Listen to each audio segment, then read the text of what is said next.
Hot time in the city. My hair plugs ain't pretty. Hot times in the city. I'm feeling kinda bad. It's time right now for the David Feldman Show. He's talking politics and comedy too. He'll tell a dirty joke if you want him to. He's just a lefty from way back. He's a union man with an Emmy for writing. Someday he's mad and he feels like fighting.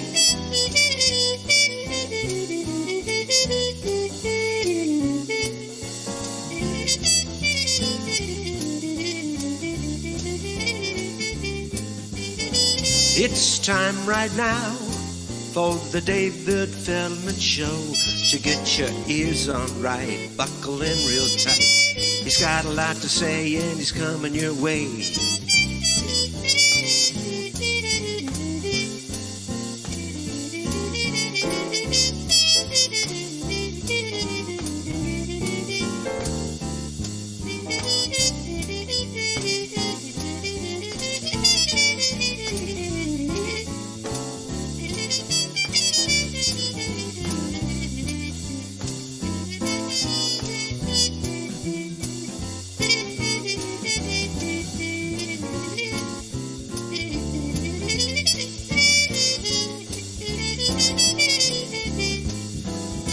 It's time right now for the David Feldman Show. So get your ears on right, buckle in real tight. He's got a lot to say and he's coming your way. He's got a lot to say and he's coming your way. He's got a lot to say and he's coming your way.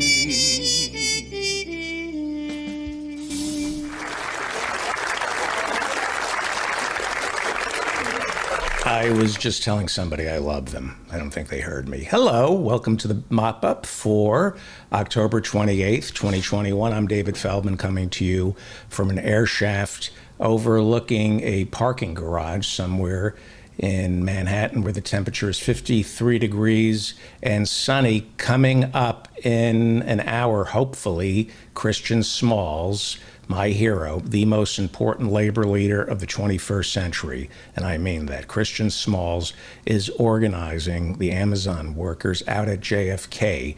He has enough for a vote. We've had him on. I'm proud to say I met him through Robert Smigel. Robert hired him to be a panelist on a podcast called Let's Make a Poop. I'm being serious. It was like, oh no, it was Hollywood.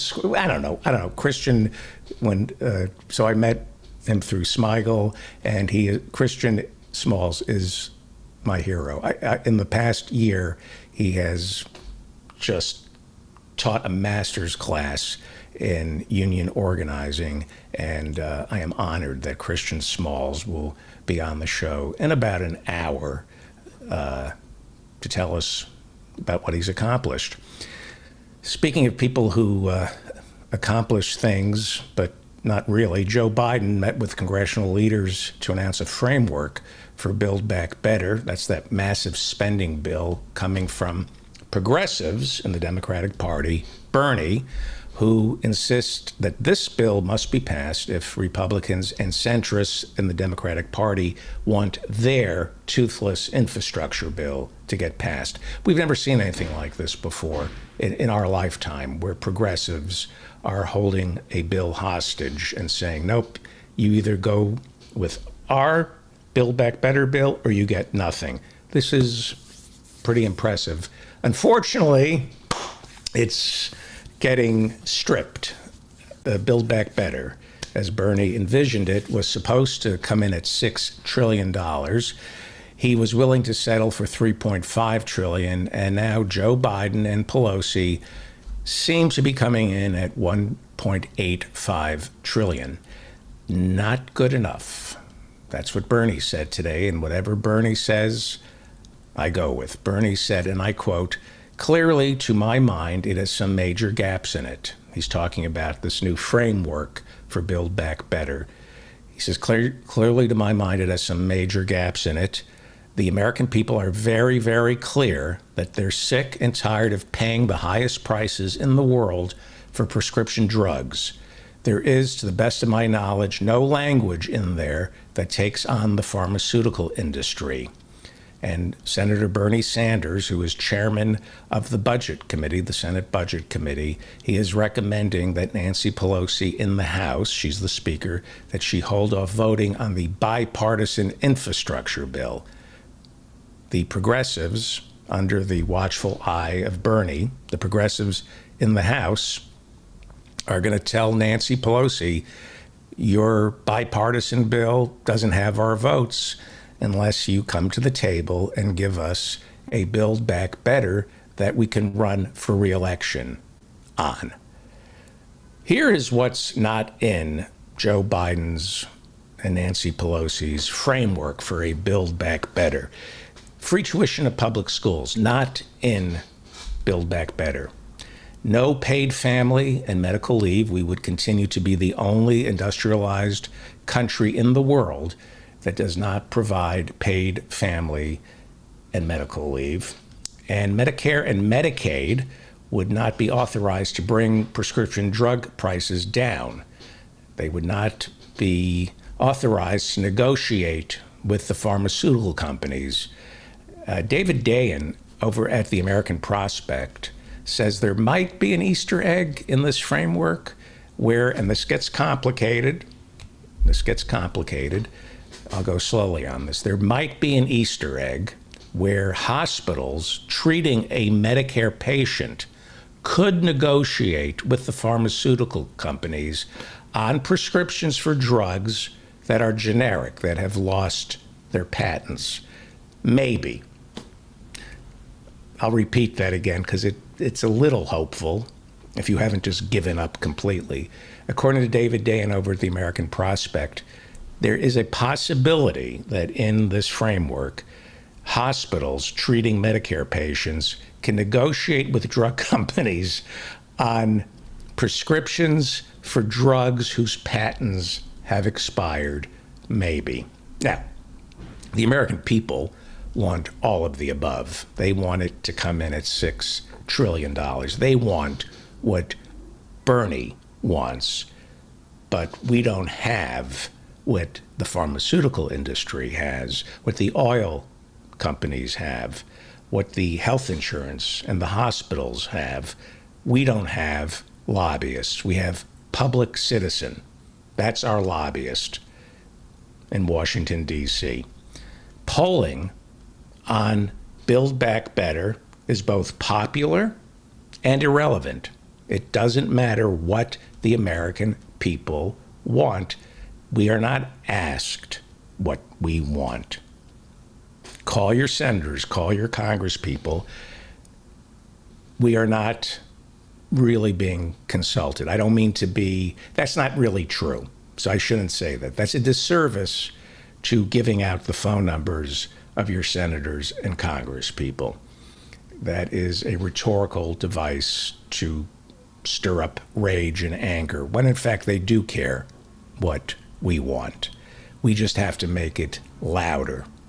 They do care what we want. Sinema doesn't care. Joe Manchin doesn't care. But they, the Democratic Party, in the end, cares. We just have to scream louder and let them know how angry we are. Not physically angry. Angry with our voices, our pen, our phone calls, our vote. The Democrats are desperately trying to get something passed before the end of this year. They want to get thee behind me. They want to get infrastructure behind them so they can spend all of 2022 terrifying us in the lead up to the midterms. That's how they plan to get the Senate and the House, by terrifying us about Donald Trump. The January 6th Capitol Hill hearings, those go into full bloom come January of 2022. We're going to focus on the fascists in the Republican Party. because they're not going to be able to run on this infrastructure bill. They're just not going to be able to do it because it's being written by and for the lobbyists. It is a subsidy to the pharmaceutical and insurance companies.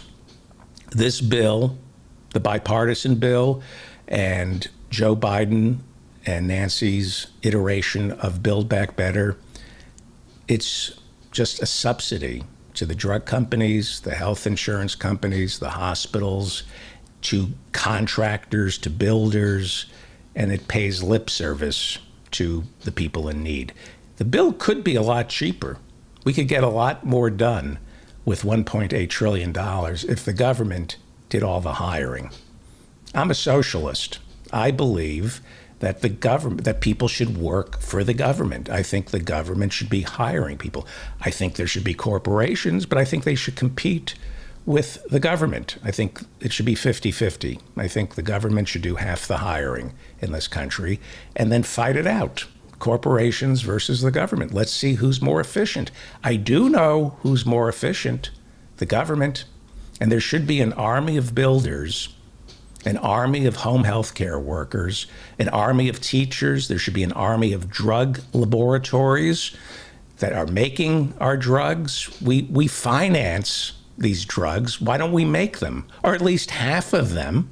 Or when they lose their patents and become generic, there should be government pharmacies, pharmaceutical companies, government compounding sites that mix these drugs that at the very least have lost their patent.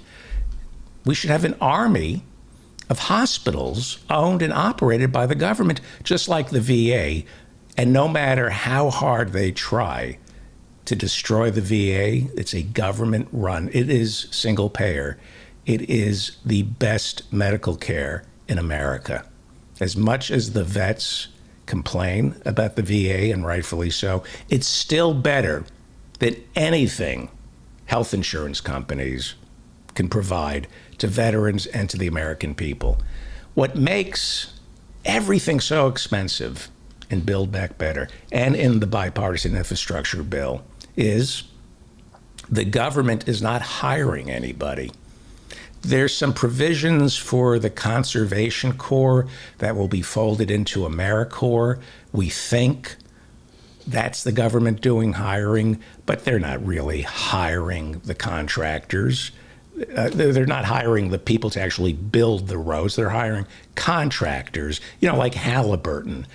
We privatized the war in Iraq, and we saw what Halliburton did with our tax dollars. It would have been more efficient and safer if soldiers were cooking the food, building the latrines, building the bivouacs. Instead, it got passed over to Dick Cheney's Halliburton. They privatized a lot of the essential services that the Army used to provide, and it tripled the cost.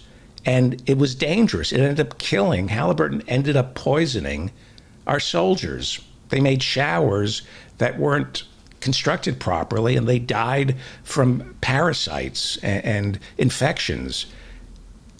There is government waste, but only because we farm out these jobs to corporations who are notorious for waste. Government waste can only exist when we give tax dollars to private corporations to do the work for the government. Whether or not you're a fan of the post office, if you're not a fan of the post office, trust me when I tell you this, you're an ignoramus. Trust me, I don't know much, but I do know that anybody who complains about the post office, even with DeJoy trying to destroy it, if you don't think the post office is run better than any Fortune 500 corporation, you're either an ignoramus or part of the propaganda arm of a Fortune 500 corporation that wants the business that the post office does. You are an ignoramus and a racist, by the way, if you complain about the post office. The post office lifted hundreds of thousands of African Americans out of poverty after World War II. And so much of the complaining about the post office is racist. And the post office is a miracle. It is efficient because it's run by the government. The government is more efficient than corporate America. Nobody, except for Fauci, is making more than $300,000 a year. Your congressperson gets $189,000 a year. Now, back to Build Back Better and what's left in it. Here's what we think is in President Biden's infrastructure bill, Build Back Better, the social infrastructure bill. Here's what we think is the framework. And it's not the final bill. It's not anything close. Bernie is saying it's not enough. But if you think, because earlier I said we weren't consulted, and I shouldn't have said that. I take that back. Considering that this is 10 years after Occupy and Bernie almost getting the Democratic nomination, we're being heard. It's not enough, but we're being heard. $555 billion to combat climate catastrophe. It's not climate change. That was a gift to us from Frank Luntz, the Joseph Goebbels of America, the morbidly obese, toupee-wearing, and yes, I will say anything to hurt Frank Luntz's feelings. I know people say don't fat shame Frank Luntz. He's Joseph Goebbels.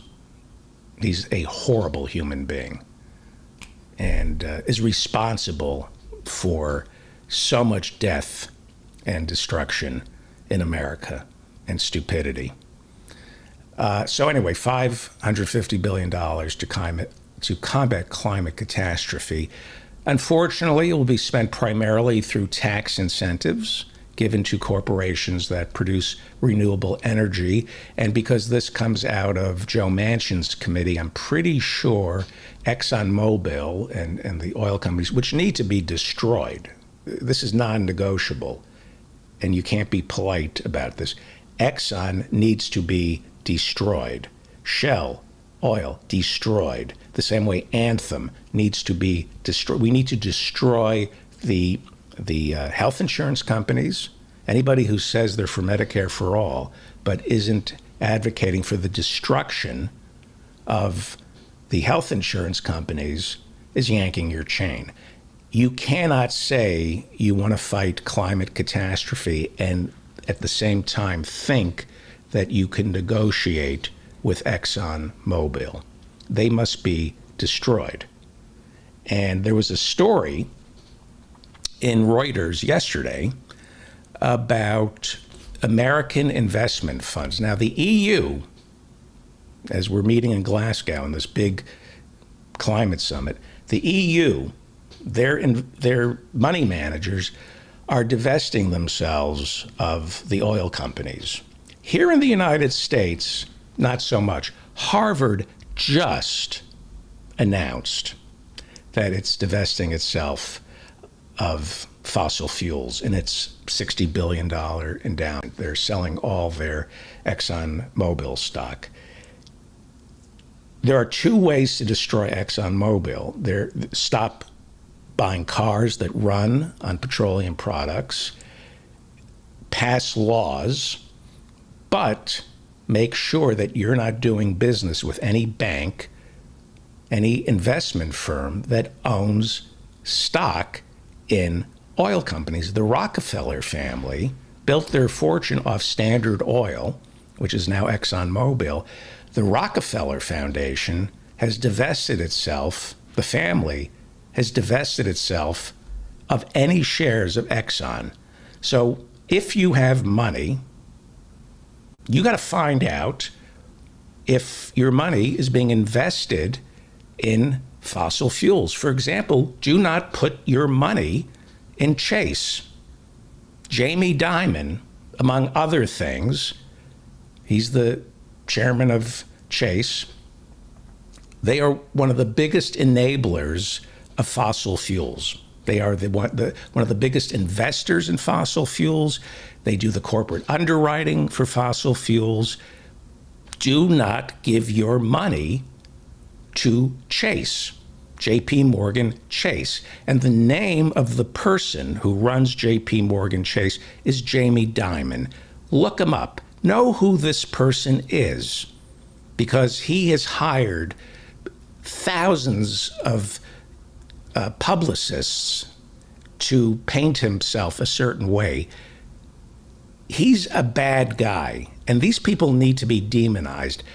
Exxon is a horrible company, but we know they're a horrible company. They're like Jeff Bezos. We know Jeff Bezos is a POS. But there are people who enable the climate catastrophe. Jamie Dimon is an enabler. He's way more evil than the CEO of ExxonMobil because he presents himself as something else. That's what the devil does. The devil presents himself as your friend. So Reuters did a story about how American investment funds, some of them are refusing to invest in renewables and are doubling down, as they say, on fossil fuels. For example, Sean Reynolds, S-H-A-W-N, Reynolds, runs the Van Eck Fund. Mark Stoeckle, S-T-O-E-C-K-L-E, he is the head of the Adams Fund. Michael Liss, he is the senior portfolio manager of the American Century Value Fund. They are proudly investing in oil companies. Mark Stoeckle, S-T-O-E-C-K-L-E, from the Adams Fund, said to Reuters, shamelessly said yesterday, quote, "At the end of the day, you don't invest in a company because they promise nice things." His name is Mark Stoeckle, and he runs the Adams Fund. Michael Liss, senior portfolio manager of the American Century Value Fund, said it owns fossil fuel companies because they spend lesser amounts of money on renewable power. He says, I'm only looking for companies that are in oil because that's going to remain strong. Demand for oil is going to remain strong. ExxonMobil can't go out, it needs to go out of business, but it can't go out of business until we stop using the product and start punishing these people who enable. It doesn't matter how many gallons of gasoline ExxonMobil sells. If everybody unloads the stock, it no longer becomes a good investment. It doesn't matter how many billions Exxon earns. If you divest if these mutual funds sell off ExxonMobil stock, they can't stay in business. So they're going to spend $550 billion, we think. The government is going to spend $550 billion to help companies transition to renewables. Universal preschool for 3-year-olds and 4-year-olds. That's big, but the more you read about it, it's not that. I mean, it already exists in West Virginia, and so it's not that big a thing. There'll be healthcare subsidies for working families who earn less than $300,000 a year. That's great news if you own stock in a health insurance company. That is not a subsidy to working families. That is a subsidy to health insurance companies, the same way Obamacare was welfare for the health insurance companies. They plan to keep the very popular $300 a month payment to every child in America. They plan to keep it through 2022. That's something. They say that this year, that $300 tax payment that goes directly to families has lifted millions of people out of poverty. And to anyone who thinks $300 a month for a kid lifts them out of poverty, you need to go away. If that's your definition of poverty, if you think $300 a month is the difference between living in poverty and not living in poverty, we have to reevaluate the yardsticks. We have to start measuring poverty differently.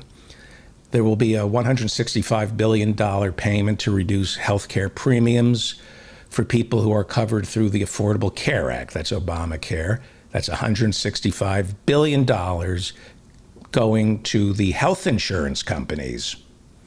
That's who gets the money. 106. They've just had their most profitable year in history, and now they're going to get $165 billion, I guess, over 10 years. So that's good news, right? And that will provide 4 million people additional Medicaid and Medicare. There will be supposedly hearing aids for Medicare recipients, not dental. Money will be allocated for home care workers, seniors, and disabled. I don't know why they can't just build an army in Washington, D.C. of home care specialists who work for the federal government. They're going to spend billions of dollars to provide wage increases for home health care workers who work for whom? Why don't they work for the government? Why don't we have an army of healthcare workers who work for the federal government? And if you need a healthcare worker, you call the agency and they send one. Why do we have to have layer upon layer of bureaucracy? Because corporate America wants in on this. It's only inefficient because of corporate lobbyists. Government isn't inefficient. It's the corporate lobbyists who clog it all up. $150 billion to build 1 million affordable housing units. We haven't been building affordable housing since the Faircloth Amendment was passed during the Clinton administration. It prevents federal and state agencies from building new housing units without getting rid of old ones, right? So the population is growing, people are getting poorer, but we have the same number of low-income housing built by the government that we've had for like 30 years. And then people go, why is there homelessness? The Faircloth Amendment. We don't allow more public housing to be built. But let's do a blue ribbon panel study on why they're homeless. If people are on the streets and homeless, it means they are homeless. So if you build them homes, they will have a home. No, it's complicated. They have mental health issues. They have mental health issues because they're living on the streets. Build more affordable housing.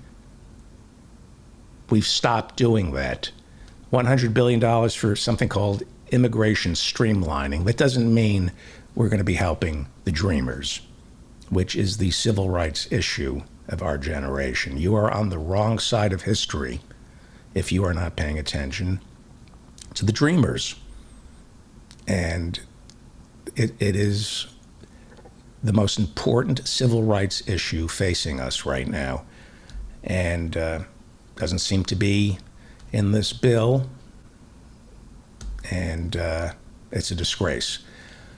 $40 billion for worker training and higher education. That doesn't qualify as free tuition at public universities. That would include an annual increase in the Pell Grant by $550. Amazing how we just can't seem to provide free education to all Americans, and yet education is the answer to all our problems, we're told, by the beneficiaries of the meritocracy. We have all these pompous, white, hyper-educated neoliberals saying it's all about education. It's all about education. But no free education. No free education. They plan to pay for this by increasing tax revenues by $2 trillion. They're going to keep the infamous Trump tax cuts from 2017, but they're going to implement a 15% minimum tax on profits from large corporations. That's not a new tax. That's saying at the bare minimum, no matter what you say, you have to pay at the very least 15%. Now, this is a global effort that we've been pushing because a lot of American corporations are going to Ireland and Liechtenstein, because they don't have to pay any taxes. So we're implementing a worldwide 15% minimum tax. So to keep some corporations in America. There will be a 15% minimum tax on profits earned by companies abroad. Apple doesn't repatriate billions of dollars. I think it has like $500 billion parked overseas. Any company that's recording record profits has hundreds of billions of dollars parked overseas. They offered a 1 year, they were going to do offer a clemency on all that offshore money that you could repatriate it. That's what they call it, repatriation. You could bring all that money back to America if you do it in the next year, and you don't have to pay taxes on it. And the corporations vetoed that. They didn't even want to do that. Biden claims that they would implement tax penalties for any company that keeps their headquarters in a global tax haven. Apple, for example, is not headquartered in Silicon Valley. Everybody thinks that Apple is headquartered in Cupertino, right? It's a mailbox in Nevada. That's its official headquarters. Why is it headquartered in Nevada? Because Nevada is a tax haven. That's where you hide money. Cupertino, where Apple is located, there was a story that Cupertino High School, where the guy Jobs and forgot his name. I haven't had any sleep. The computer department at Cupertino High School, Wozniak is his name, where Wozniak, they can't teach computer classes at the same high school that Wozniak graduated from in Cupertino because they don't have enough of a tax base where Apple is not headquartered in. They're headquartered in a post office box in Nevada. Professor Adnan Hussein went to the same high school in Cupertino as Steve Jobs did, and I think he had a book that Steve Jobs used. They would have given Professor Hussein a new book. Steve Jobs is much older than Professor Hussein, but Steve Jobs didn't pay taxes, so they had to use old books. That's why Professor Hussein had a book that was used by Steve Jobs. There will be a 1% tax on corporate stock buybacks. Apple does this. Instead, they have a record year. They have like $40 billion. Instead of using it for,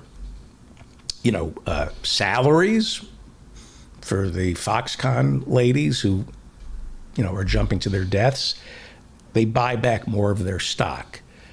And that creates, then the stock price goes up, but nobody benefits other than the shareholders. So there'd be a 1% tax on corporate stock buybacks. I'm not saying a speculation tax on all trades the way they have in Great Britain. There should be a speculation tax. Every time somebody buys and trades a stock which doesn't benefit anybody other than the stockbrokers, there should be a speculation tax. There used to be, on Wall Street. They got rid of it about 40 years ago during the Reagan administration. They claim increased enforcement for large corporations and the wealthy over at the Internal Revenue Service. We'll see about that. As I've repeated over and over again, the IRS is understaffed. They're leaving $1 trillion a year on the table because they don't have enough people on the ground auditing Americans who refuse to pay taxes. And the people who refuse to pay taxes are the richest 1%. There'll be an additional 5% tax on incomes exceeding $10 million a year. And that will go up to 8% on incomes above $25 million. And there's a little tax on Medicare for the wealthy. We'll see. We'll see. It's not enough. I know it's not enough because Bernie says it's not enough. Well, you're listening to The David Feldman Show, davidfeldmanshow.com. Fasten your airbags because coming up, Christian Smalls will join us in about a half hour. And I am really honored that he's going to find time to be with us. He is very busy right now, and he is the most important labor leader of the 21st century. Christian Smalls has accomplished a lot this week. So listen carefully. Christian Smalls was fired from Amazon a year and a half ago because he was a supervisor at Amazon's Staten Island fulfillment center. And as a supervisor, he felt it was his job to complain about working conditions for his fellow Amazon employees. They were not obeying the COVID protocols. This was at the height of the pandemic. He went to complain and he was fired. And then he staged a rally at JFK 8. That's the big Amazon warehouse right outside JFK Airport here in New York City. He worked at the Staten Island Fulfillment Center, and he went ahead and protested outside of that fulfillment center and JFK 8. The New York State Attorney General last year, Letitia James, filed a lawsuit on Christian's behalf saying Amazon fired him unlawfully. And he became an activist. Stop Amazon Now. That's his Twitter feed. Christian Smalls flew to Bessemer, Alabama, earlier this year to help in that union drive, which failed because it was led by the Retail, Wholesale, and Department Store Union. That's a union that's run out of Connecticut by a Harvard lawyer who could afford to lose that union drive. He was sitting pretty in Connecticut. I don't know how many times he went down to Bessemer and lived with the workers the way Christian Smalls did, because the head of the Retail, Wholesale, and Department Store Union, it's run by a Harvard lawyer. So Christian is forming his own union now for the thousands of Amazon employees working at JFK 8, JFK Airport, JFK 8, and the surrounding warehouses. We're talking about thousands, maybe 5,000 employees for Amazon who Christian is going to form a union with. Forming a union in America is complicated. Taft-Hartley made it so. Christian needed 30% of these warehouse workers to say they wanted to form a union, and then he presented those cards to the National Labor Relations Board in Washington, D.C., and now he has succeeded in getting at least 30% of the workers to sign those cards. Now they are going to hold an election. More about that shortly. He's had a successful week, Christian has. And that's because this is not a union drive led by a Harvard-educated union boss who represents hundreds of thousands of workers from varieties of different industries. The union drive in Bessemer was destined to fail because it was run by a Harvard lawyer from Connecticut. But this, JFK 8, this union drive is led by an Amazon worker for Amazon workers. Christian Smalls was a supervisor at an Amazon warehouse. He worried about the health and safety of those he was responsible for.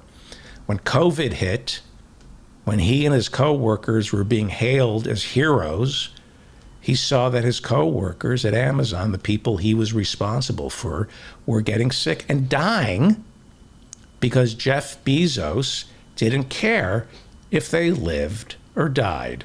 There wasn't enough testing, and there wasn't enough COVID testing on site, not enough protective gear. And they didn't have nurses. They had people who learned how to do the tests. They didn't have people who were schooled in nursing administering the tests. And people at Amazon died because of this. And Christian Smalls complained about the working conditions, and he was fired. And he fought back, something a Harvard lawyer would never do. He'd just look up a buddy and get a new job. A Harvard lawyer doesn't know the fear, the desperation of not being able to pay the rent. A Harvard lawyer may be saddled with $300,000 in debt, student loan debt, but he can always pick up a phone for food and a job. If you're a Harvard lawyer, you're a scumbag. You're a scumbag.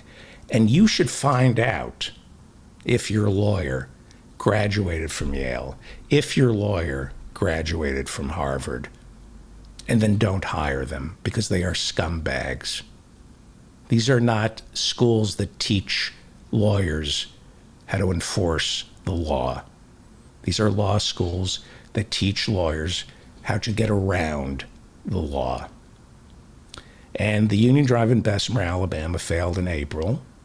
And of course, that's now being challenged in the courts. That's how the Harvard lawyer who organized that drive responds to the failed union drive. They're going to challenge it in the courts because that's all a Harvard-educated lawyer who runs a union knows how to do. Take it to the courts. Real unions take it to the streets. But that requires a union leader who has actual solidarity with the workers. Somebody like Christian Smalls. Lawyers should never be running a union. Lawyers are the problem. Never, ever have a lawyer running your union. A lawyer is you need a plumber. You go to the Yellow Pages and you look up a plumber and you check his Yelp reviews and you hire the plumber, which is, I couldn't do it. I respect plumbers more than I respect lawyers because plumbers get rid of clogs. Lawyers create them. It is the job of a lawyer to prolong the toilet being stuffed up because they bill by the hour. Lawyers are scumbags. And the more elite law school they went to, the bigger the scumbag they are, and they cannot be trusted. And we need a cultural shift here where that has to be axiomatic, settled law, if you will, that if you are a lawyer from Yale, you're Brett Kavanaugh, you're Hillary Clinton, you're Bill Clinton, you're a piece of shit, and you're not on our side. Lawyers should not be running unions. Richard Trumka, who died this year, ran the AFL-CIO into the ground because he was a lawyer. He became a lawyer. Law schools are wholly owned subsidiaries of management. When you study labor law at law school, you learn what the labor laws are in order to skirt them. It takes a fevered legal mind, one not swimming in $300,000 of student debt, to dedicate one's life to the working people. It's a rarity. They'll do some pro bono work because they have to, but the work they're doing for the corporation is far more traumatic to the system than any free work they do for the desperate. Richard Trumka was a lawyer. He ran the AFL-CIO, making what a lawyer makes. Union leaders should not be making more than the highest paid member of their rank and file.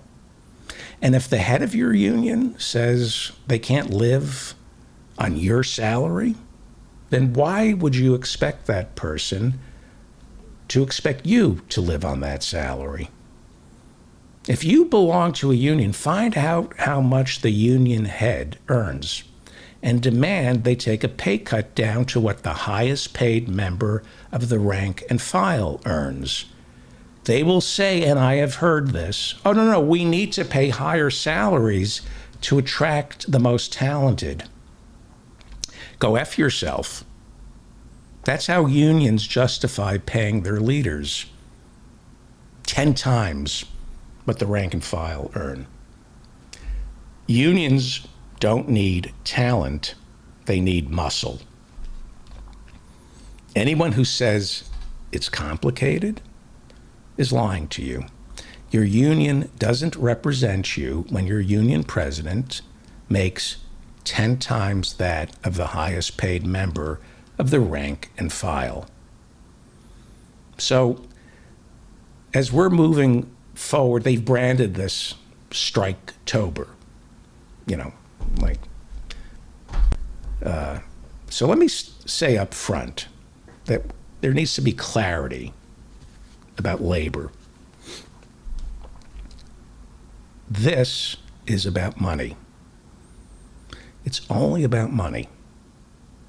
We need to stop clouding the issue when it comes to work. It's about money. More and more Americans are discovering that they've been lied to, that work is a lie.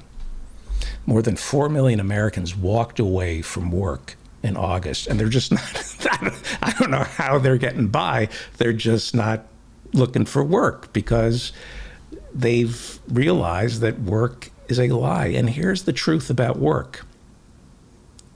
Don't kid yourself about what work is, and don't allow them to kid you. Work, whether you like it or not, despite all this propaganda that I was fed and that I fed my own kids, I'm sorry to say, work is only about money. It's not your life. They make it your life because they make you work 14-hour days. So it becomes your life. When that's all you do is work, they make it your life. That's control. Your job doesn't need to last 14 hours a day. You don't need to be on call 24 hours a day. They tell you work is your life because they want it to be your life, but for them, it's about money. So if it's about money for them, I'm talking to myself right now because it's taken me years. It's too late for me to understand this, quite frankly. If it's about money for them, then it's got to be about money for me. And they cloud it. They make it about other things. But for them, it's about money. That's it. So if we want to win, it's about money. That's all it's about. Work is not who you are. Your job is not your family. You spend more time at your job than you do with your family, so Stockholm Syndrome sets in, and you start to believe that Bernice in accounting is part of your family. She's not. Those birthday cards they ask me to sign are a form of control. And I don't sign birthday cards at work anymore. You ask me to sign a card for free? I'm a writer. You're asking me to sign my name for free? That means you can ask me to do other things for free. It's finally, stop signing birthday cards. It has finally dawned on some of us that work is not a singles bar. It's not a place where you pick up people you're interested in having sex with. It's not my fault that you can't meet people and that the only place you come into contact with humans you want to have a relationship with is at work. Maybe if you didn't have to work 14-hour days, you would have time to go to the dog park, borrow somebody's dog, go to the dog park, and try to get laid. People are at work for money, not to be flirted with, not to be made fun of. They're at work to get money. Do your work and go home. And to the people who order us around to do our work, pay us and shut the F up. Pay us on time.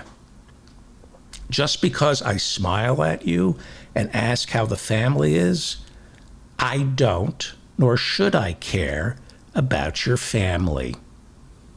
All that matters is your check clears. Period. Pay us what we deserve.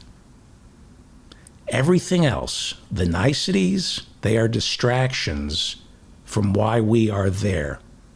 Money. Do your work, tell me what you want, and pay me, and shut up. Everything else is a lie. Whether, it's madness, and I've lived my entire life looking for a job that's fulfilling. There's no such thing as a job that is fulfilling. There is no such thing as a job that is fulfilling. And anybody who tells you that they are fulfilled at work is brain damaged. Something like an anvil fell on their head. Saying that work should be fulfilling is a form of control. Then it's put on you. There's something wrong with you for it not being fulfilling. If you want to be fulfilled, take an art class, write, make music, start your own business. Or better yet, if you want real fulfillment, worm your way into the Democratic establishment and start rooting out the millionaires. Start exposing the millionaires in the Democratic Party and the billionaires, like David Geffen. The Democrats will never represent us until we make it clear that millionaires, David Geffen, the billionaire David Geffen, he's welcome to vote our way, but you don't get to give an interview to Maureen Dowd in 2008 and say it's Obama, not Hillary. That's David Geffen's power because he's a billionaire. Go to the Republican Party if you want power, because it's your money talking, not your wisdom, David Geffen.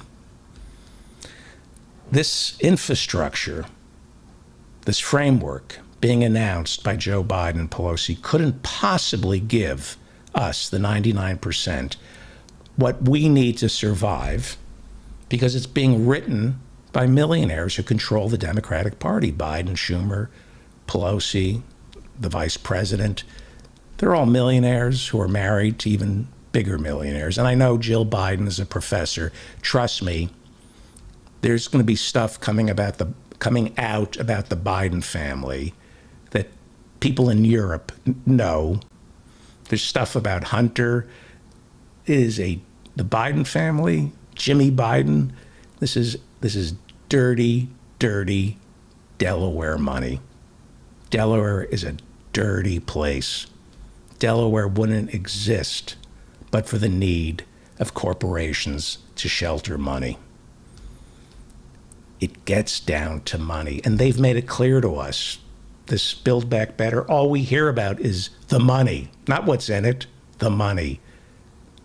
it gets down to money, because that's all the richest 1% of Americans who are destroying the bill and selling that bill at the same time. That's all they care about is money.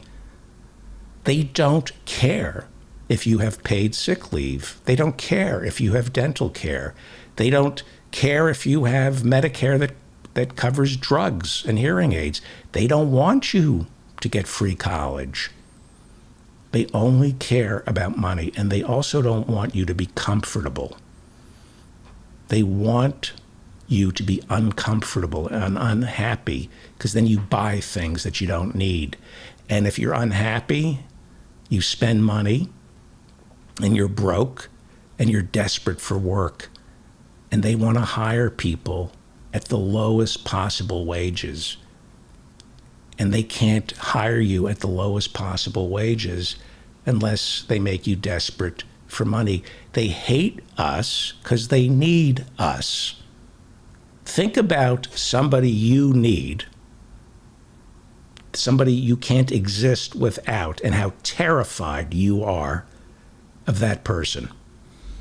Can you imagine living in a $40 million mansion and being at the mercy of your staff? You don't know how to flush a toilet. You're terrified that your staff is going to leave you. You won't know how to put toothpaste on the toothbrush without them. They hate us because they can't do anything other than bully us with their money. All the rich do is complain about the help. You can't get good help. They want their help to be grateful for whatever morsel of work they throw at us. They want the help to say, you changed my life. How many times have I said that to a boss? You changed my life. Or you saved my life. How many times have you said that to a mentor? Stop looking at the richest 1% for mentorship. They're not mentoring you. They're controlling you. Don't ask them for guidance. They only want one thing out of you: low wages. They are not your father figure. They are exploiting you, whether they know it or not. It's inherited muscle memory built into their capitalist DNA, and you would probably do the same thing without even realizing it. It's so baked into the system. They are manipulating you to control you so you don't ask for more money, which is why they need to be taxed into oblivion. We need to take a guillotine to the tax code and take their money, not ask for it, take it. There should be a wealth tax in this country. Joe Manchin says it's divisive. You know what's divisive?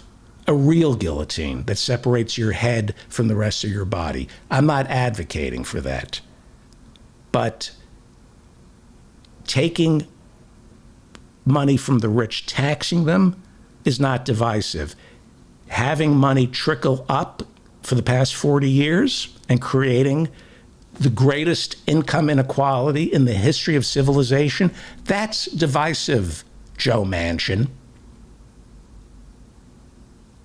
Something like 5 families own 40% of the wealth in this country. That's divisive. This is about one thing and one thing only: money. The war in Afghanistan was about money. The war in Iraq was about money. It wasn't about the American flag. It wasn't about freedom. It wasn't about democracy. It was about money. They know it up there, but they just throw the Bible and the flag at us down here and convince us that it's not about money. It's about money.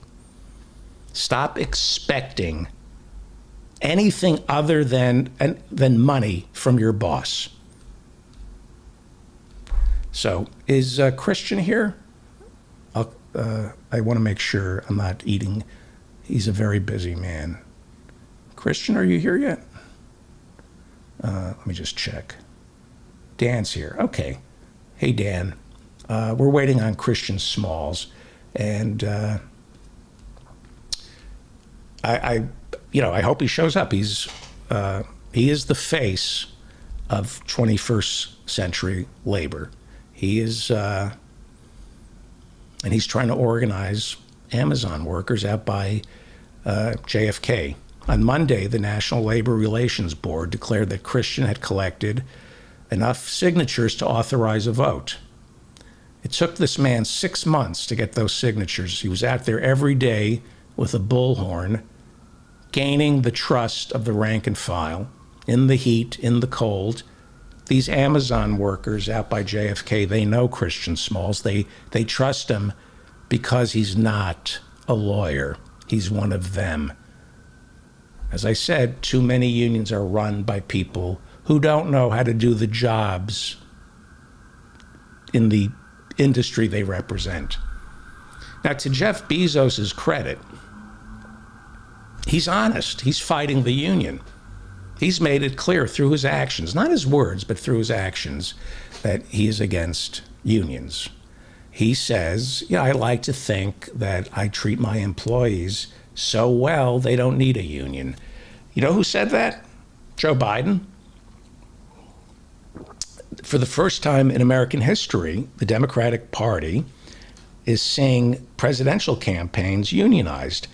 First presidential campaign to be unionized, Bernie Sanders.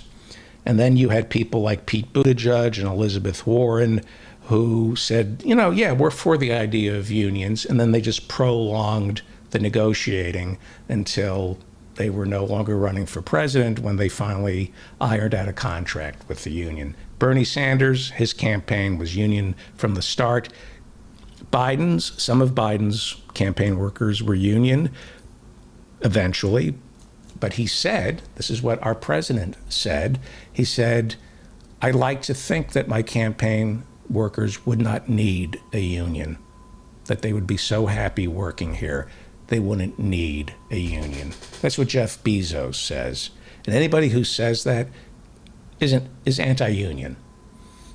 Which side are you on? So at least Jeff Bezos is kind of honest through his actions. You know, his spokespeople make it clear that we have no intention of having a union workforce here at Amazon. And it's incredible. Nobody has ever asked him where he stands on unions. One would think with all this press coverage on Jeff Bezos' trips to outer space, all these red carpets he walks in liberal Hollywood, not one single member of the press has ever asked him about unions. Bill Shatner, Captain Kirk, he's the beneficiary of unions. He's loaded. He's 90. What could he possibly need other than a better toupee? And he purports to be on our side, right? Hollywood liberal. Well, when he flew into outer space 2 weeks ago, he could have landed after the flight, after he got what he wanted from Bezos, and he could have said, boycott Amazon. That's what I would have done, and I would have done that. I would have done that. Shatner's 90 years old. How does he want to be remembered?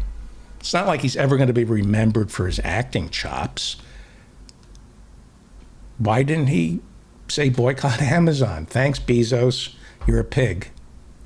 I got a free ride out of you. Now you know how it feels. Shatner will say what Jon Stewart said when his writers on The Daily Show wanted to form a union so they could collect something called health benefits. So when they got sick, they wouldn't go bankrupt. That's what unions provide, health insurance. This was before Obamacare. So his writers were forming a union, and Jon Stewart said, I'm for unions in principle. I just don't think you guys need one. Just not here. That's what neoliberals say. I'm for unions in principle, but I like to think that you don't need one, that you're happy here.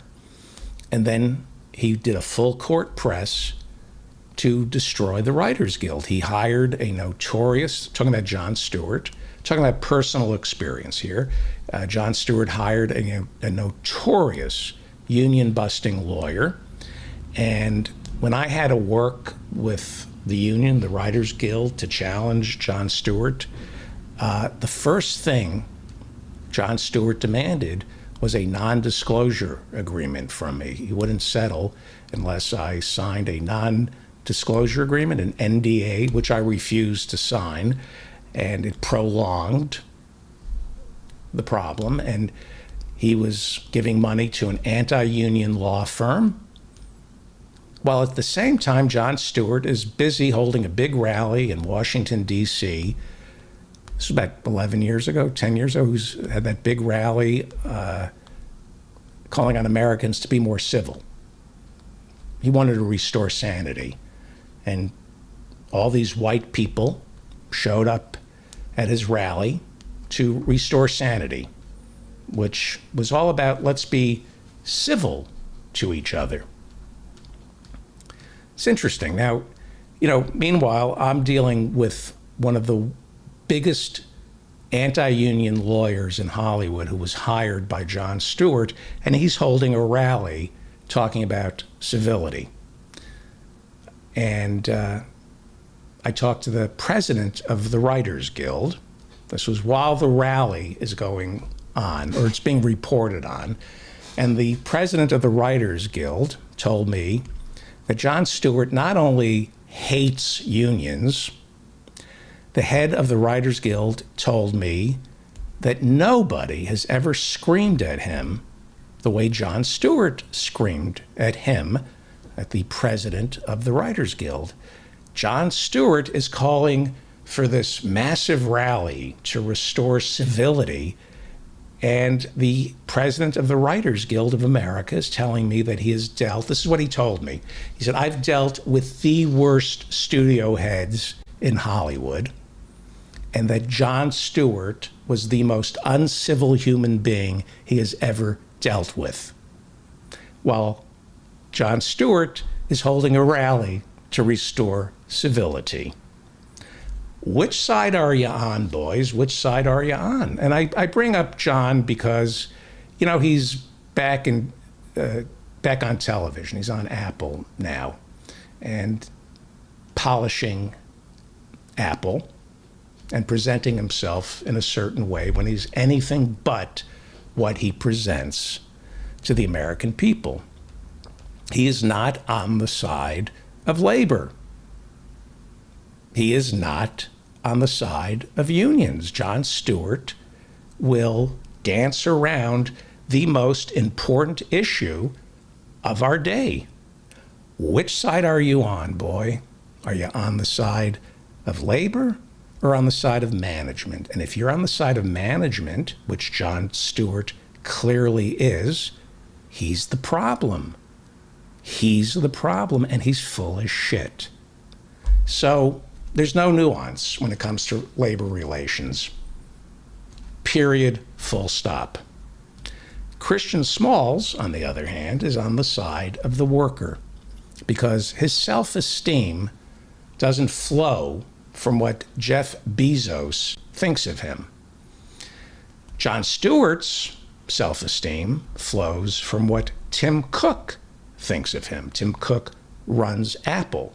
Tim Cook, bad guy. Apple, bad company. Bad company. Jon Stewart's self-esteem flows from what Tim Cook thinks of him.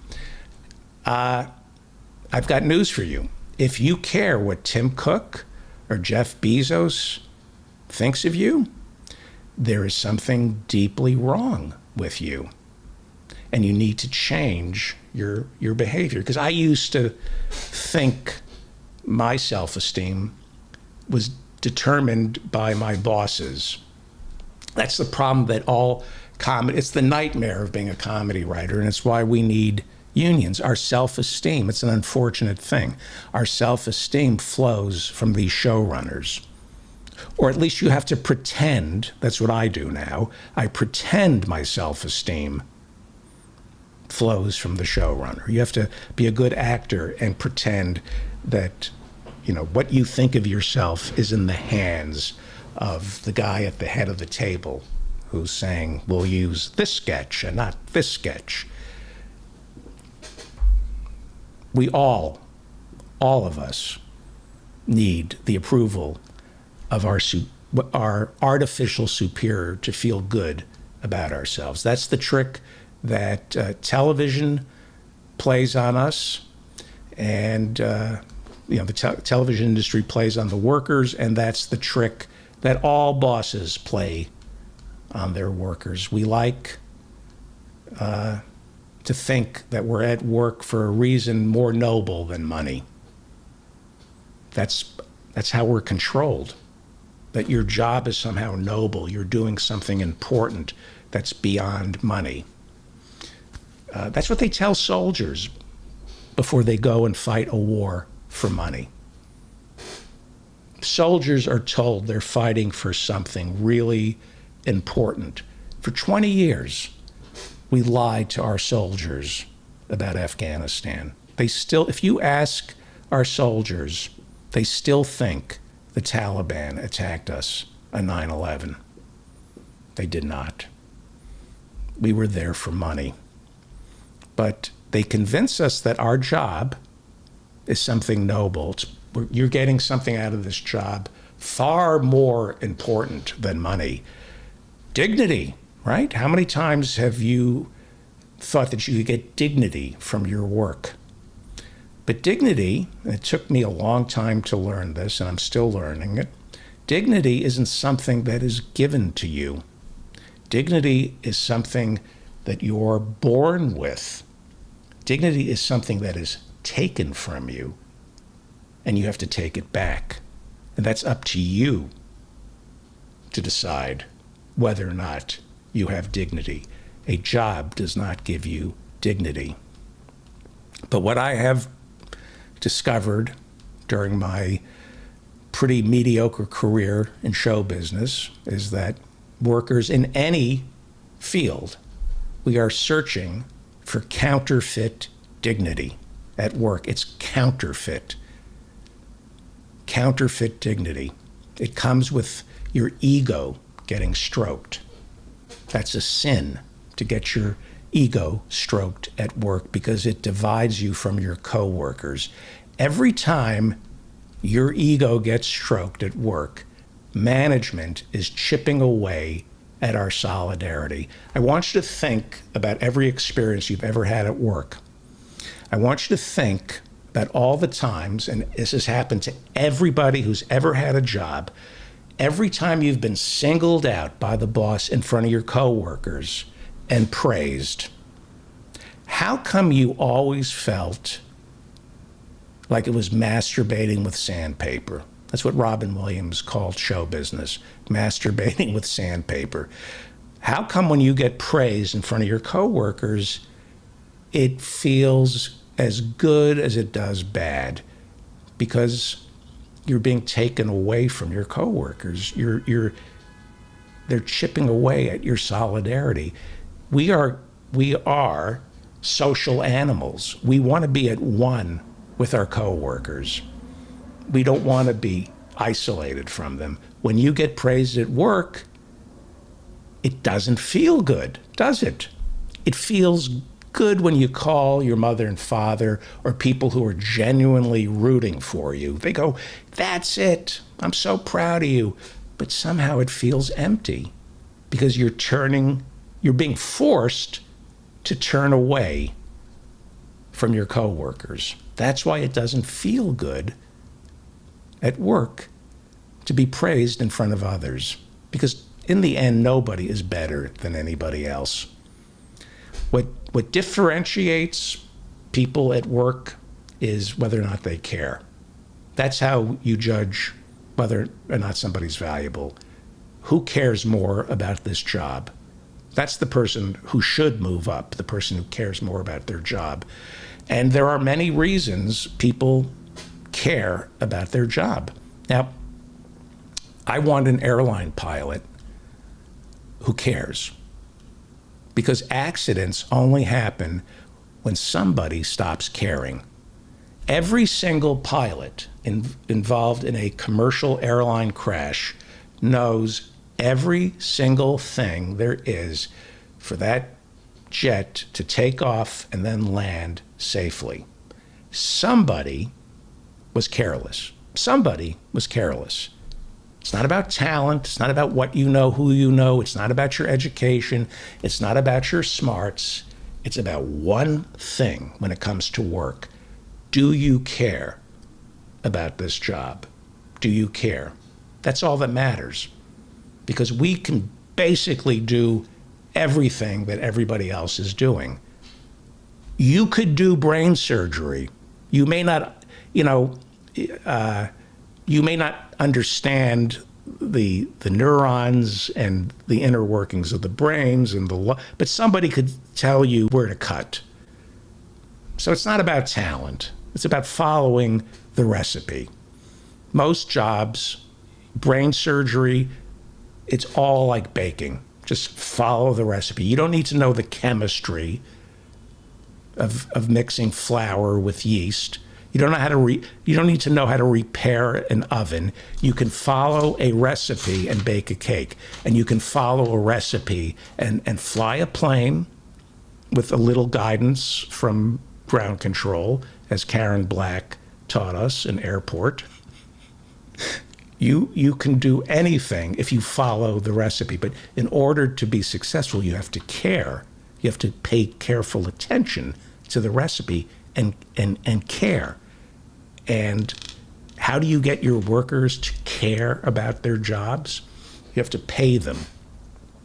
Pay them enough so that when they show up, they can do 14 hours of work in 6 hours.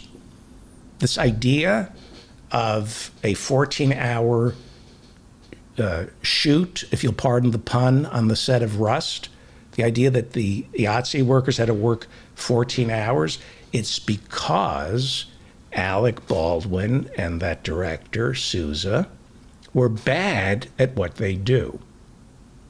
They didn't have a plan, so they make people sit and wait for 14 hours because they're pigs. They're incompetent. Unions, when they force you to have a lunch break and make you do things on time, they force the inefficient to be efficient. There's no excuse for a 14-hour workday other than the people in charge are idiots. Inefficiency. It's not the workers who are inefficient. It's management that's inefficient. Crappy pay is inefficient. Good pay with vacations. Hang on, is Christian here? No, I don't see Christian.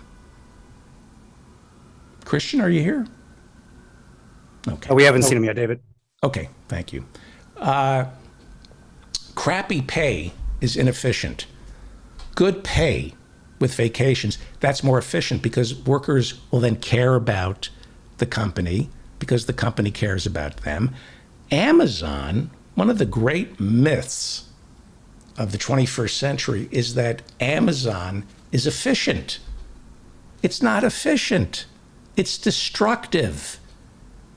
It succeeds at destroying businesses, careers, people, and most importantly, the competition. That's not efficiency. Jeff Bezos has succeeded by destroying everything in front of him. That's not efficient. It really isn't. And here's the dirty, dark secret about Jeff Bezos, and there are many. But the biggest lie about Jeff Bezos and Amazon is that it took more than a decade for Amazon to turn a profit. How is that efficient?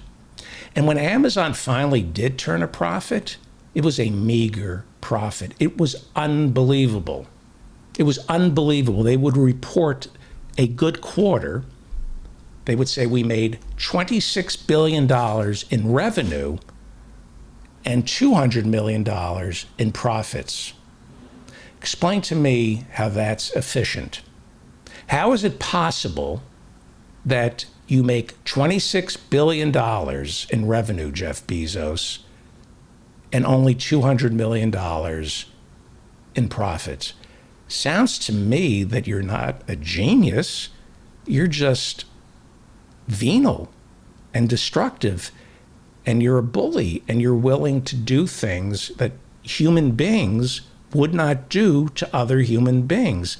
That's not efficient. And if it's in the service of shareholders, you're not serving your shareholders when you spend $26 billion to make $200 million. That's not efficient. That's just evil. It wasn't until recently that Amazon began to make big money. Amazon had been in business for like 10, 12 years before it showed any profit. Those 12 years before it showed any profit, what did it do? It destroyed Main Street. It destroyed every bookstore in America. Every record store in America was destroyed by Jeff Bezos and Amazon. Main Street is an apocalyptic hellscape right now because of Jeff Bezos. He destroyed lives, he destroyed businesses, he destroyed jobs. He destroyed America. It gets worse when you really consider who Jeff Bezos is. He came from Wall Street. He went to Princeton, to Wall Street, out to Washington to set up Amazon. And it only succeeded because he could always find an unlimited fire hose of cash from Wall Street. And that fire hose of cash did not go to the investors or the shareholders or the stakeholders or the employees.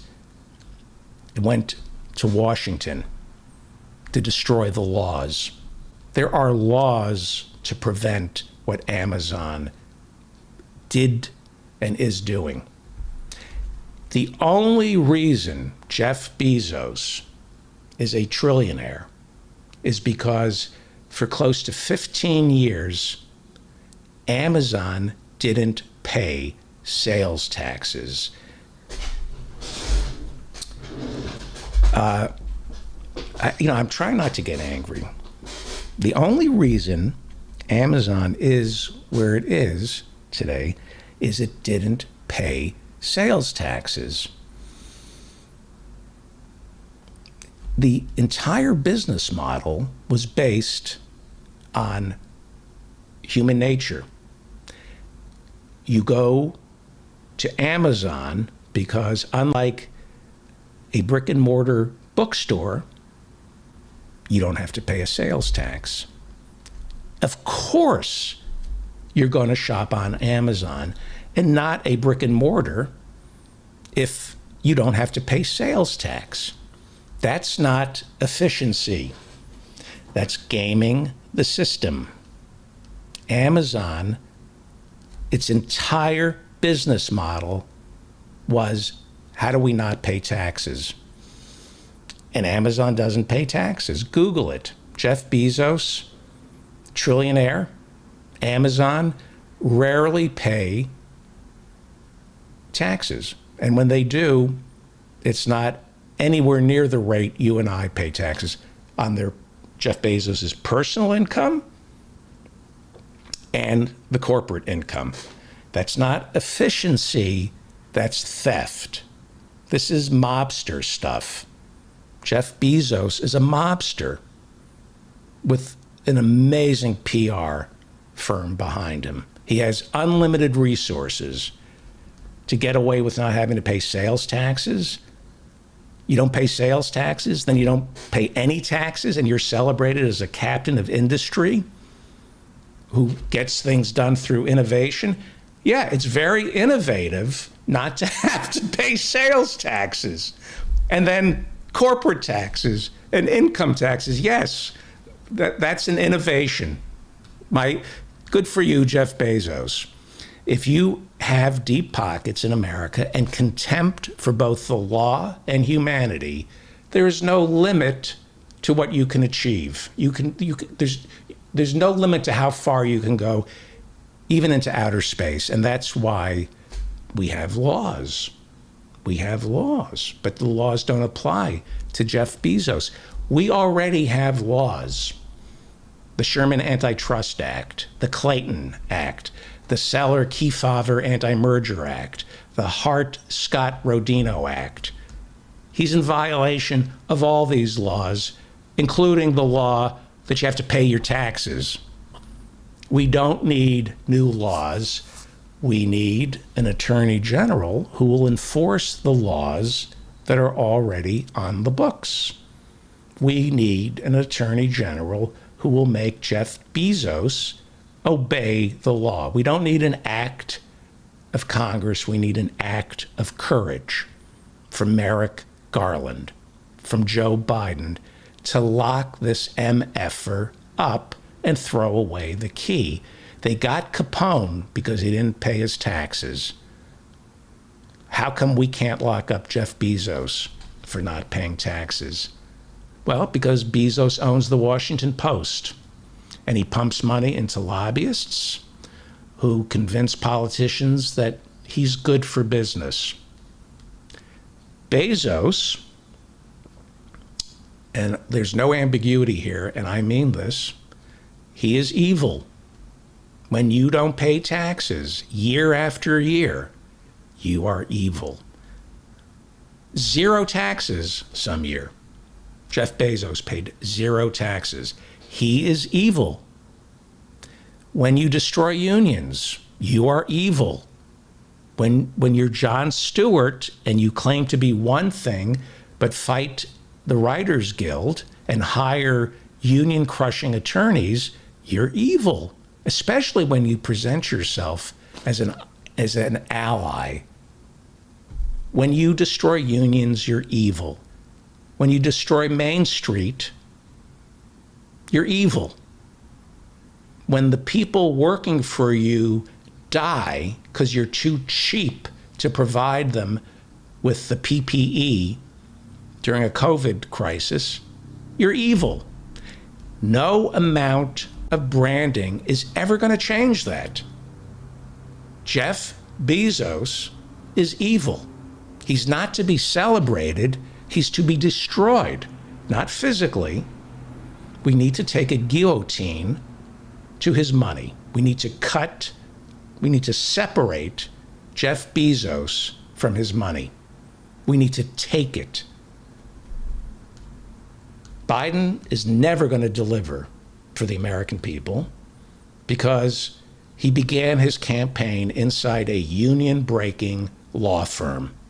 The same kind of law firm Jon Stewart, he changed his name, Jon Stewart, hired one of the worst union-breaking attorneys to go after the Writers Guild when I was dealing with the Writers Guild.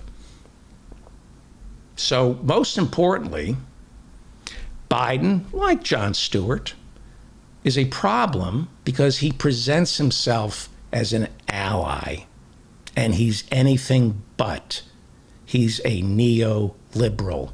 They are not our allies, and they are against unions. They pay lip service to unions, but not union wages.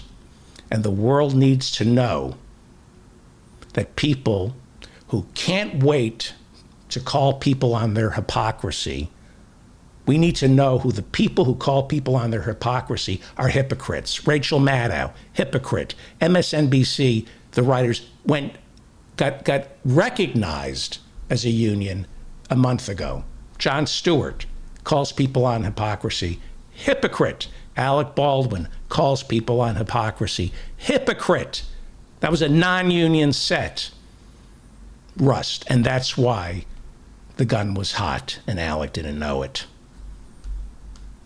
We need to know which side these people are on. Which side are you on, boy? Are you on the side of management or labor?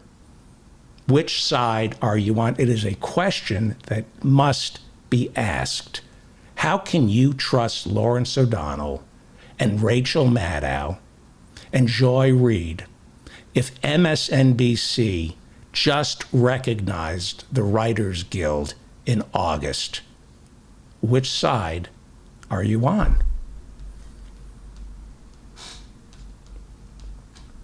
Joe Biden couldn't even tell the Amazon workers earlier this year in Bessemer to vote for a union.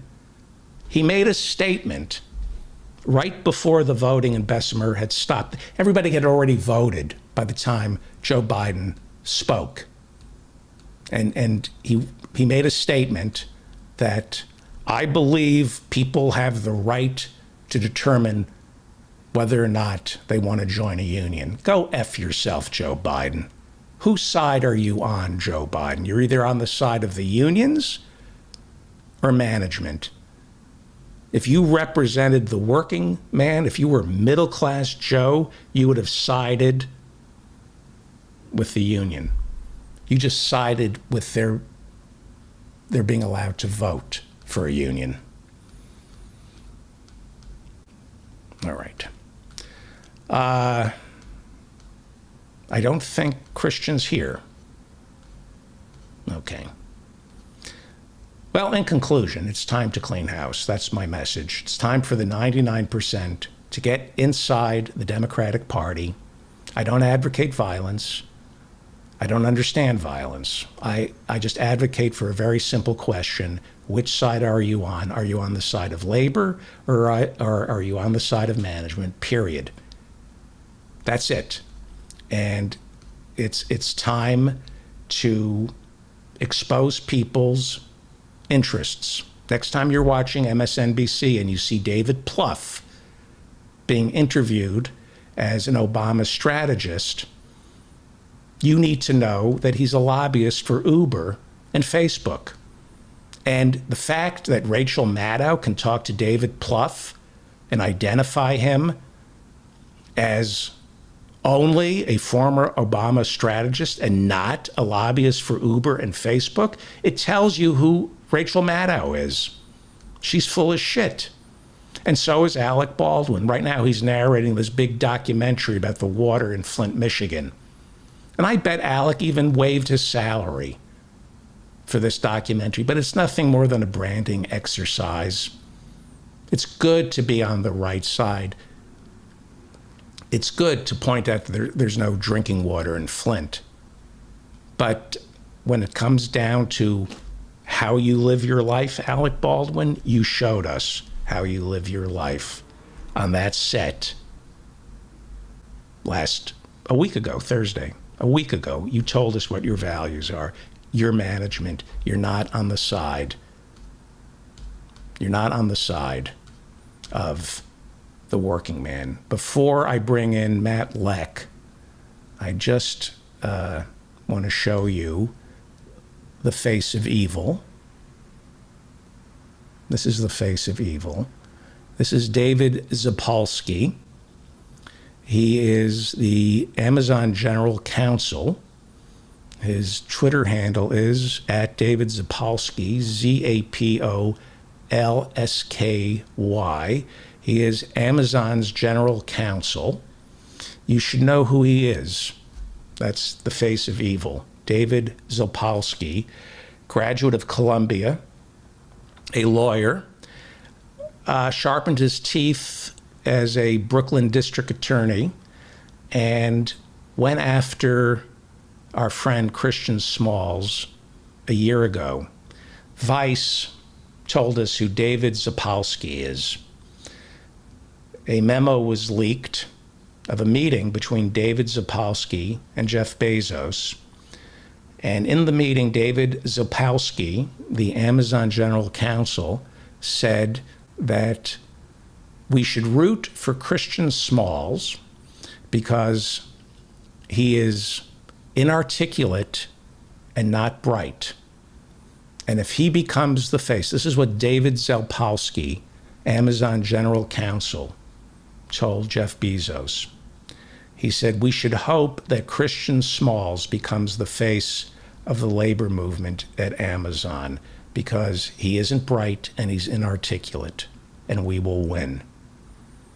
That's the face of evil. If you're in the Zoom room right now or you're watching on YouTube, This is the face of evil, David Zelpowski.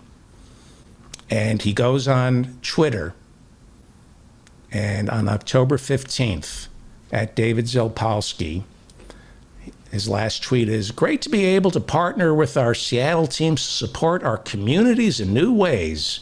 And it's some greenwashing piece of shit story about how Amazon is helping to build the community while behind the scenes they're destroying it. If you want to see the face of evil, come to my Zoom room or look at this on YouTube. His name is David Zelpowski, Zapolsky. He is Amazon's general counsel, who called our friend Christian Smalls inarticulate and not too bright.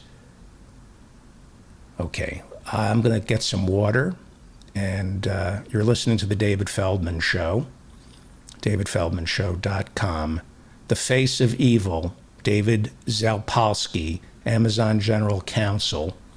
Check him out on Twitter at David Zelpowski, Zapolsky. He's a hiker, a tenor, a traveler, Amazon General Counsel. Opinions are my own, except when he describes Christian Smalls as not too bright and inarticulate. David Zelpowski, face of evil. It's time right now for the David Feldman Show. He's talking politics and comedy too. He'll tell a dirty joke if you want him to. He's just a lefty from way back. He's a union man with an Emmy for writing. Someday he's mad and he feels like fighting.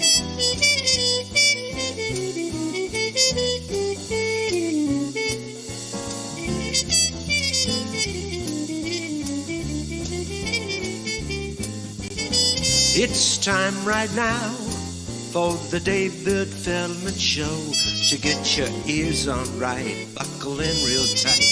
He's got a lot to say and he's coming your way.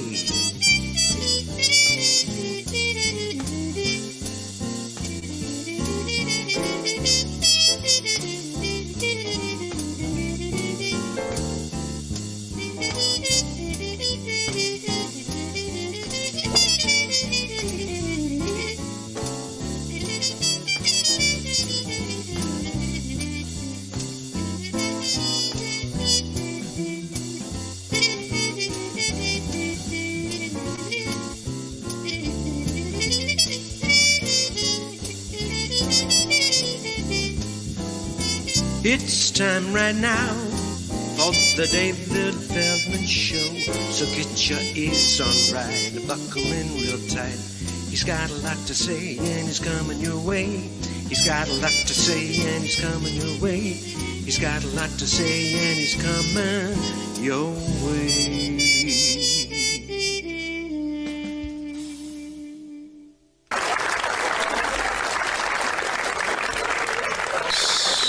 Speaking of the face of evil, please welcome Matt Leck.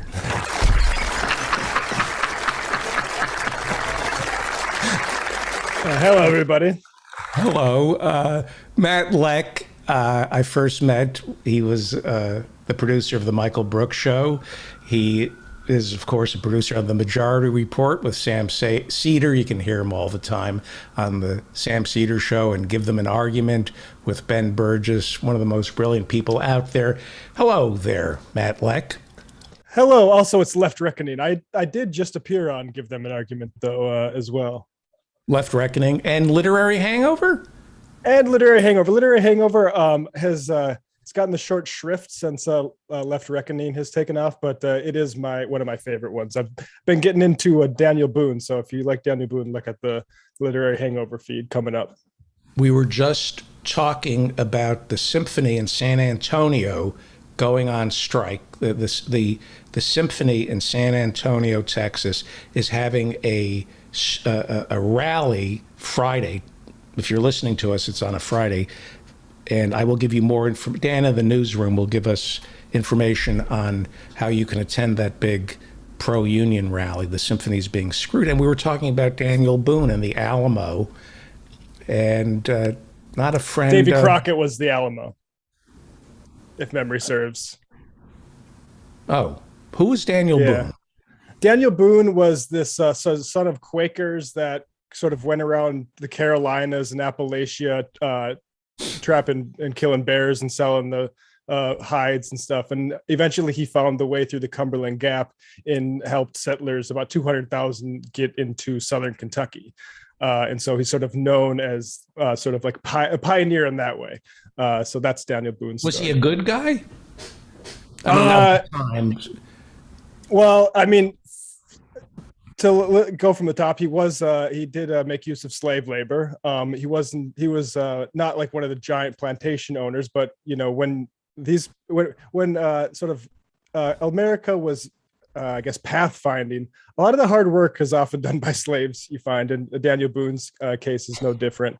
So Jeff Bezos would say he's a mixed bag. It's complicated. He was sort of an agent. Yeah, he wasn't like a ruling class guy, but he was an agent of empire very much. Right. Actually, the very first time everyone heard of Boone was in a pamphlet sort of put out by like landowners in Kentucky trying to attract settlers there. He was like the fifth chapter after chapters about how easy it is to send products down to the Mississippi to New Orleans. So he was very much like an agent of empire. I see. And you do Literary Hangover with one of our favorite people here, Grace Jackson. Yeah, exactly. Yes. How did you meet Grace? Just out of curiosity. Through Alex, my friend, who we also do Literary Hangover with. So we've had Alex Guns, right? Yep, Alex Guns, exactly. Yeah, we've had him on the show. They're great. They're and I want to ask you about Build Back Better and whether or not you have any hope for what Bernie wants. Would you agree that if Bernie approves of this, then we bite the bullet and say, okay, it's not great, but Bernie likes it, it must be good. Or is that too simplistic? Of course it's simplistic, I'm saying. I think whether they say no or whether I think a third option would be to say yes to, like, say the PRO Act, because you can't leave the PRO Act stuff or like the things you like in it. You don't want to leave that on the table. If you say yes, you still got to signal some way that this is absolutely unacceptable and make some sort of other affirmative break with the party. And I haven't like strategized what that is, but I mean, it could start with the leverage AOC has when it comes to fundraising. Like, I'm not giving any of you money because of what just happened here. And we absolutely can't campaign alongside you people because you're a fatal a threat to our credibility with the people who actually know what's going on with regards to climate or poverty in this country. So I think Branko Marcetic and Jacobin had the piece arguing that they made it so watered down, like homeopathically so, that you might as well just kill it. And I think that's sort of an argument I'm definitely giving a lot of time today.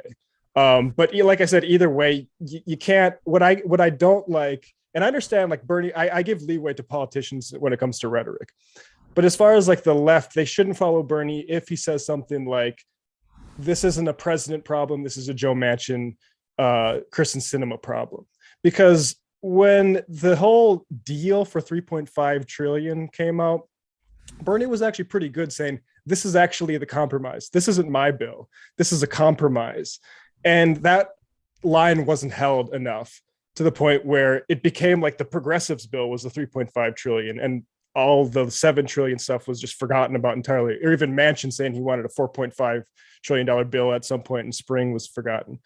And I thought it was the key tell that the Democratic leadership wasn't into this was around that $3.5 trillion deal, because one, Schumer had a special deal with Manchin for 1.7, and also Joe Biden never said, this is my deal. Right away, when Manchin and Sinema started kicking back at the $3.5 trillion bill, Jen Psaki was out there saying, well, we still think Manchin and Sinema like a bill. So not the bill, a bill. And that choice of grammar right there to describe the bill is, I think gave it entirely away. Joe never wanted ownership of this stuff. He's never, like, when has he ever really, to any significant degree, sold this bill. He just wants something done so he's not embarrassed when he goes to COP. And yeah, I mean, the only thing, I liked your energy in the previous segment. The only thing I'm disappointed that, the only real, let me rephrase that. One of the big problems with Trump winning was that we couldn't just have this conversation 4 years earlier and realize that Hillary would have been exactly the same kind of do nothing president. They would have stumbled until they gave corporations and private interests everything they wanted. And then we could have realized this and had this conversation 4 years earlier, and Trump couldn't have stacked the bench with fascists and stuff like that. Right. What could be in the bill that would make you be okay with, they're looking at 1.8 trillion. Yeah. I mean, to me, the compromise would be 1.8 trillion, but we do all the hiring. In other words, we're not, we're going to hire an army of healthcare workers who work for the federal government. That's impossible. They would never do that. But there are ways to spend $1.8 trillion and make it go a longer way than the $6 trillion that Bernie wanted, but we're going to go into the hands of contractors. I mean, if we, the government, started hiring people, you could make $1.8 trillion.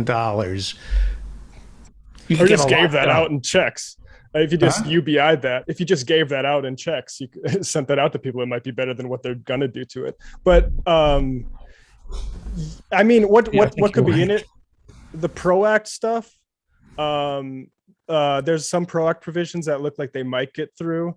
But how would the parliamentarian allow that? What does that have?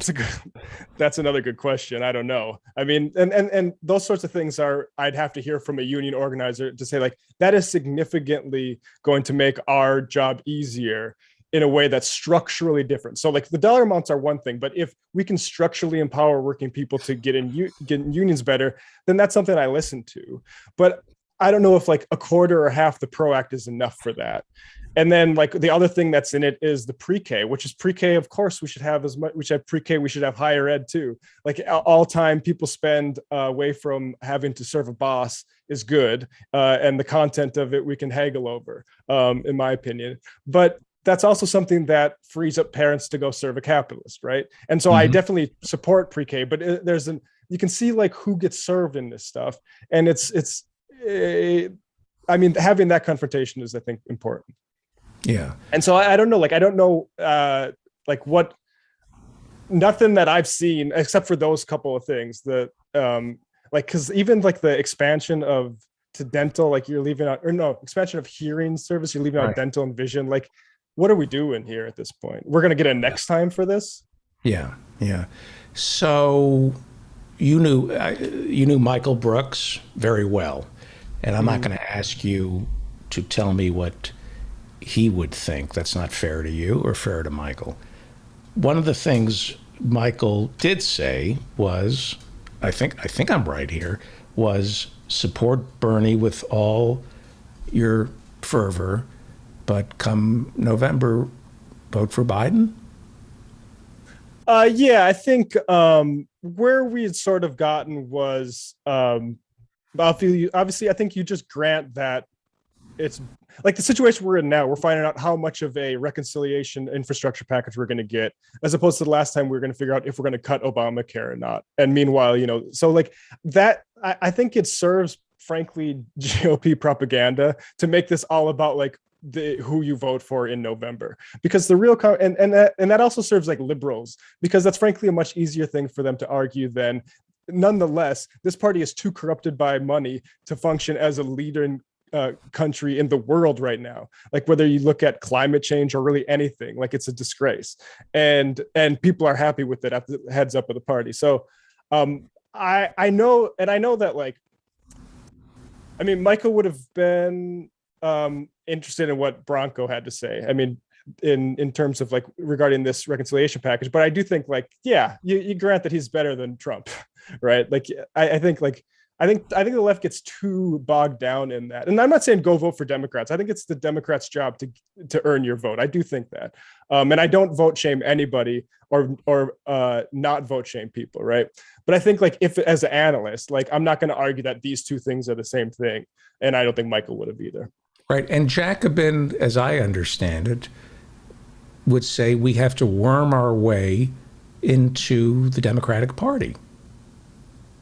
Yeah, I think, there's we can change the party from within strategies, which I don't think is quite Jacobin, but there's the use it as a vehicle to spread your ideas and build your own basis of power, and then do a break, whether that's some sort of clean break, like where you can split powers, or it's a dirty break, which more and more is the one that I'm more interested in, hearing conceived. But I mean, what is wrong? Like, let me ask you about, I think we've done as much due diligence as we possibly can to outline what is in the framework of a $1.8 trillion Build Back Better bill that Pelosi, Schumer, and Biden want.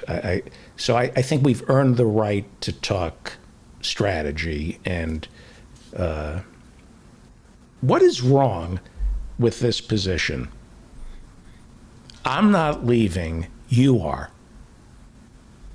To Schumer, to Clyburn, like, get the F out of here. You're going, and let them go to the Republican Party, but kick them out the way McGovern almost did after '68. That everybody thinks back to McGovern and the Rules Committee and changing things. And so 72 is an example, and it's not correct, of what happens when there's an insurrection within the party and you kick out the establishment. That's not what happened, but that's what they use as an excuse for not kicking Nancy Pelosi to the curb. Yeah. I mean, I like the idea of it. I think the difficulty is how do you execute that? Because you have right now, like, look at the way that they're exercising power. You have this desire to disappoint people, I think, and to basically teach people a lesson like, don't give me a couple Georgia senators expecting like we're going to get social democracy. All right, we don't want to get into this position again. But it reminds me of, Will Menaker got in trouble in 2016 saying like, they'll have to bend the knee to us. I think Will Menaker of Chapo Trapos tweeted out that the establishment is going to, if Bernie wins, they have to bend the knee. And absolutely, like that, there's not, and theoretically, like optimistically, I think it's easier to sell progressives than it is to sell whatever they're selling, right? Like India Walton beat Brown in the Democratic primary, and that's I think a key indicator. Did you watch the debate between her? I didn't know. Right. I heard it was good though, right? Yeah. And now is she for those, tell everybody who she is, because this is India, really important. Yeah, she's basically a Democratic socialist running for mayor of Buffalo. And she won the primary against the incumbent. And the incumbent is getting a lot of, I'd call it the authoritarian corporate center support from just liberals and also like Trump folks to run as a third party write-in candidate against India again. And it might be close. Like I don't think his name can be on the ballot, but he's got a lot of name recognition and a lot of special interests. I mean, India Walton is real estate money. Exactly. That's what it is. It's development. And so yeah. What about a purge? And to me, I think there has to be room for righteous indignation and viciousness from the ground up. Not violence. And the cancel culture, instead of fighting the cancel culture, we should embrace it. And we do have corporate America on the ropes when it comes to what we say out loud. Why on the left are we resisting the cancel culture? We're already being called vicious because we're destroying the careers of people who should be destroyed. Why not use what the cancel culture has taught us in terms of organizing and scaring people, and now go after the richest 1% with the same ferocity? Why are we hiving off from the quote unquote thought police? Why don't we go all in on this viciousness? Well, I think we should make the thought police into the boss police very much. And I think you can see the way that they govern social media. You can hide replies and only people I follow can reply to this, stop like Bill Gates from getting ratioed and stuff like that. I think I'm all for that. I mean, I follow like Nancy Pelosi's comms person just to like, quote tweet him and send flying monkeys at him.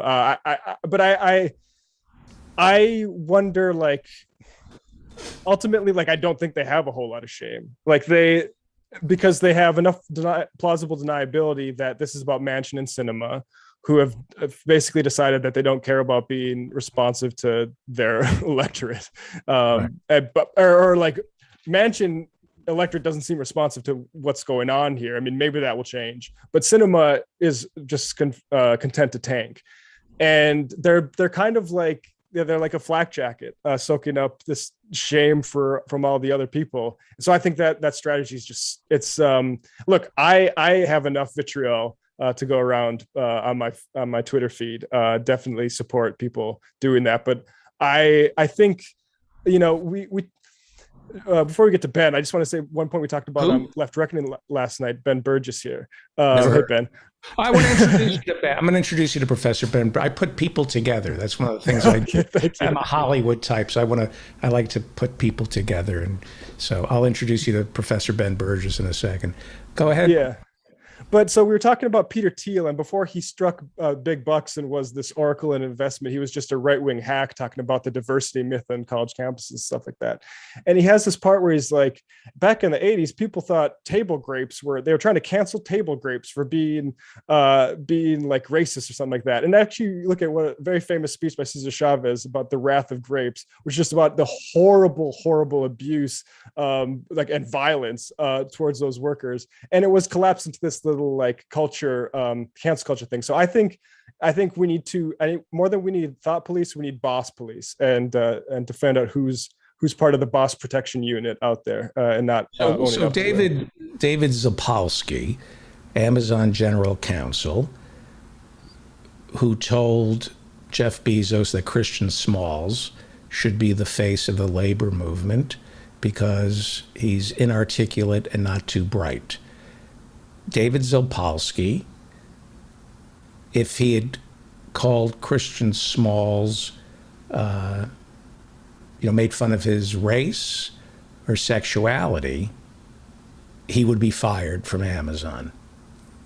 But calling him inarticulate and stupid and making sure that he gets fired from Amazon and his reputation is destroyed, that's politically correct. So you're saying that David Zapolsky should be boss policed as well as... Exactly. I'd throw him in boss jail. I'm going to call an audible here because this is making me happy. Professor Ben, do you have time, Matt? Yeah, I've got a little bit of time.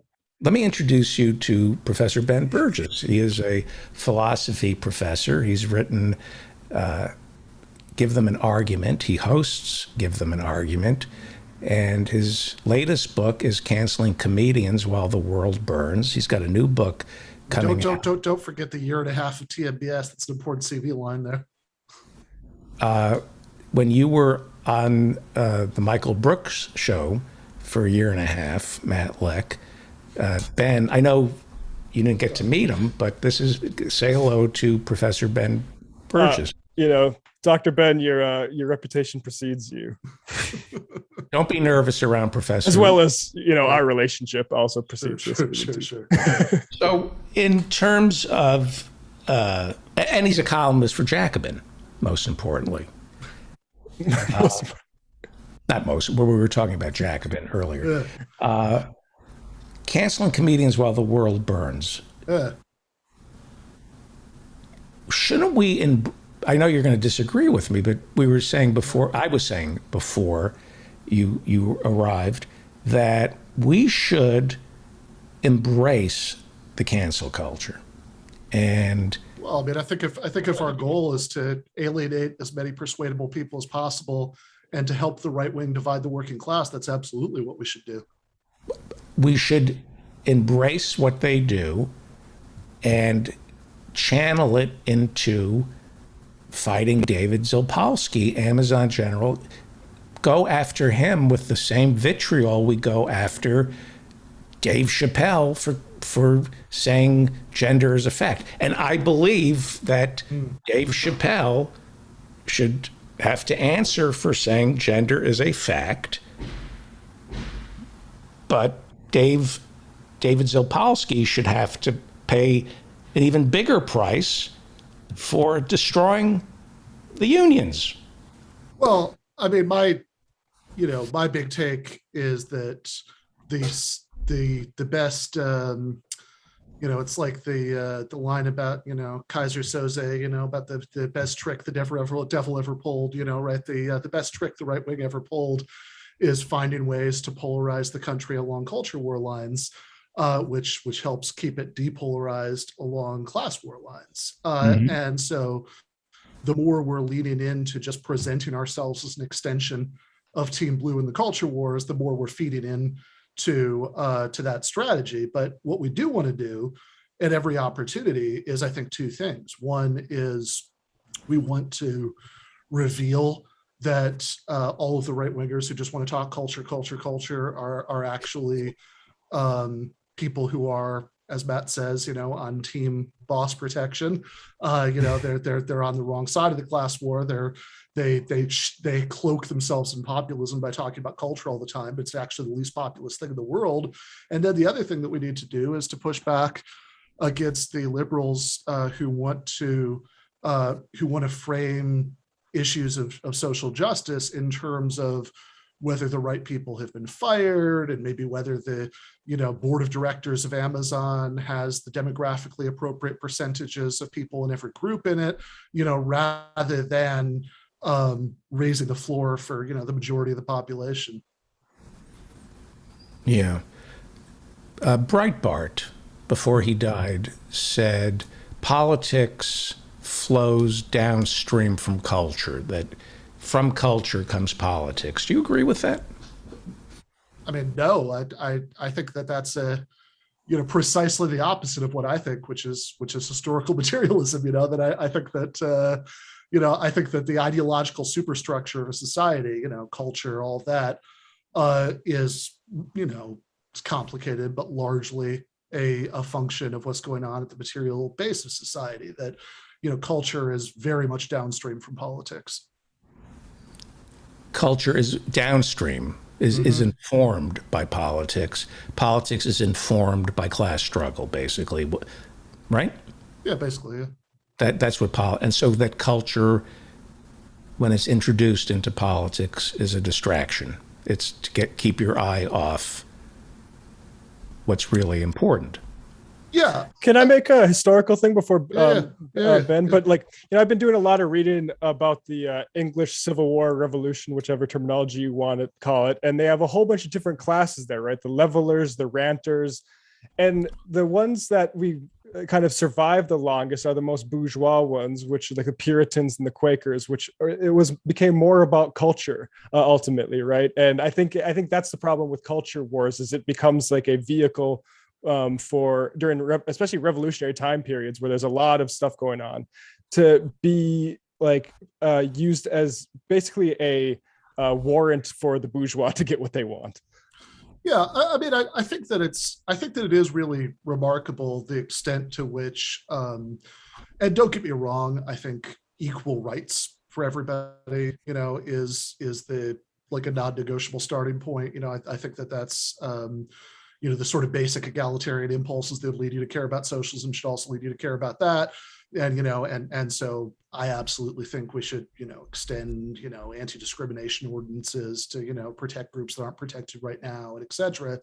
But I'm certainly against things like CRT bans, which are, because that's super authoritarian and cracking down on free speech and stopping people, even in some cases, from teaching real history. But I also think it's remarkable the extent to which the sort of media on various sides has gotten everybody like way more worked up about this sort of sideshow about whether some like molecular traces of CRT have made it into 10th grade English Well, you class. wrote about this. You wrote about this over at Jacobin. With Gavin Newsom, who is, you say he loves fighting for the culture as long as it doesn't cost anything. Yeah, right. Yeah. So I think I would really like it if at least 10% of the passion that went into the sort of battles over whether something that somebody says in 10th grade English class is influenced by somebody who's influenced by critical race theory in law school, if at least 10% of that energy went into like thinking about stuff like class sizes and attacks on teachers unions. And in the Gavin Newsom case, I think the title of the article was Gavin Newsom loves racial justice as long as it doesn't cost anything.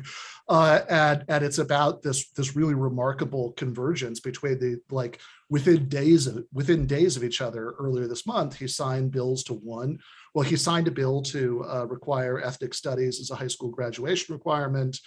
But then like a few days later, he vetoed a bill that would have considerably expanded financial aid for California colleges, and in particular. But don't they find that, in his defense, they find that kids where there are ethnic studies programs have a higher graduation rate? I mean, that could be, but I think, although I'd also my first impulse, at least, I mean, without having looked at it, would be to question whether the correlation there, which direction the correlation goes in, right? Whether it's that higher income places are more likely to institute that, or that those themselves lead to higher graduation rates. But my problem with this is not that I have some huge issue with ethnic studies. I mean, depending on how it's taught, that could be a good thing. My problem with it is that, liberals are slow clapping for the first part, which is largely symbolic, but the second part would actually decrease racial disparities in real life, that, Black people and Hispanic people are less likely than white people to be able to afford to go to college. They end up being saddled by far more student loan debt, et cetera. Like, even if you think for the sake, that the main way we think about injustices that disproportionately affect people of color should be by thinking about disparities, and smart people like Adolph Reed have criticisms of that I take seriously, but forget that for now. Let's just assume that that's the main way we should be thinking about it, right? This is a non-symbolic thing that would actually help, disproportionately help people of color actually be able to go to college, which, the way it is right now, California's financial aid system actually pretty much like the main thing they've got is actually called the middle class grant, which is awesome. And it doesn't cover community colleges, even though, community colleges are, again, disproportionately non-white. Community colleges are where lots of people who, for various reasons, who come from disadvantaged backgrounds end up starting out. I mean, I'm not from a terribly disadvantaged background, but I mean, I wouldn't have been able to go to college at all, if I hadn't been able to start off at a community college. And so I just wish people were more upset about that than they were consumed with the first thing. When you say culture wars, Yeah. define the term, because to me, you're the most brilliant, one of the most brilliant people. Have you ever met Matt Leck? No. Oh, who is he? okay. Is I was playing the character that I do on Sam's show. I was saying what I don't mean. No, you're one of the most brilliant people I've met, and the fact that you come from a community college, is that part of the culture wars, or should it be part of the culture wars? What fits into that funnel? Well, I mean, the distinction I'm trying to Well, come to. answer my question, sir. Well, What, I is think that I is that was. a culture? I hope I was. I hope I was actually trying to answer it. I think I was. I'm showing off from. Just go along with it. I'm trying to embarrass me. Okay, so Don't embarrass me in front of Matt. I think the distinction He thinks I ask hard-hitting questions. is about what you whether you're primarily focused on things that are really pretty directly about the distribution of resources and distribution of power, or whether you're primarily focused on things that are more about how we talk about things or what symbols we use. But what is? I don't know. Sort of battles between like what region you're from, what cable news network you trust, whether what kind of attitudes you have in your head. And I'm not saying that this is like a pristine distinction, or there's going to be no spillover from one to the other. I'm also not saying that nothing that could fall into the culture stuff matters, because clearly some of it does. But I think as a matter of emphasis, I think that we really need to try very hard to resist the sort of conservative trick of making everything about culture, and try to center things as much as possible on distribution of resources, who gets what, like who has healthcare, who's paid what, who's Right. who has a say in the job, and like these are things I'd like to center way more. The word culture. When I hear the word culture, I think of my underwear and why. I'm sorry. Just a UTI joke that I shouldn't. When I think of culture, I think of the symphony. I think of the museums.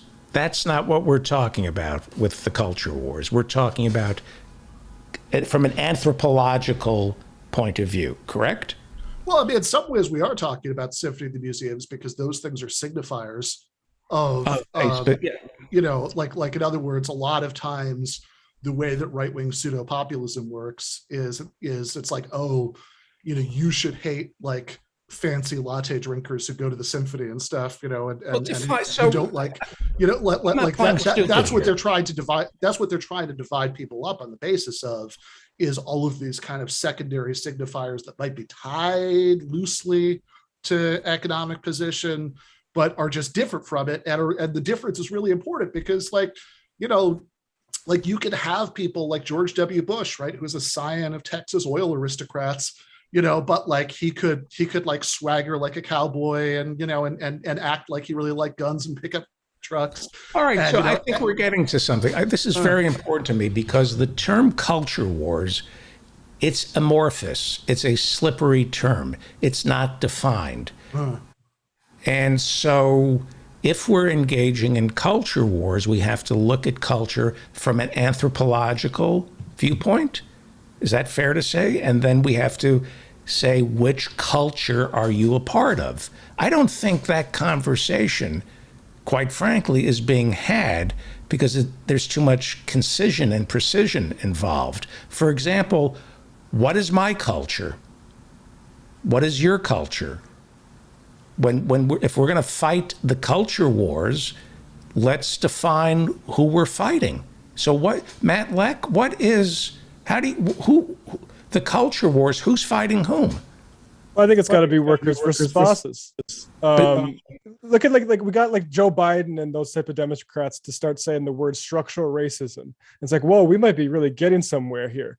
But it's never like, and I'm sure like certain things like the bigotries that sort of structural racism leads to, the sort of like lack of cultural recognition is all problematic and difficult for people. But I think the real nut that is never really going to be cracked by these Democrats when they say structural racism is the structural labor coercion part in that, right? So they're not going to make community college, student loan debt, all these things that could actually address structural racism. As long as they leave the structural labor coercion intact, they're actually pretty safe. Yeah, I'm always fascinated when I hear like centrist Democrats talking about structural racism. I always want to know what structure they think they're talking about. Mm-hmm. Yeah, tell me something about the structure, because my take on why it is that we have these long-term disparities going from emancipation to the present is basically that, just regular capitalist property relations, have the effect of kind of freezing, it's like the mosquito in Jurassic Park, the disparities that, that existed historically in place. But I'm pretty sure that's not the structure they're talking about. Let me ask you a question. Matt Leck, this is a statement from our chat room. Mr. Nim writes, Feldo's underwear. I'm Feldo, by the way. They call me Feldo. I asked them to call me Mr. Chips, but they won't call me Mr. Chips. Feldo's underwear is so cultured, it incrementally moves closer to his window to get sunlight when he dumps it on the floor. How am I supposed to feel when people show up to my show and go into the chat room and say things about me? It makes me feel... I understand why David Zapolsky, Amazon General Counsel, wants to crush people. When somebody writes that, you got to just take the response. I mean, we were talking to on Left Reckoning with Ben last night about the first time I was exposed to an atheist. It was on a local news segment when I was like 9 or 10. And it was about like keeping the 10 Commandments off of the courthouse or something like that.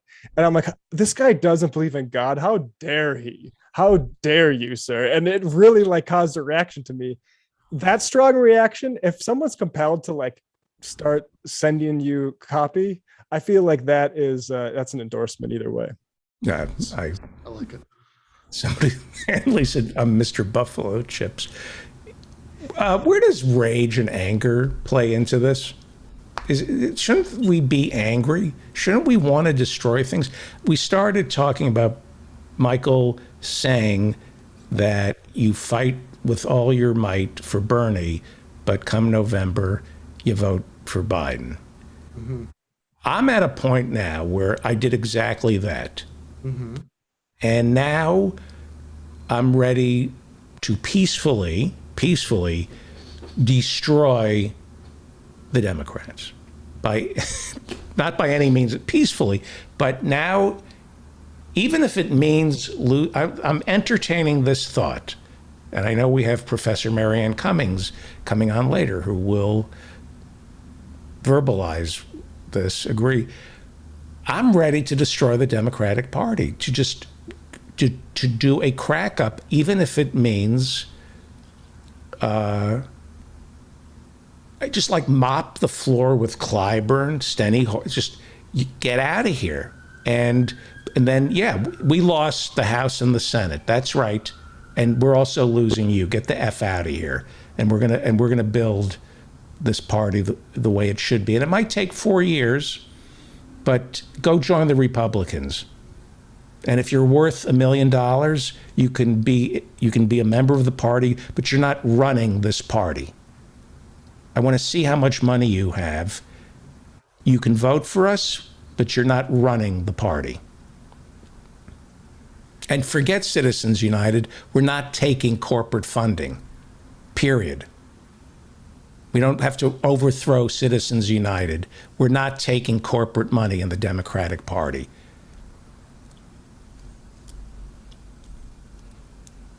What happens if we do that?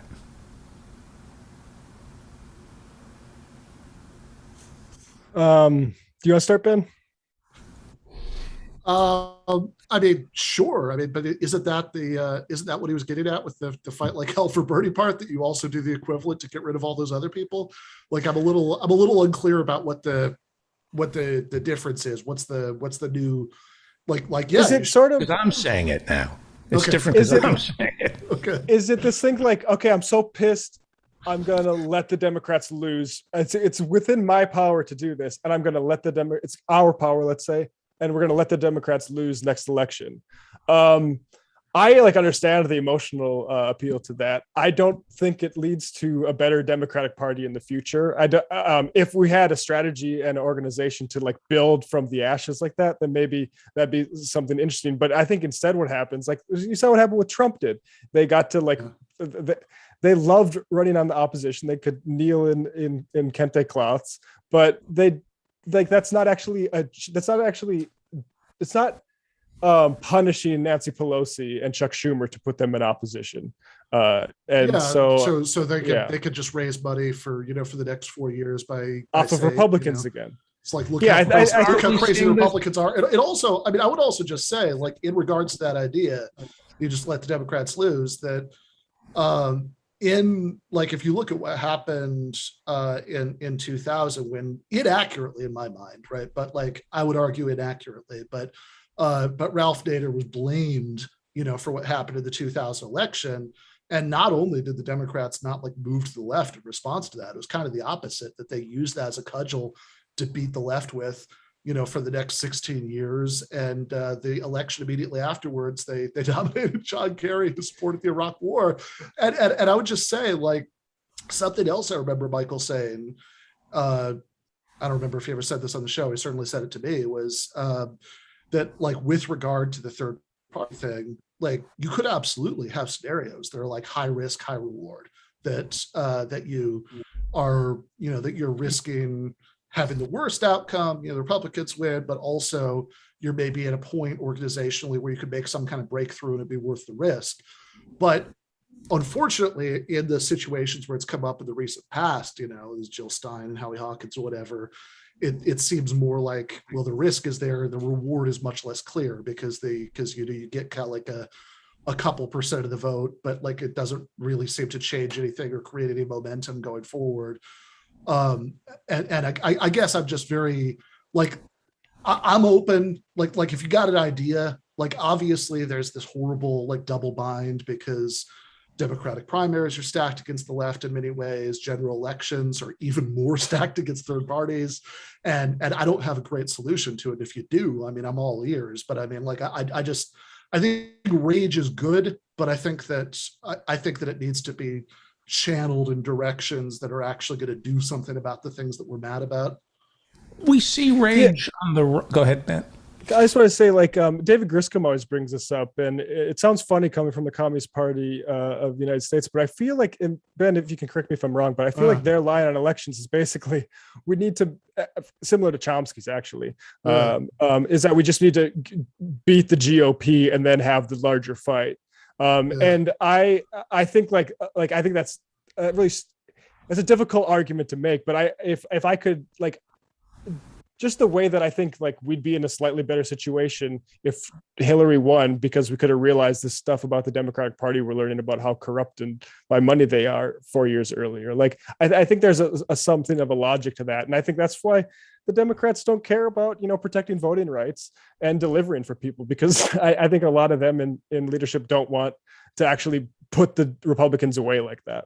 Well, I mean, look at what they're doing right now. That they are in power, but like they're doing things like claiming that oh man, there are all these wonderful things we'd love to be able to do for you if we just could, but we have this Senate staffer we could fire, whatever, who made a non-binding recommendation that we shouldn't do it. So sorry, guys, our hands are tied, right? Like that's a pretty weak excuse, but like, the Republicans control everything is a great excuse, because then you could just say, like, oh, hey, legitimately, what are we going to do? Like you have to vote for us or else, and of course we remember, right? But I think most people who only sort of pay attention to politics don't remember. So, I mean, I'm not like, I mean, I'd probably actually be a lot less enthusiastic about this argument than the Communist Party, because I think that they're, that they're like pretty gung-ho about the sort of, elected Democrats part, and I'm a lot less enthusiastic about it. Right.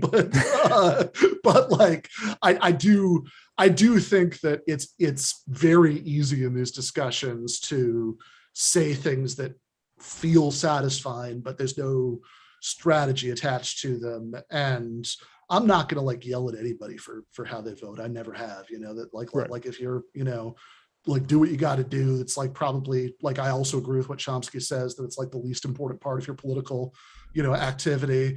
If you live in one of the 5 states that matters, you want my tactical advice, I'll give it. But if you don't, I'm not gonna like yell at you about it.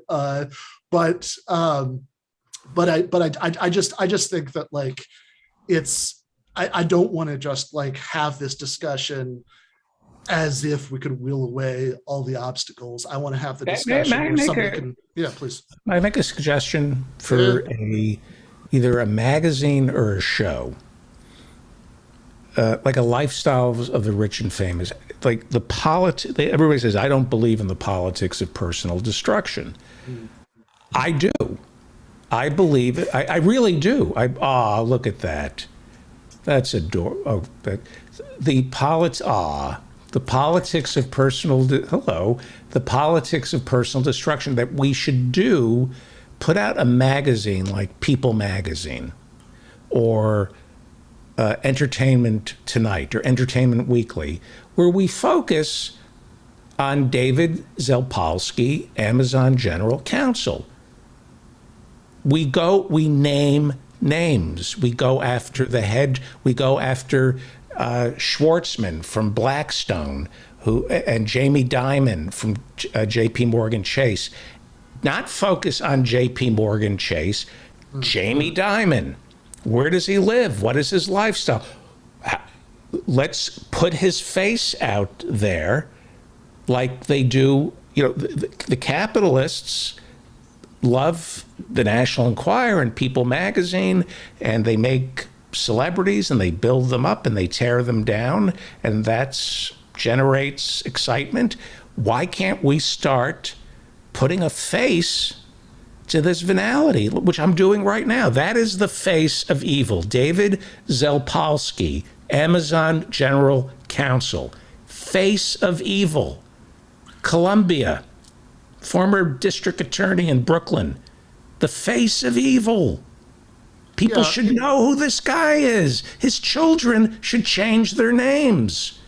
His children should be ashamed that their father is David Zapolsky. Why are we talking about ideology when we should be spending all our time exposing these pigs? Well, this is the devil. So I certainly wouldn't cry any tears for David Zapolsky if any of that happened. I think he'd richly deserve it. But I do, that last sentence is where I really get off board, because I think that already one of the big problems with American politics is that, like mainstream media has trained people very effectively to think in terms of personalities rather than systems.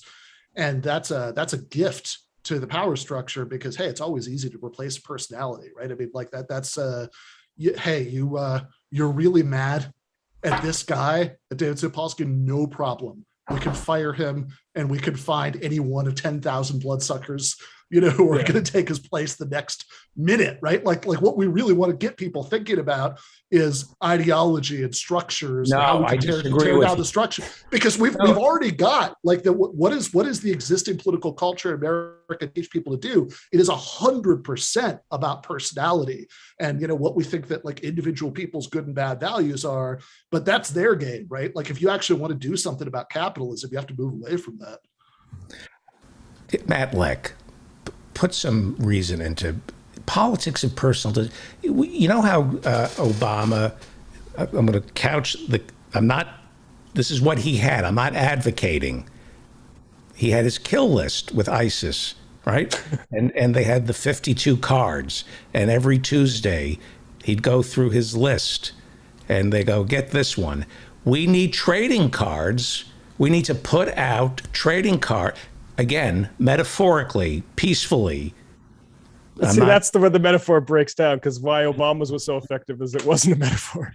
And I mean, who knows how effective that was in the long run anyway, and whatever goals that was trying to accomplish. Which is actually kind of a funny analogy, because I remember even before Obama, during the Bush years, that it felt like there was a while where every 2 weeks the United States would announce that we killed the number 2 guy at Al Qaeda. It's like, man, how many number 2 guys in Al Qaeda are there? Right. But it's like even Al Qaeda managed to keep coming up with new ones, and that's a tiny, powerless organization compared to Amazon.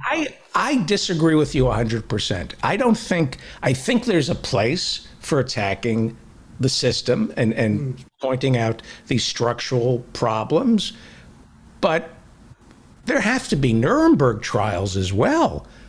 I'm not against the Nuremberg trials, but you can't have Nuremberg trials if you don't win the war first. Is that, and also like, there's accountability in the back to the English Civil War. Cut a king's head off, and that didn't exactly solve everything. Again, I am not advocating violence at all.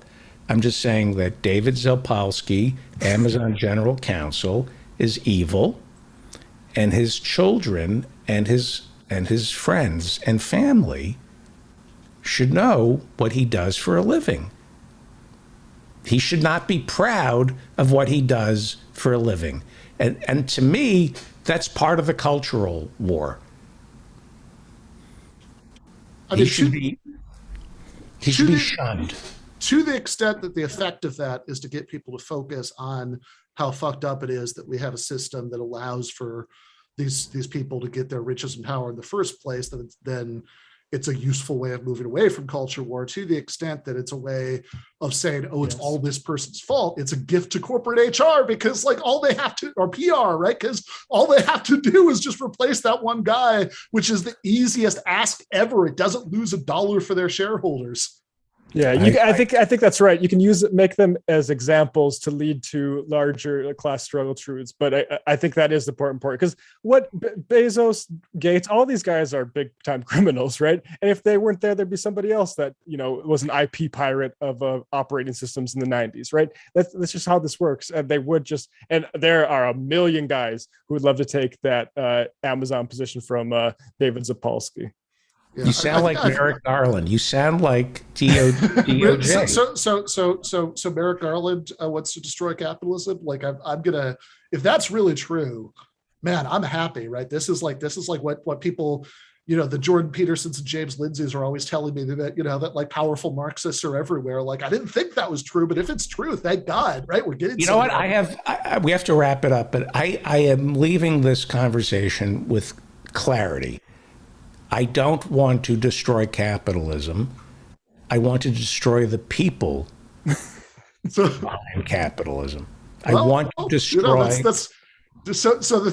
of those things will actually help their victims, and the other one won't. But like, I want to take their money. I want to get. Well, no. But taking their money is a very different thing, right? Like, so do you want to take their money in the sense that this giant salary that one ghoul is paid for to write these memos for Amazon is transferred to some other ghoul to write the same memos? Or do you want to take their money in the sense that like a massive chunk of it is taxed to pay for social programs to help their victims, or even better, take their money in the sense that they no longer control the means of production? Those last two are useful. The first two is just irrelevant. That's just like switching around that really is like trading cards, right? Like you're just switching around the faces, on the evil thing, like I think revenge is a bit dish best served cold. I think that like take the rage and channel it in ways that are actually going to do something about the thing that made you mad in the first place. Right. Matt Leck, Majority Report, The Michael Brooks Show, Literary Hangover, and your new podcast is? Left Reckoning, folks. You can see Ben on it, just on it, break it down his Charlie Kirk debate. Yeah, last night. And we didn't even have time to talk about the Charlie Kirk debate. I thought I saw the highlight that Ben Glebe did with Charlie Kirk, and I went with the dolphin. Yeah, the scream, the talking over one another. Give them an argument. Watch that. Listen to it. Read him over at Jacobin. Read Canceling Comedians While the World Burns. Did I leave anything out?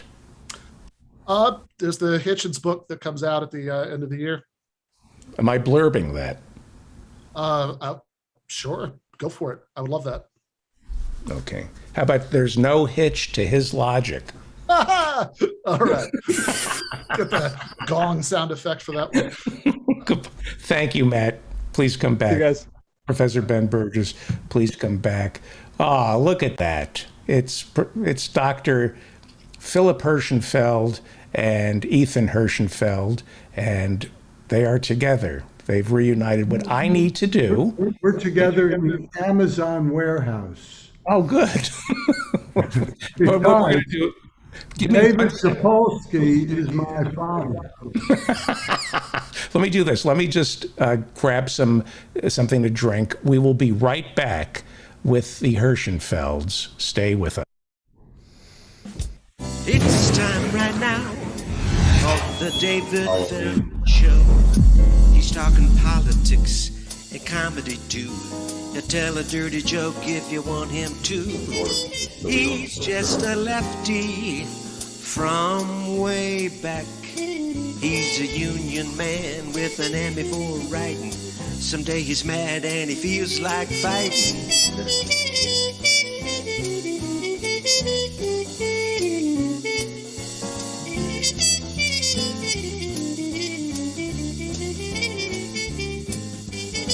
It's time right now for the David Feldman Show. So get your ears on right, buckle in real tight. He's got a lot to say and he's coming your way.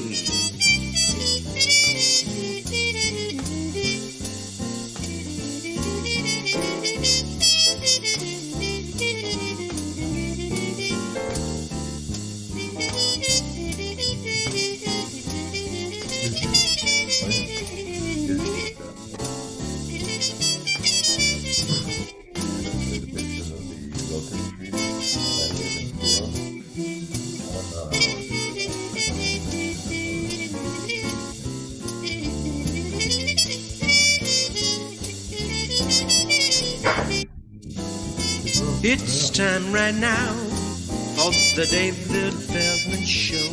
So get your ears on right, buckle in real tight. He's got a lot to say and he's coming your way. He's got a lot to say and he's coming your way. He's got a lot to say and he's coming your way.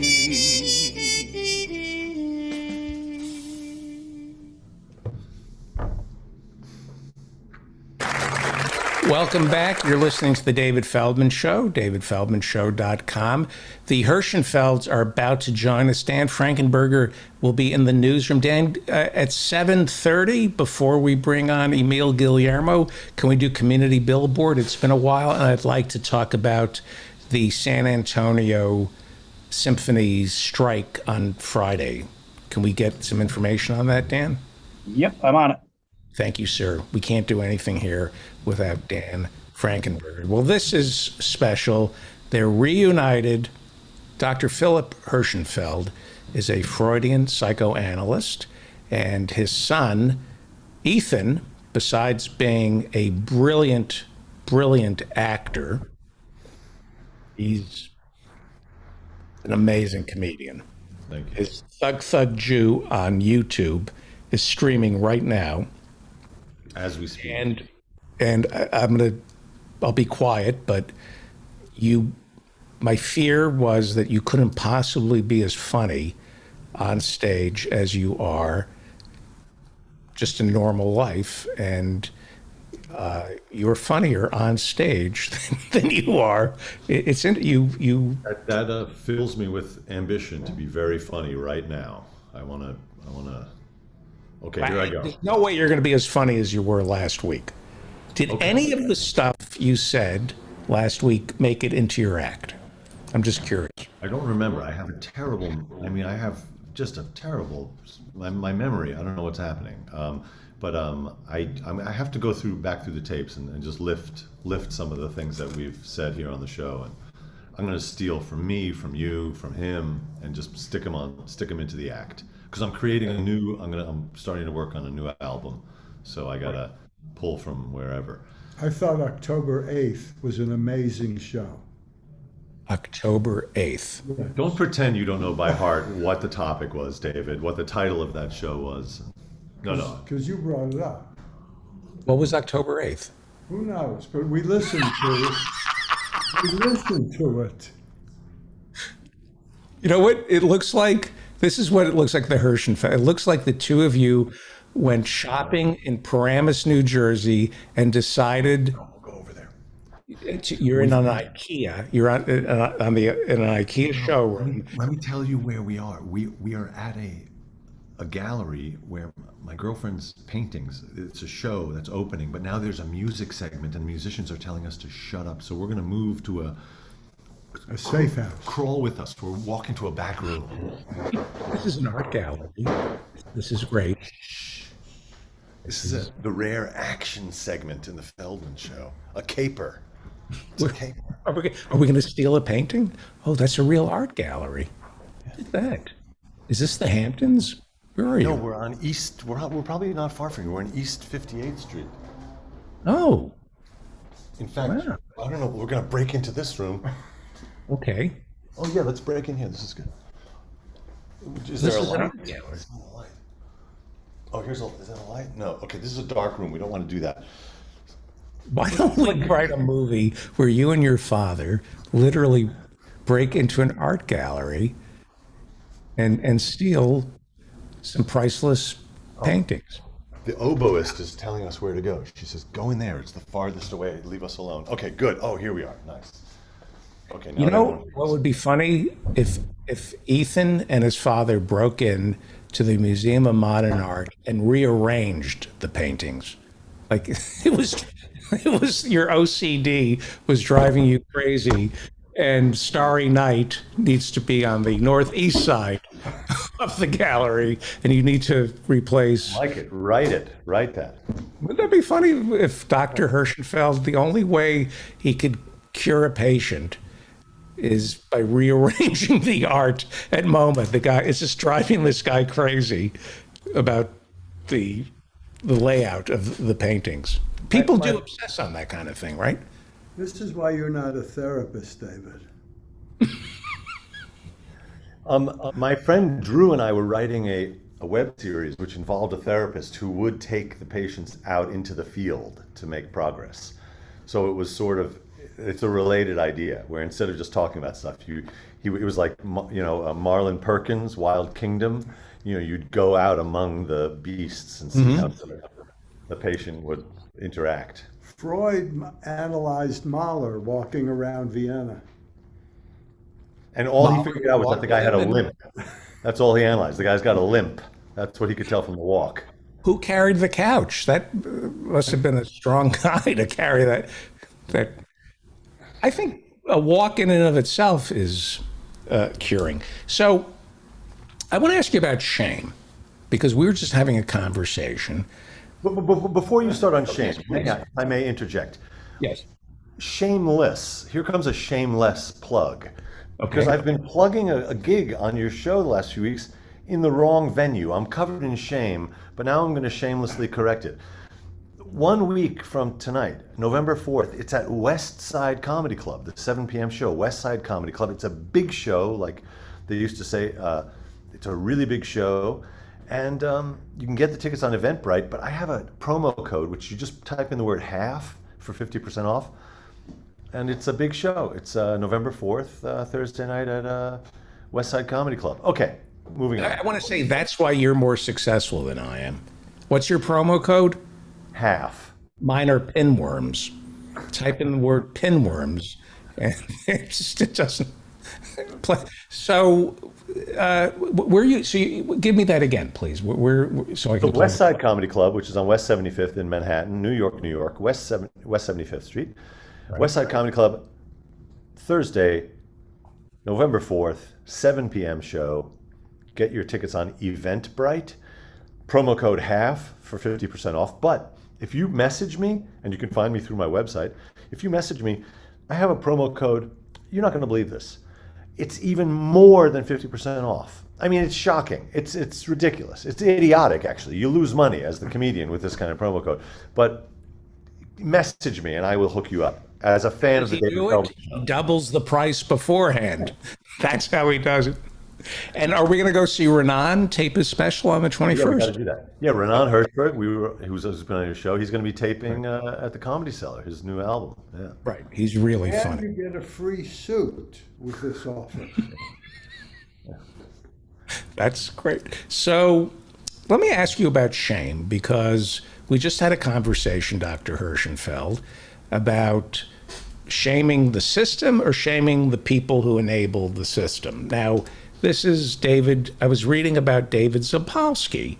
He's the Amazon General Counsel. You'll be pleased to know that he's a Columbia graduate, nothing to do with Harvard. It's not a product of Harvard, and yet he's evil. So I stand. Let's talk about evil for a moment, Okay, yes. because I I'm not sure that it sounded to me in the previous segment. I was only listening with one ear, but you kind of want these guys' heads on a pike, or you Well, just want them to have less money. They should spread the wealth. What is the goal?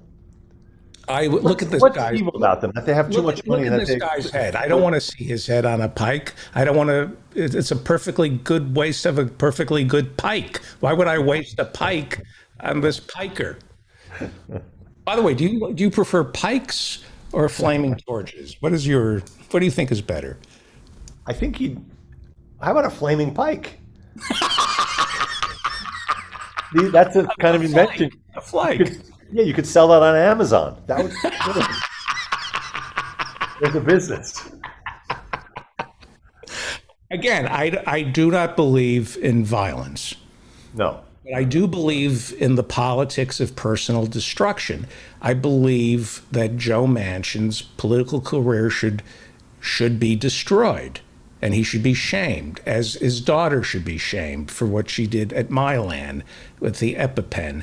And I believe that the politics of personal destruction doesn't stop in Washington, D.C. It includes the people who pay Joe Manchin to be horrible, and it's David Zilpowski. He's the Amazon general counsel. Why does he get to have a Twitter account and live a life of immunity while the front men, the politicians, do his dirty work? People should know who David Zilpowski is. Can you tell me in a nutshell what's Well, he started. He worked for the Brooklyn DA. okay? You know, he learned his law to skirt it, to then go to Amazon and advise Jeff Bezos on how to skirt the law. He said of my friend Christian Smalls, who's organizing the Amazon Workers Union out at JFK, he said that the David Zilpowski, Amazon General Counsel, said, "We hope Christian Smalls is the face of the labor movement because he's not smart and he's inarticulate." Just a horrible thing to say. But can I? This is my thought. The real villains in this story are the politicians, because the only way to disincentivize this kind of evil is to pass laws and to pass billionaire taxes and to put actual limitations on the way these people behave. They're part of a. I'm not saying it's good, but he's hired by a company, and the company is charged by its shareholders to make more money. That's what a company is. So That's not true. A corporation is chartered by the state, and in order to be a corporation, you have to show proof that you are good for the general well-being of society. You don't get a corporate charter unless you can show proof that society benefits from. is that true? Yep. Absolutely. Corporations were founded to build roads, to provide services to the community, and it was a way not to get sued. You know, it gave you liability, limited liability, but you had to prove that the corporation would benefit the community at large. That's why you're chartered by the state. So I just gotta say, this is another one of those moments when the conversation quickly runs into the fence around which my very limited knowledge. I don't know. I don't know what to say. What about the possibility, David, that you want to put this guy's head on a pike for being a human being? That this is what most human beings will do if given half a chance. They will go to Columbia University. They will go to law school. They'll get a job with the Brooklyn DA, very prestigious job. And then if they can parlay that into some big, really expensive job, they'll do that too. And then they'll do whatever it takes to keep that job. So maybe he's just being human. Oh, we can't hear you. Did you go silent? What happened? There you are. Our audience's wildest dreams did not come true. You can still hear my voice. Yeah, I understand. Hannah Arendt writes about the banality of evil and how incrementally people's decisions, like David Zelpolsky, there's a banality to showing up in that and then being in a bubble and saying and making decisions that have no personal consequences. And I think there have to be cultural consequences for people who do evil. And Amazon is evil. Ergo, David Zelpolsky, Amazon General Counsel, perverts the law to do evil. He's evil by every standard of evil. More evil than somebody who is walking the streets and steals your wallet or robs a liquor store, because they do that out of necessity or they're desperate. He's treated like a hero. This is way more evil than a common thug. I don't know the guy. I have to read up a little more on it. But he dated my sister. That's the other thing. But that had nothing to do. That had nothing at all to do with the fact that he dumped my sister. Nothing whatsoever. I really want to Google him now and see what he's really on Twitter. into. Everybody should say hello to him on Twitter. Zapolsky. He likes to hike. He's a tenor, by the way. He identifies as a tenor. Okay. He sings. How bad can he be? So let me ask Ethan. The bass is usually the villain, like this guy right here. The tenor is the hero. I'm going to ask a question for Dr. Hirschenfeld, but Okay, I've been waiting all night for this. okay, but we'll run it by Ethan and see if he gets the right answer. Okay? I'm going to assume you have a certain political ideology. Okay. And somebody, pay attention, Ethan. These kids, they don't listen. No, I was looking up Zapolsky. He was at Wachtell. That was the firm he was at, which is one of those giant New York firms. Anyway, go on. Right. So you have your Upper East Side, Upper West Side political beliefs. You're a Freudian analyst, Ethan. Okay, this is a hypothetical. I'm with you. It's Okay. a hypothetical, and a patient comes in and says, "My name is David Zopal." I don't know, somebody like I'm the general counsel for Satan, and I go to work every day, and I'm just not happy. I'm very unhappy. Will you treat me? Would you treat somebody like this? And could you treat this person who is in crisis and not pass judgment on what he does 14 hours a day to people? Isn't that your other illustrious guest is the Marxist psychoanalyst, right? Dr. Fraud. Yeah, Dr. Fraud. So it sounds like she would be the person who would bring to bear an understanding of the inequality that this guy is raining down on the Can you universe. separate what a person does 14 hours a day with how they're feeling?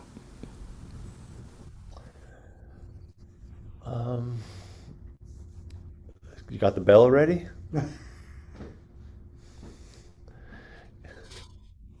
Go ahead. Yes. I don't think that's the cuckoo clock. What is the correct answer, Doctor? Wait. Let me think about this for 1 second before we get the expert opinion. Can you separate? Well, no. I mean, a lot of who we are. You are what you do.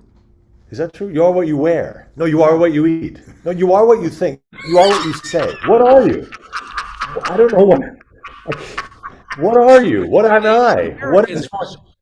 Native American. You are what you buy. You are what you buy. Native Americans used every Why won't part. you drive? Why won't you drive? See, the Native Americans used every part of the buffalo. So they ate the buffalo, they rode the buffalo, they wore the buffalo, they knew who they were. I'm so confused by that last. Here, let the expert talk.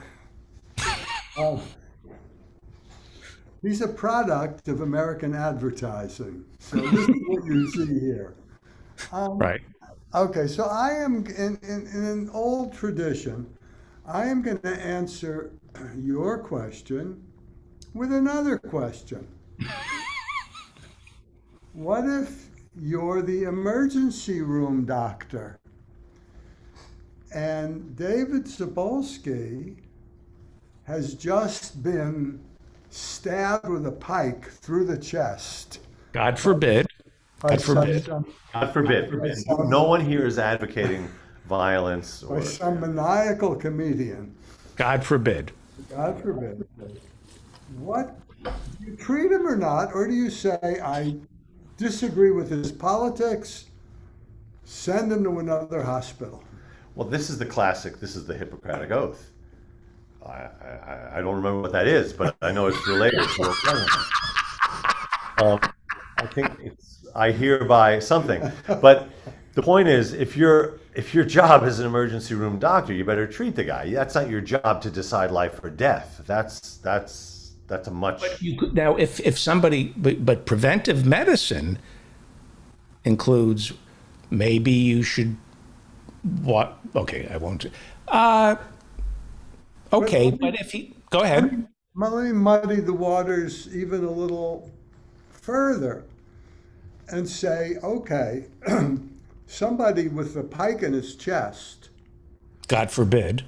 God forbid, God forbid. if, as the doctor, all you're dealing is with that wound, and you're going to bring all of your skills to healing that wound. That's your job.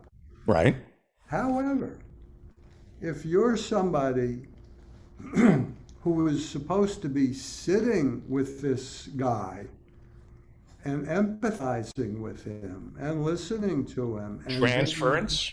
non-judgmental about him, then it's a very individual decision. Some people can work with a guy like that, and some other people will say, I'm sorry, let me refer you, but I find you so vile.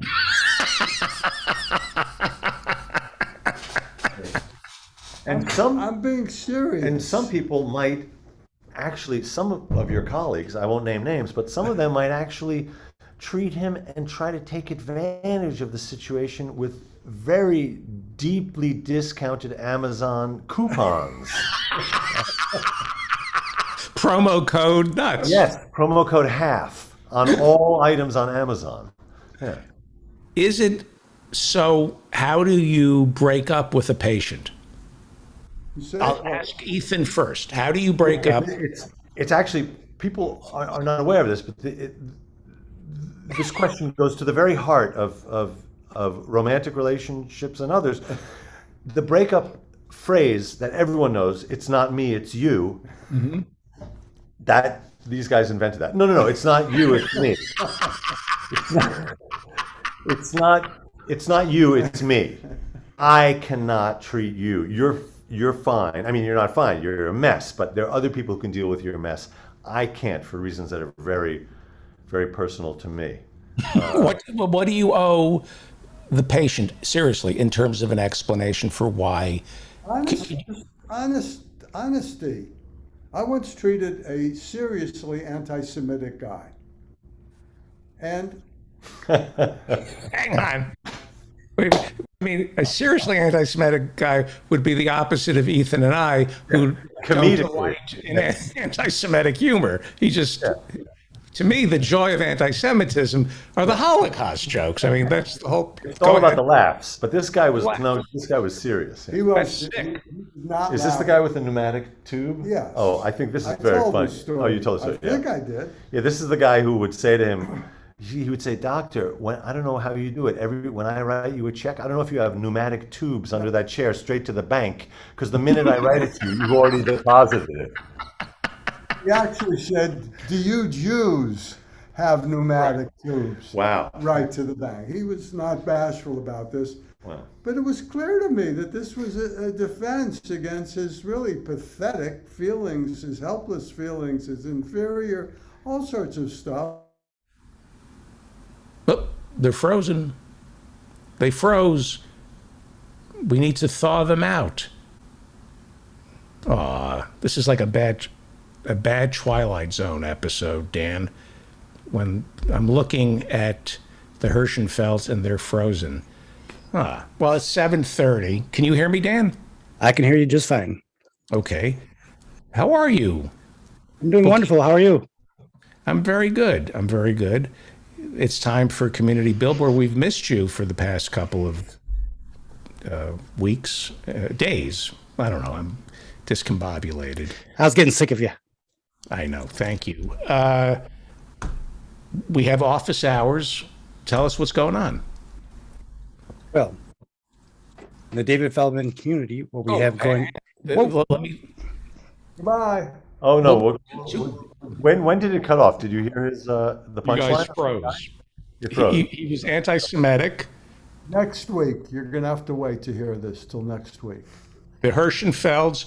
Plug away, Ethan. Oh, so Thug Thug Jew is streaming. Watch Thug Thug Jew, but then come to the show on November 4th at West Side Comedy Club. November 4th, West Side Comedy Club. Come to New York. I have a friend coming all the way from California to see the show. Promo code HALF for 50% off. 7 p.m. show, Thursday, November 4th, West Side Comedy Club. Eventbrite. Promo code HALF. Or come to my office on the Upper East Side. Do they do theaters like like an operating theater? That would be fun to Oh, yeah. stand above and watch me. Thank you, thank you so Toodles. much. Thank you. Emil Guillermo is coming up, but first, Dan Frankenberger. What's going on in our community? Hello, Jag Officer. Yes, sir. How are you? Good. So, from Morning Marks, we have a message. FU is proud to present our upcoming feminist Marxist comedian, Ms. Hannah Feldwoman, at this week's Weekly Marks Sunday at 4:30. And she's roasting Eastern. Ricardo. She's roasting Ricardo. She's roasting Ricardo and takes fixed and circulating capital. Oh, her takes on fixed and circulating capital. And for extra fun, she takes pops at beta incel Adam Smith. Beta incel Adam Yep. Smith. He was involuntarily celibate, Adam Smith? That's what the message said from Ricky. And Ricardo was some kind of I'm going to shut up. David, he writes, David Ricardo, one of the targets of Marx's critical evil eye, is the illegitimate stepson of classical economists. So they have a show coming up. Hannah's going to be roasting some people. And to get tickets to the Zoom event, you can, first of all, you can email me, dentfeldman@gmail.com, and I'll get it to you. Code Babalu, I believe. That's right. Babalu. Nobody gets Ricardo.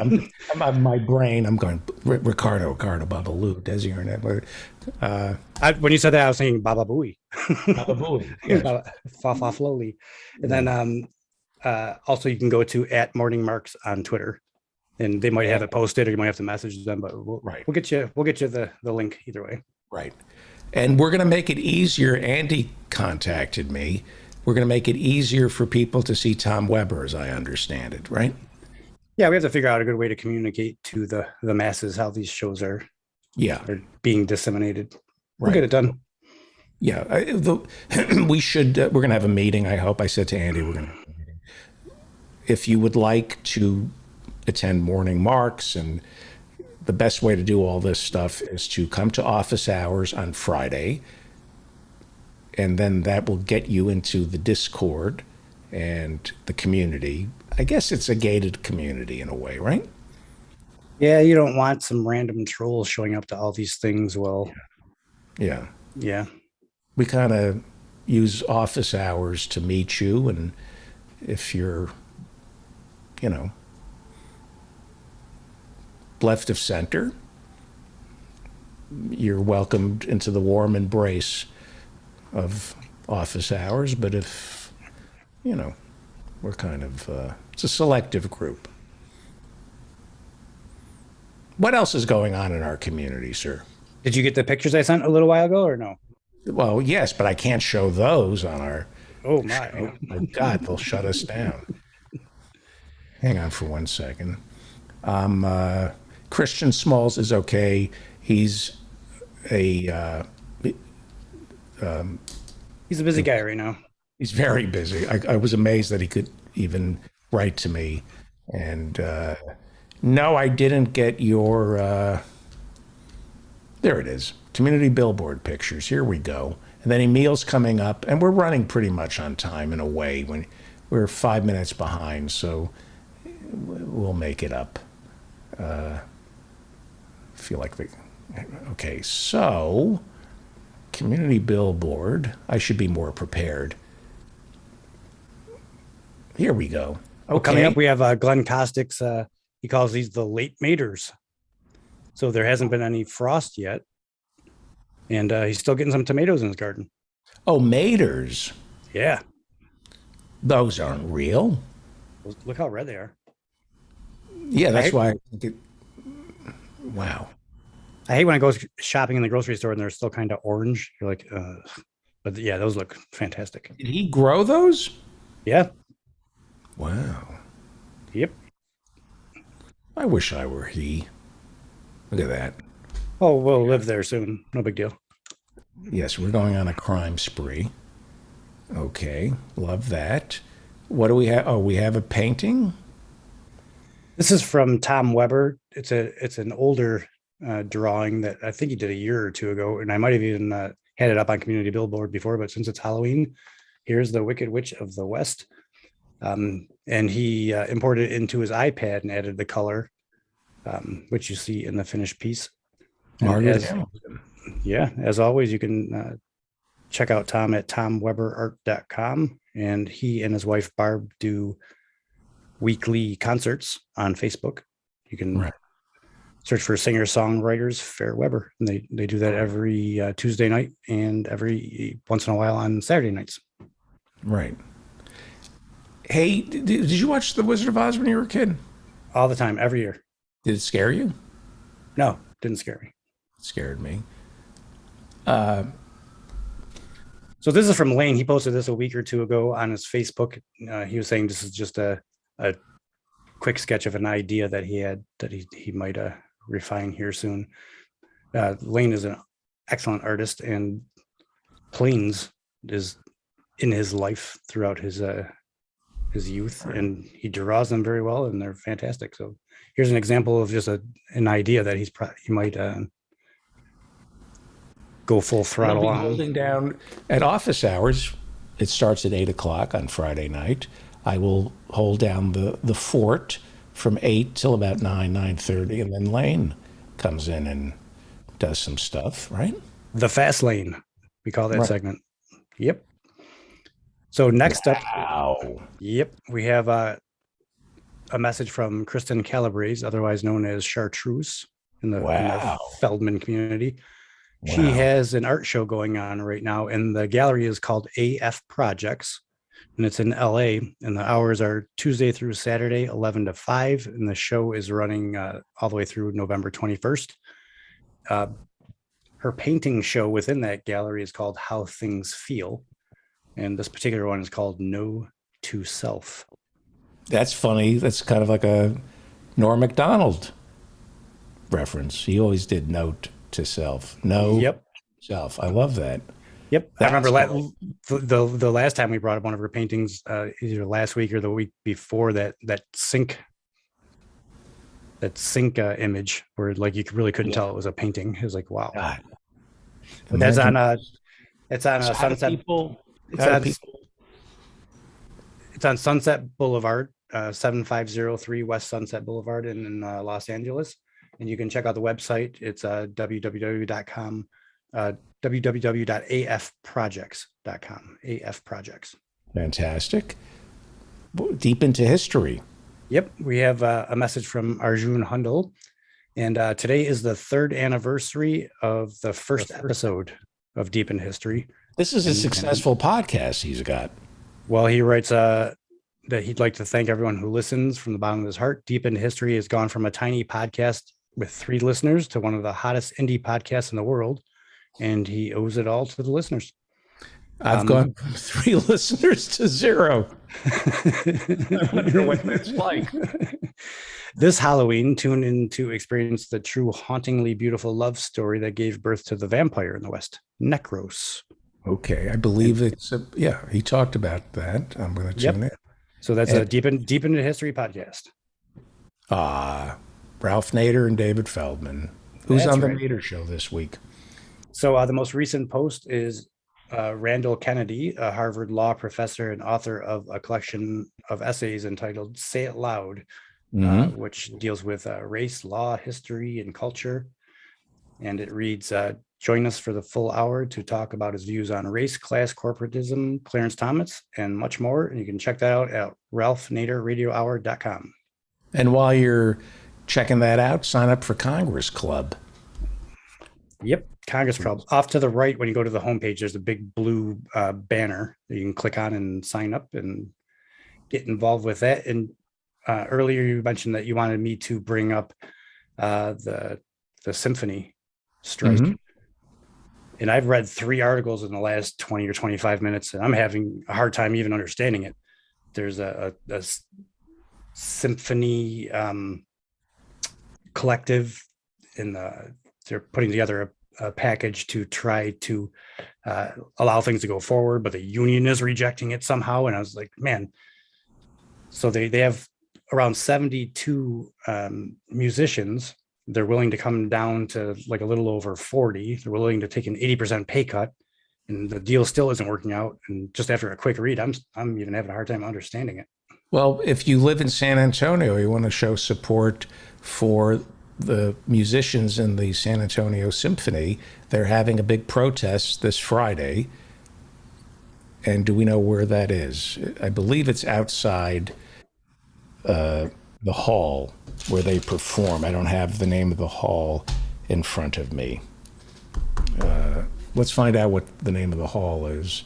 Wherever the symphony performs, that's where they're going to be. Yep, that's one piece of information I didn't pick up on. Yeah, we'll get it to you later. Or just Google San Antonio Symphony and you'll know. All right. Thank you, Dan. All right, very good. I will talk to you tomorrow. Yep, at good office night. hours. Thank you. Dan, how do people contact you? You can just email me at dentfeldman@gmail.com. Okay. Well, you're listening to The David Feldman Show, davidfeldmanshow.com. We're running 10 minutes behind. I want to alert our affiliates. We're running 10. Remember Ted Koppel used to do that on Nightline? Yeah. He would alert the affiliates. That's when we had real news. Emil Guillermo joins us.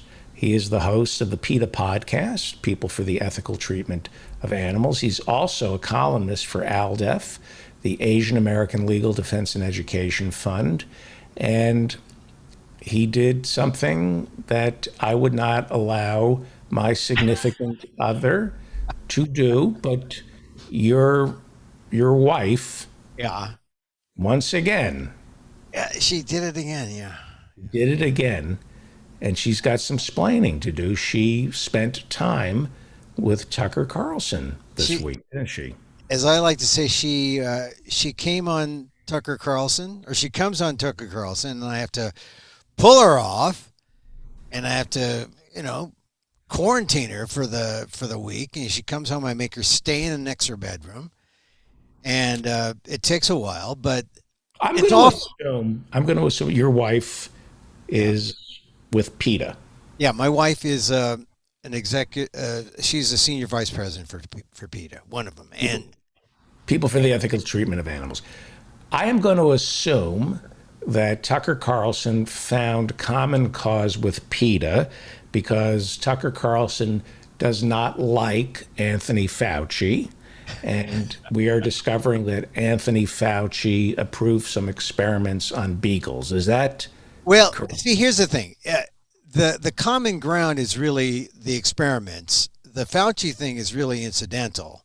But that is one of the things about the media, the siloed media, the conservative media, of which the David Feldman show is not a part of, but the siloed conservative media is going crazy about these beagle experiments that was funded by the NIH, the National Institutes of Health.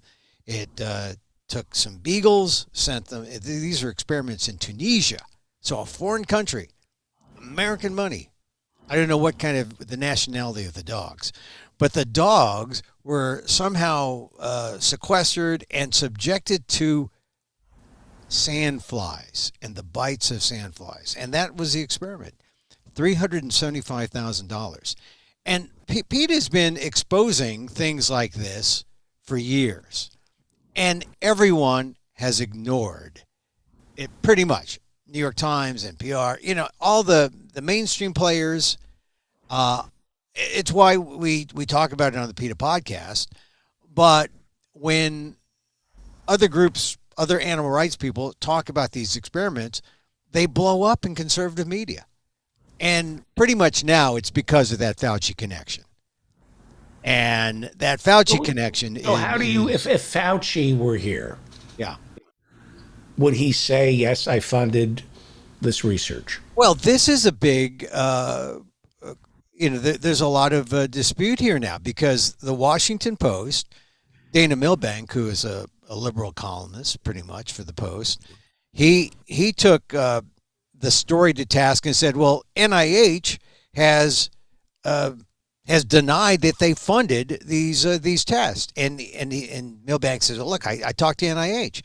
And what they did was they told him they didn't do it. But if you go to the original papers, the documents of the experiments, they say that NIH is cited on the experiments documents. So, I mean, the papers are, I think what we're saying. Hang on for one. I'm being serious here. Yeah. I mean, I am too.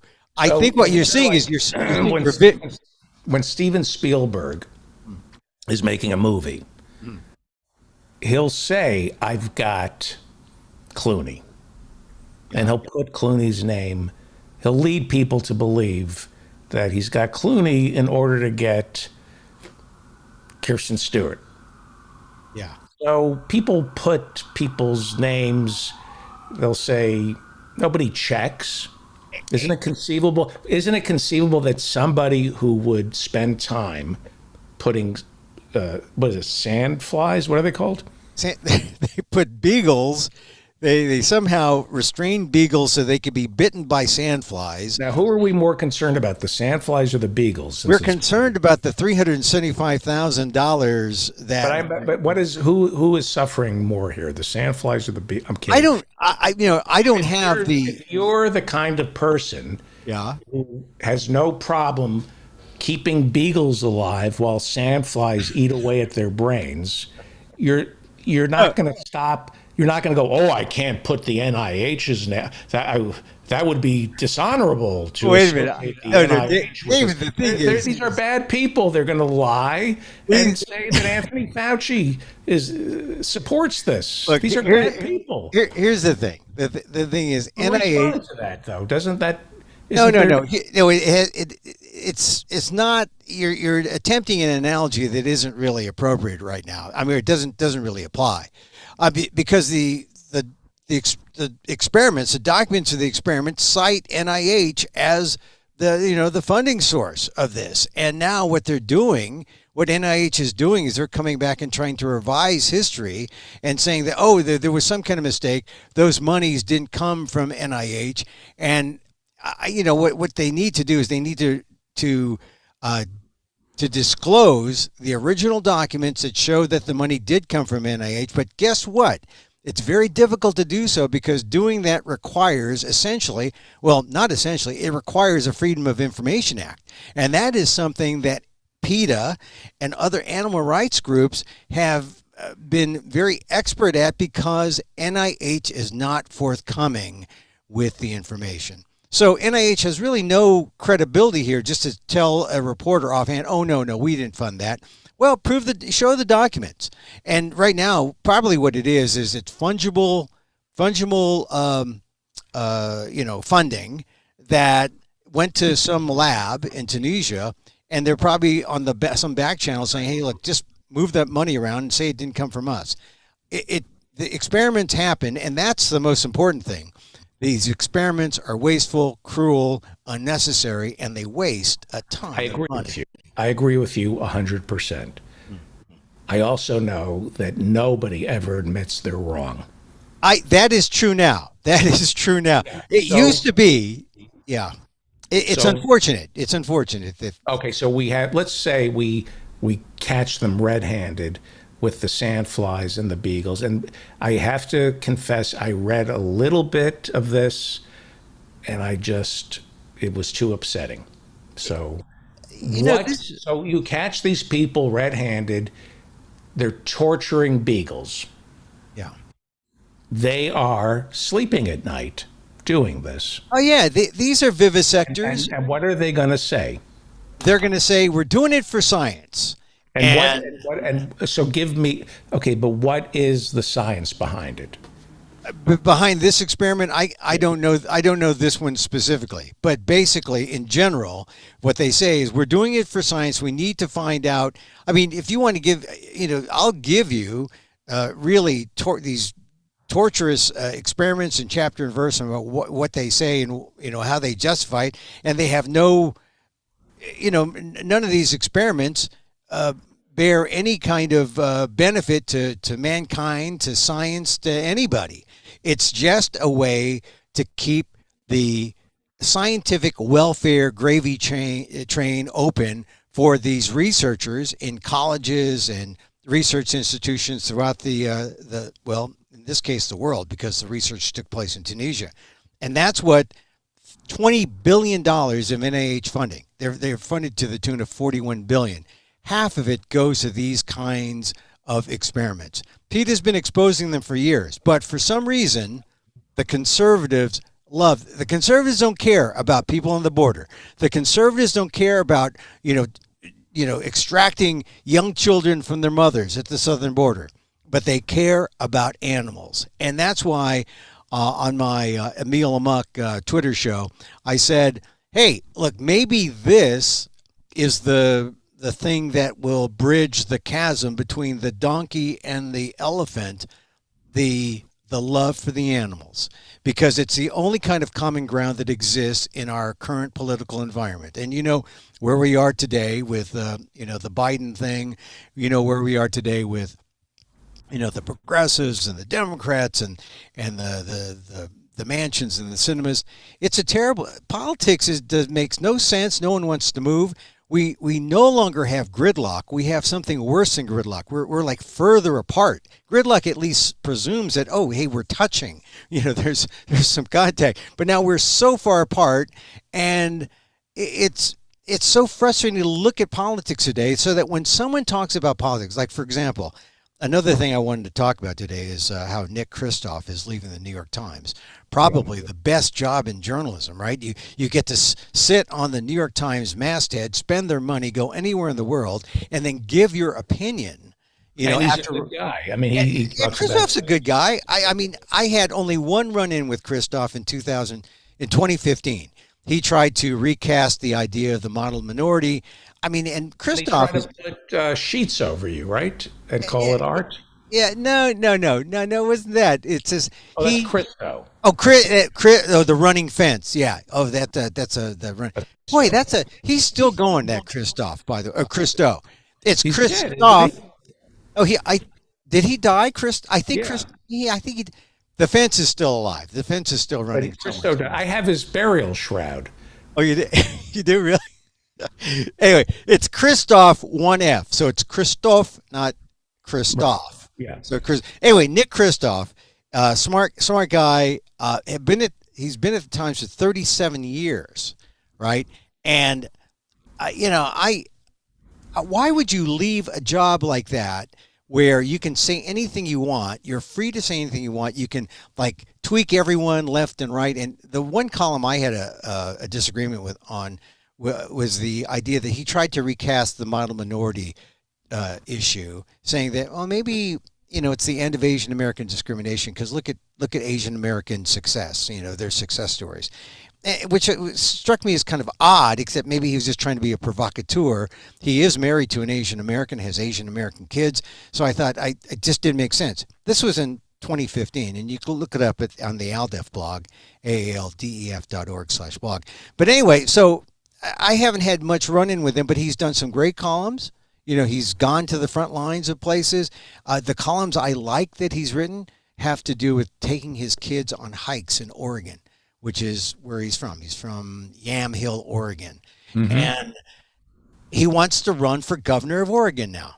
He's leaving the New York Times to be a politician. Now it's a Democratic, they have a Democratic governor now who is being term limited out. There's a primary coming up. The question is, what skills does a columnist bring to running government? Well, it's as much as if I lived in Oregon, as much as I love Nicholas Kristof, does he know how to twist arms? Exactly. I can't understand why he made the move, except someone gave him a poll saying that if you ran for governor in your home state of Oregon, you'll win. You'll be, infamous or famous or whatever. People will know your name. They'll vote you in. And of course, once you're governor, that's a stepping stone to higher office. I mean, look, you have the career of a politician. Look how old these guys are now. Biden, Pelosi. I mean, he's like in his 50s. Governor is not an entry-level position. It shouldn't be, but if you have the name recognition of a Kristof in a fairly liberal state like Oregon, I'd have to assume that someone gave him information that he would clean up as the governor of Oregon. And I would think if he had less than that, I think then what's happening is you find what happens to some journalists when they reach a certain age and they realize that journalism isn't enough, that it's not enough to be on one side of the velvet rope. It's not, and to like snark and he's wrong. He's at the New York Times. He could take it to the next level. He could, he could be, he's already on the precipice of, at the time, he has the audience and he's exposed famine in Sudan. He's big on sex trafficking. The Times is more important than being the governor of Oregon, quite frankly. In some ways, look, he quoted William Safire saying, why would, because William Safire was asked to, leave the Nixon administration or going back to government. And he said, why would I leave? I got the best job here. And really, in journalism, when you can report a little bit, or in Kristof's case, he actually did go to these areas because he had the blank check of the New York Times. He can go there, experience it, and he can write his opinion. He can he can advocate, right? So in some ways, you're right. It is more important than being the governor of Oregon, unless he really thinks that, hey, I'm the governor of Oregon, and as the governor, now you're in a different realm. Now you look to see who's out there among Democrats, who's out on a national basis. Would you say Gavin Newsom? Would you say Kamala Harris? And if you put Nicholas Kristof next to them, does he have a shot to compete on this national level as not a journalist, but a real player? And like I said, for a lot of journalists, you get to this point in your life, you say, isn't it enough to just flap my lips and, back it up with facts? Yeah, but don't you want to be in his defense? He's not a showboater. He's not somebody who makes the rounds of the talk shows gladly. He does show up. I see him occasionally on MSNBC, but he's not pushing the Christoph brand the way David Brooks is. He's a serious journalist who does media appearances begrudgingly. So it makes me think, all right, this is a serious policy guy. Maybe he would be a good governor. This isn't about his ego. Well, maybe I think I wasn't attacking him. I was just saying, so if he chooses to be in politics, that's his choice. But to me, he is liberated as an opinion columnist, and he's just trading the chains of journalism and putting on the chains of politics. And you see how difficult it is just to tell the truth in politics right now. The truth is so difficult. What is the truth between what's in this, Build Back Better, what's in this infrastructure spending thing, what's out of it? Why are people balking, or why are the progressives for it? We just want the truth. That's what politics is. You don't know what his relationship is with the Gray Lady. Well, that's true. I mean, he could after something going on where they said we would really appreciate it if you weren't here. That we're doing the bean counting, and we're paying you a lot of money. I'm going to be honest with you about Nicholas Kristof. Mm-hmm. He's a great columnist. I could see that the bean counters can probably measure his value, and he's being told you're not getting enough hits. Is that what he was told? No, I could just, but I could see that. I could see that too. You're right. You're right. I know. Unfortunately, I pay attention to the most popular items. That there's that evil section of the New York Times, the most popular articles, the most popular columns. They shouldn't be doing that.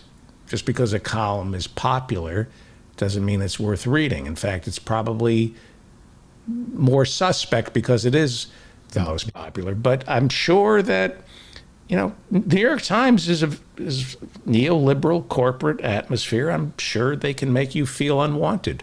Oh yeah, or they'll say, know when I'm unwanted. Yeah, well, listen, I know. I don't discount what you're saying. You're there, and that could be very. Corporate America is very good at making somebody's departure their idea. Yeah. The part of me kind of agrees with you. He's there 37 years. You would think they'd want to keep him on just for the institutional value in his institutional knowledge, but that's not the way it works these days in corporate media. And there's probably somebody cheaper, more liberal, who will attract a younger audience. And now at this point, you're a journalist there for 37 years. You're wondering what is next. And this is true for a lot of journalists. They just want to know, when do I get to do the thing? When do I get to be the person that gets written about? And it's not that he was, like you were saying, he's not out there for ego, not out there to beat the Kristof brand. However, at some point, when you're advocating for things, you have ideas. I mean, in his column, he talked about his friends from Yam Hill, some of whom are dead, some of whom, because of policies, are not where they should be or whatever. And maybe this is a way for journalists who, like I said, are always on the sidelines, observing, talking, sniping. Maybe this is a way to be active. And so, hey, good luck to him. I think he's still young, and if he's successful, it's great. If it's not, he'll work for the Washington Post. Or he'll do something else that he's not lacking for opportunity. That's the other thing. Because I've considered politics. I worked for a politician. I worked for Mineta once, and all it took was like 1/2 of a Congress, and I had to deal with NAFTA, and that was it for me. I couldn't deal with it. I couldn't deal with what I was seeing, and I left. I said, I'm going to be on I came back to my side. But, there's a big difference between a guy like Kristof, who he's got, being a white male does make a difference. And me in the media being a voice for, or, concentrating on Asian American things, on, Filipino American things. That's where I see my role, and that is where I still find myself having some relevance. Although, I deal with the smaller crowd. I'm happy to deal with the 3-person listenership, to a podcast, and so I wish. yeah, well, I wish. Wow. Well, I wish I had a little more. I wish I had like in the teens. I could deal with the high teens. And thank you for keep mentioning. You mentioned the podcast, the Emil Amok's Takeout, which I post on Twitter at Emil Amok and other places. Now, you and I have been around. I'm going to read you the first sentence of a story in the New York Times that just came out. And you tell me if you ever would have read this paragraph 5 years ago, 10 years ago, 20 years ago. Ready? Yeah. Go ahead.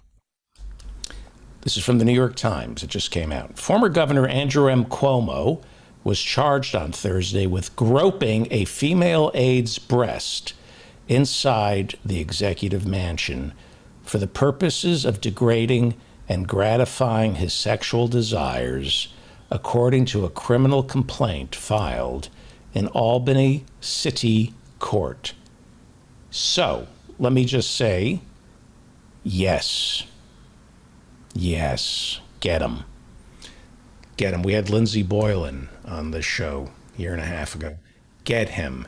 And then go after Christopher Cuomo for helping him spin this abuse. I think you're right. You probably wouldn't have seen it 5-10 years ago. There would have been a little more euphemistic language. There would have been something a little more, political, right? No, I'm talking about the story itself. Oh, Can you imagine 5 years? I'm asking. I maybe I'm just trying to be optimistic, and about the moral arc of the universe. To charge a governor for touching a female breast, given what corporate America and politics, what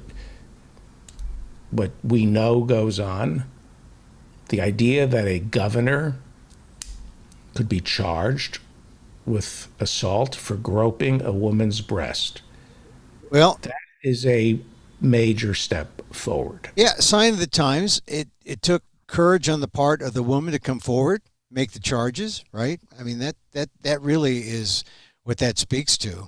I just saw it within the last hour. We would never have seen this 5 years ago, correct? Maybe I'm wrong. I don't know, maybe 10. I think you would have seen it 5, but 10 years ago, people would have been a little more political on both sides. The woman, working with the governor, his PR folks. The Times wouldn't have printed it that way unless they had the actual document, the court documents. And so, yeah, it is a sign of the times. It shows that we're changing, and that's good. It's a good thing. So, The other thing to keep in mind, can I just say something about this? yeah, go ahead. The idea show. of what constitutes success. If somebody is successful in the Cuomo administration, or was successful, it's because they kept their mouths shut. When you look at a successful person in America, certainly in corporate America, Right. they did something to stay where they are, or to get where they are. There were people who worked, like Lindsey Boylan. Yeah. who wouldn't take it. I- When you look at somebody, when somebody says they're successful, like I'm keeping the picture of David Zelpolsky, Amazon general counsel, who is considered an upstanding member of our society because David Zolpowski is the Amazon General Counsel. It is his job to spin in the legal system a executive who has touched somebody inappropriately. People stay in these positions of power because they are morally compromised. I think that's Cannot right. stay. You can't. And if anybody thinks Andrew Cuomo is an outlier, you are ignorant. Yeah, look, there are no saints at the top, right? I mean, it's not like Zero. yeah, Zero. and you mentioned it, like, and let's just bring back our Colin Powell discussion a week ago, because really, You got some complaints. yes, I did, but you know what? I'll tell you something. I was looking at it. I was surprised that anybody listens to this show. So Well, I was I was right to complaints, but I was looking at it from the perspective of a person of color, that even though you get as high up as Powell, no matter how high up you are still carrying someone's water. You are still beholden. You are still not your own man. I disagree with you. You do? Yes. Oh, don't I think that's what happened to Powell. I don't think Powell was his own person. Your dignity belongs to you. You are born with dignity. It is taken from you, and only you can take your dignity back. He had his dignity taken from him because he was a willing participant, and people walk away. People walk away. All right. They do not carry water. All right, but he did. And he did not walk away. He could have, but he didn't. And so is that because you're saying because he's a person of color? I think because he got to a level where he wanted to preserve that level. He wanted to preserve his status. And I think also he was convinced by the cabal, right, the GW cabal, that was what he should have done. And it's his fault. So he Yeah. had his own agency. I think that I think that would no. You don't think that? You don't think he had not after you've been chairman of the Joint Chiefs of Staff? He was already set. He was a made man before he became Secretary of State. Well, I just think that he was. I think he said what he said or did what he did and was convinced that Saddam had WMD because he was towing the line for his bosses, and that usually is what happens when you're the only person. But you don't mean that. You. I mean that. That's my perception. How could you? Would you tell that to your children to do that? That's defensible? No, it's not defensible. He had a choice to walk away. He didn't. But he's a victim because I didn't say he was a victim. He's a victim in this because he's a rags to riches story. He came from the Bronx. His parents were from Jamaica. He's African American. Yeah. I didn't say he was victimized. I said that these are choices you make. And he made the wrong choices. Yes, when you're the only person of color in the room, sometimes that pressure is so much that you go along, and it's part of that the paradox of his life, right? Black, Republican, soldier, diplomat. It's hopefully Condi Rice was there. Oh yeah, well Condi Rice, she has her issues too. I mean, I think that's let me bring in the Reverend Barry W. Lynn, because you did get some. I mean, you brought it up. Yeah. You did get. Did we lose? Oh, there's the Reverend Barry W. Lynn. Well, as I say, stigmata this into the Reverend Barry W. Lynn. I like it when the segments stigmata into each other. Oh yeah, there's no stigma. I'm a big fan of stigmata. Jump in. Let me give the Reverend Barry W. Lynn a somewhat decent introduction. He is a lawyer, a member of the Supreme Court Bar, who has dedicated his entire career to separating church from state. And he ran Americans United for Separation of Church and State and has debated the worst of them. Please welcome the Reverend Barry W. Lynn. The Reverend Barry W. Lynn. Emil got a little pushback for defending Colin Powell. Not defending him, but for saying he was for overpraising him without really looking at situations that the Reverend brought up, the Eli, that and other things. So I had a come to Jesus moment. I think, what would Jesus say about Colin Powell? Well, I'd like to And think for my that we, listeners, remind us who Jesus is. yeah, he's a well-known Jewish advocate. But no, I think what Jesus would have said was the same thing he said when they were attempting to stone a prostitute. And he stopped it, and then he said, "Go and sin no more." And I have a feeling, just a feeling, I didn't get any kind of special message about this, that after the My Lai cover-up, Jesus would have said to him, "Don't do that again. Don't do that again."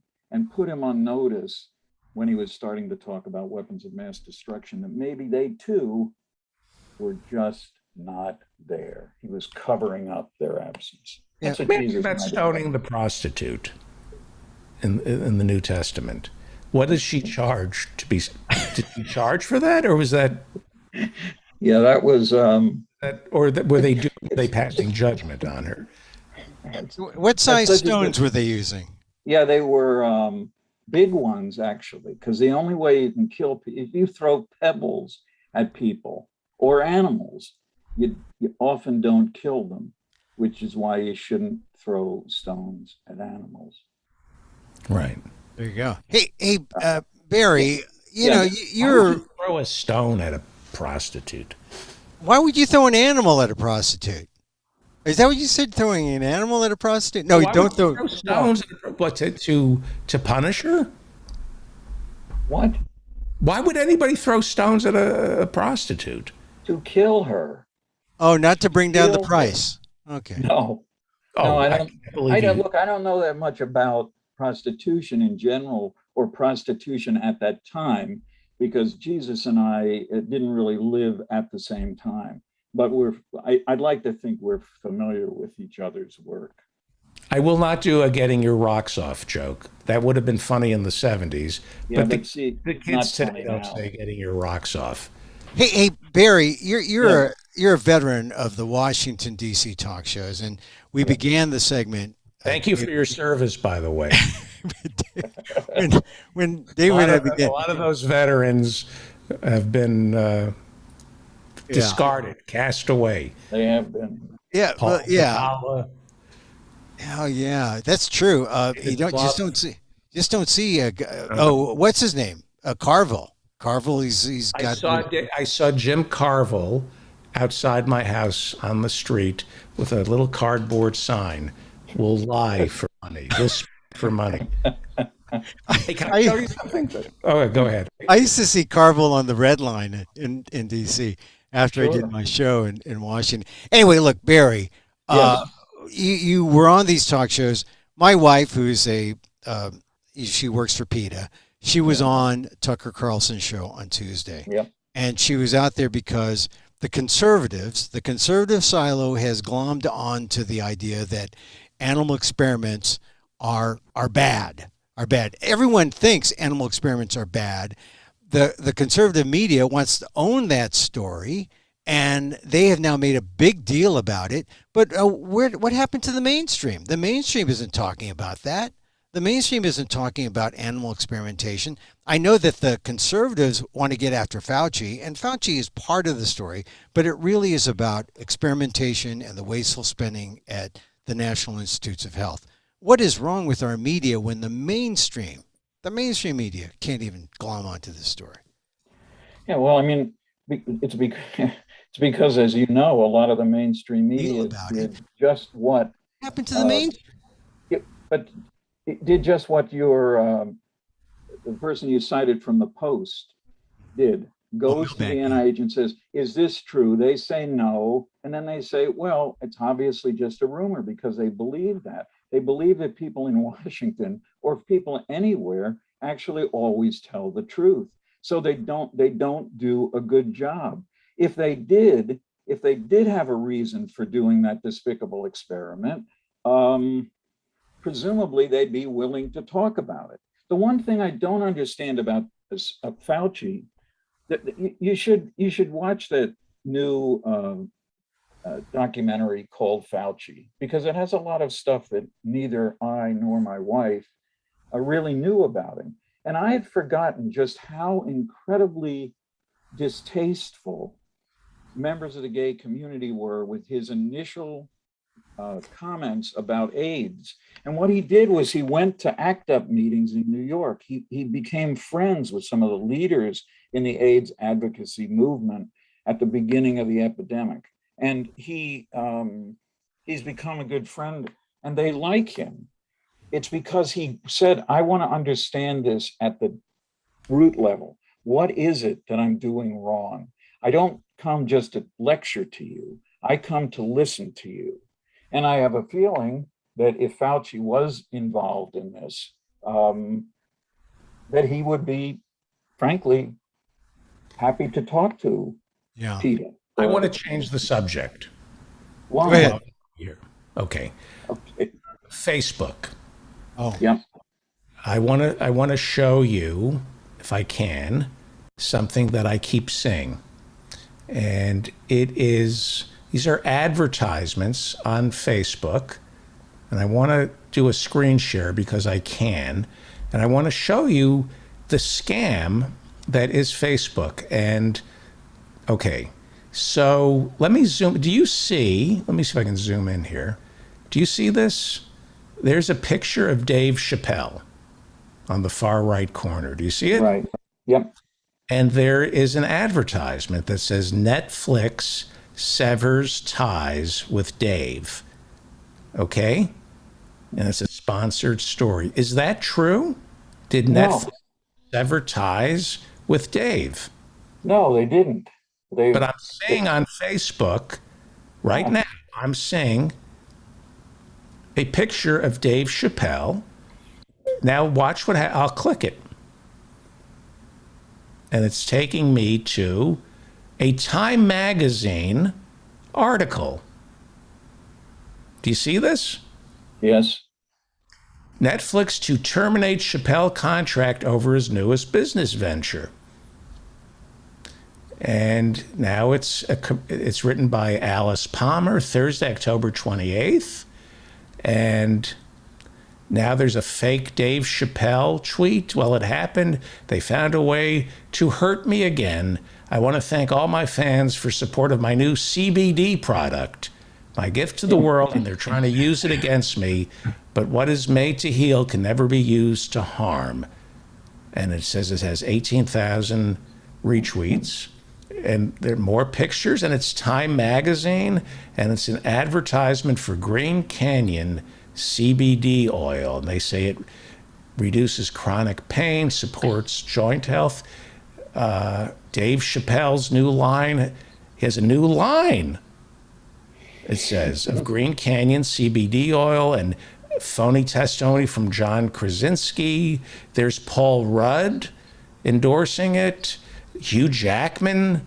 They have a picture of Jennifer Lawrence. Try it for yourself. Green Canyon CBD oil. There you go. So apparently you don't have to hire any celebrities to endorse your product.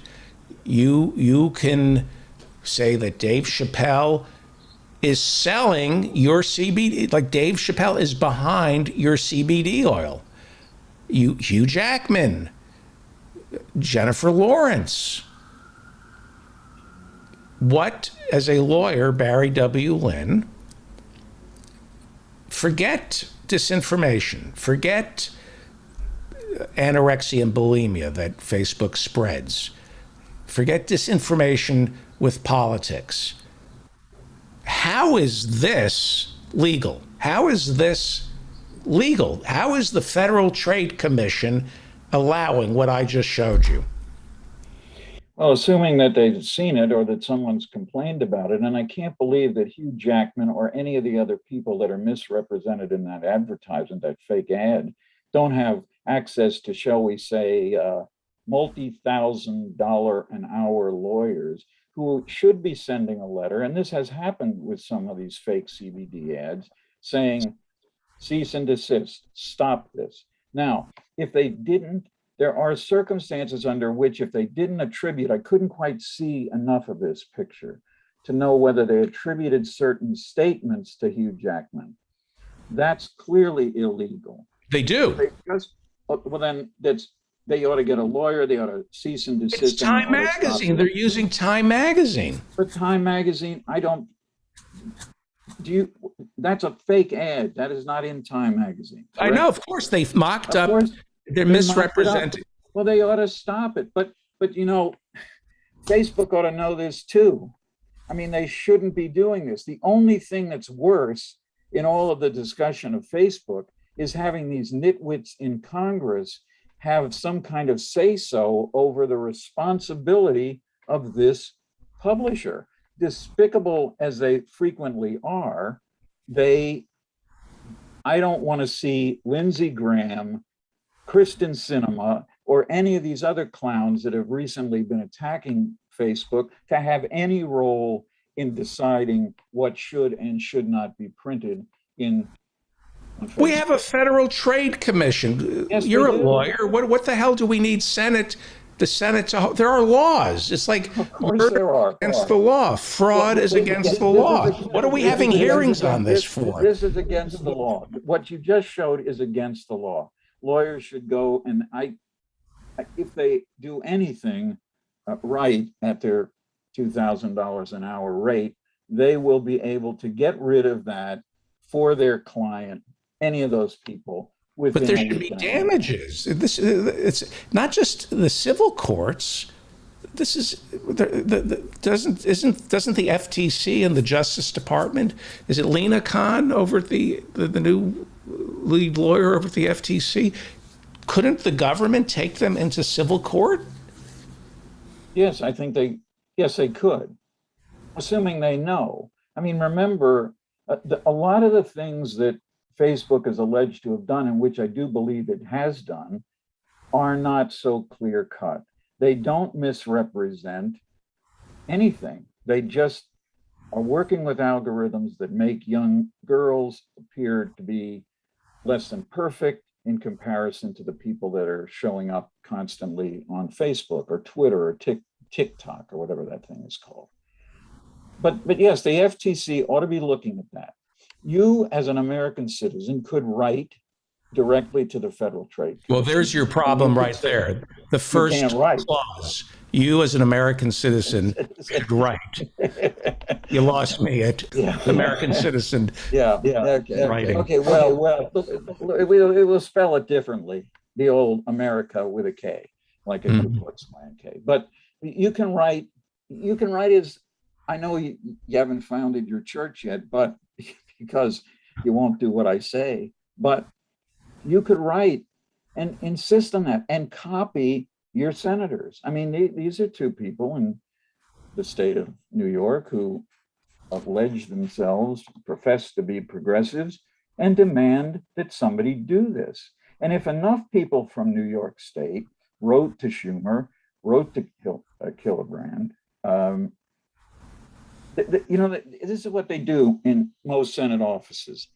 They have somebody who tallies on the end of every Friday how many people have written to the senator about a specific issue. So everything from A abortion to zoos. And then if they see a giant kind of a explosion in interest in something like FTC, then they assign somebody on the staff to look into it. What are these people complaining about? And the more people that complain about it, all of a sudden you get people in the Senate or in the House, it's even better. They get so panicked. What if I'm missing something? What if I'm missing a kind of revolution in my district or in my state? And then they're going to start writing letters themselves. Right. And put additional pressure. Let me just try it one more time. I'm looking at my Facebook page, and there's an ad for PayPal, right? Can you see this? Hang on, let me bring this up. Do you see the ad? Approved loans are funded in minutes, and it's got PayPal.com, working capital, and has the PayPal logo, right? So I'm going to click. I can't see this too well, but go ahead. Well, let me zoom in here, because this is it. Let me zoom in and move it on up. Let's see. Hang on. Do you see it now? Approved loans are funded. Okay, so that looks like PayPal, correct? Yep. Let's click on it. Let's see if that's a PayPal ad.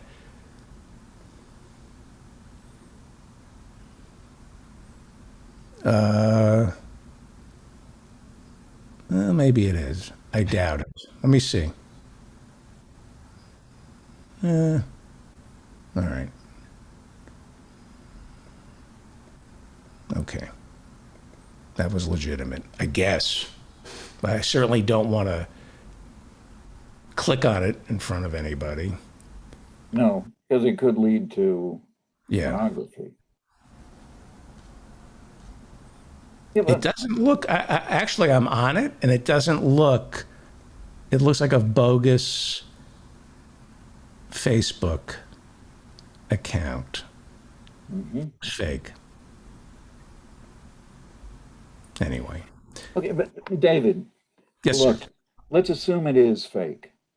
Is it your understanding that the best thing that could happen would be for the FTC to immediately go into this, or would you like more hearings about it by the House and the Senate where they could haul Zuckerberg and have him explain why he's changing the name of the company to Meta, which he is doing, and explain these ads? Lock them up. I don't care about hearings. Lock them up. Who? Lock up who? The Senate? Zuckerberg, Sheryl Sandberg. Lock them up. You can't do that. You can't lock them up. This is like Steve Bannon is still doing his radio show every day. It's not like he's left the country. They haven't locked him up. And as I explained a couple of weeks ago, they're not going to. They're not going to lock him up. I'm not even convinced that the Attorney General, although the statute says he has to convene a grand jury if someone doesn't show up after a criminal contempt proceeding by the Congress, it's not clear to me that he's going to work very hard. Look at what has happened to the January 6th riot. Even the judge. Let me say goodbye to Emil. Hang on, let me just say Emil Guillermo. Very nice seeing you again, David. Emil Amok on you stream Emil Amok on Twitter. Follow Emil on Twitter at Emil Amok. Read him over at the Asian American Legal Defense and Education Fund, and listen to the PETA podcast. And I love seeing you every week. One of my oldest friends. Nice seeing you. And I'm going to lay down the law with my wife. No more Tucker Carlson. No more Tucker Carlson. I guess to choose between you and Tucker. It should be simple, right? It should be fairly simple. Okay. Was it a pleasant experience for her? Don't tell her that Michael Savage, who's one of the most reprehensible people in talk radio, is a huge defender of elephants. Did you know that? I didn't know that, but did you know that I used to come on after Michael Savage locally in San Francisco, and he really is a fairly nice guy. He's a genius. I I'm you telling said you, it. of all of them, I'm telling you, I know him from I never met him, but I know him from San Francisco. He started in San Francisco. Yeah, And KGO or KSFO. he was a and, kid. Well, and I used to listen to him on the week. He was on the weekend, so I'd be driving to my gigs, and he was on railing against the liberals, Nancy Pelosi, and I would laugh so hard at this guy. He has a PhD. smart guy. And he used to be a lefty, and he just needed to make some cash. He knew which lane to drive down. But the guy, Mort Saul just passed away. And there are, that you can tell when you listen to Mike Savage, you can hear the Mort Saul influence, the jazz riffs. He's evil. He should rot in hell. But as far as, he's smarter than all of them. And he's a better performer than all of them. He was very nice to my mother-in-law when I introduced him. Anyway, thanks, David. Never meet your enemy. Never meet. Thank you. And rest in peace, Mort Saul. God. I didn't. I was going to say something at the end of the show about Mort Saul. I should have started the show by talking about Mort, who I was lucky enough to know, and there'd be no stand-up comedy without Mort Saul, period. Full stop.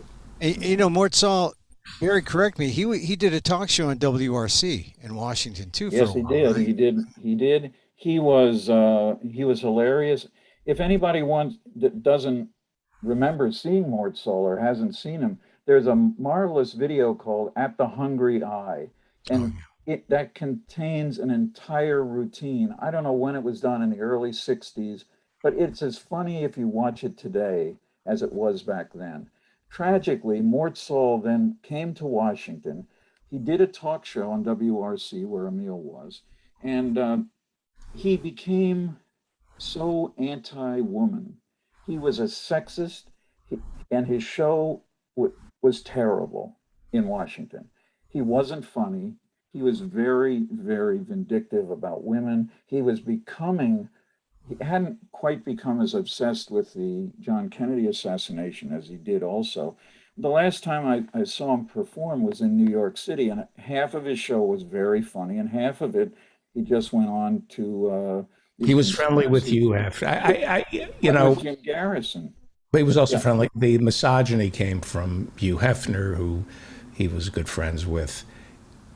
Yeah, he had a problem with women. Yes, he did. Yeah. Some could say he came by it. I would say he came by it honestly. He was in some bad marriages. Yeah. But Well, yes. that's true. Well, Emil, thank you. Thank you. I want to talk about the January 6th commission and the judge who actually scolded the Justice Department. Didn't the judge say, "What are you doing? Like, why are you being so easy on these the people you're charging?" And Garland said, "We don't want to create. We worry that if we keep them in jail too long, they'll be radicalized." That's what Garland said. We don't want to radicalize the people who already stormed the Capitol. Of course. We don't want them radicalized. No, judges and attorney generals get to say stupid things like that. And but I think Merrick Garland, for most progressives, has been an acute embarrassment since he became attorney general. He just did not go after any. When Barack Obama came into office and announced that he was going to look forward and not go after any of the Bush war criminals, that was the first time I thought, what is this guy going to do? And of course, he consistently failed, in my judgment, to be the kind of president he could have been. Yeah, we don't have. It's an interesting question because I remember, because I loved Obama at the time, thinking, well, the country's in crisis. We're facing the greatest economic downturn since the Great Depression.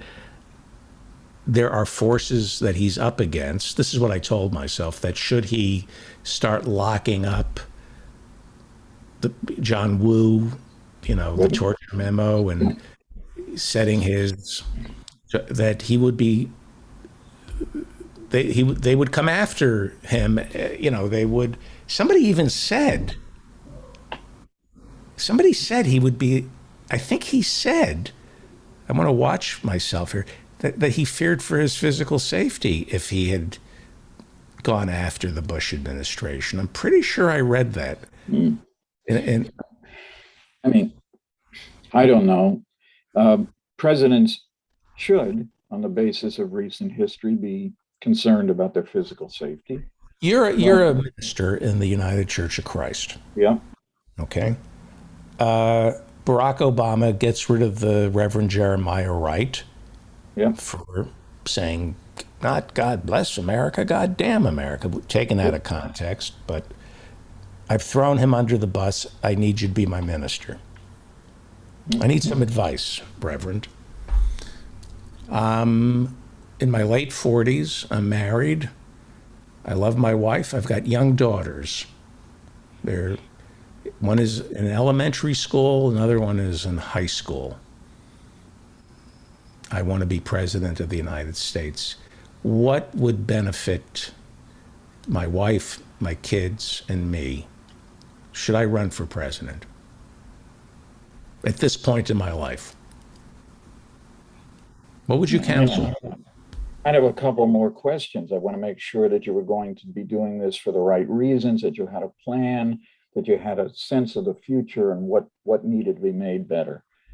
But then I would say, if this is what you want to do, notwithstanding your family situation, you should do it. You should run for president. But what about the family? What about the family? Everybody is, look at George Bush had daughters.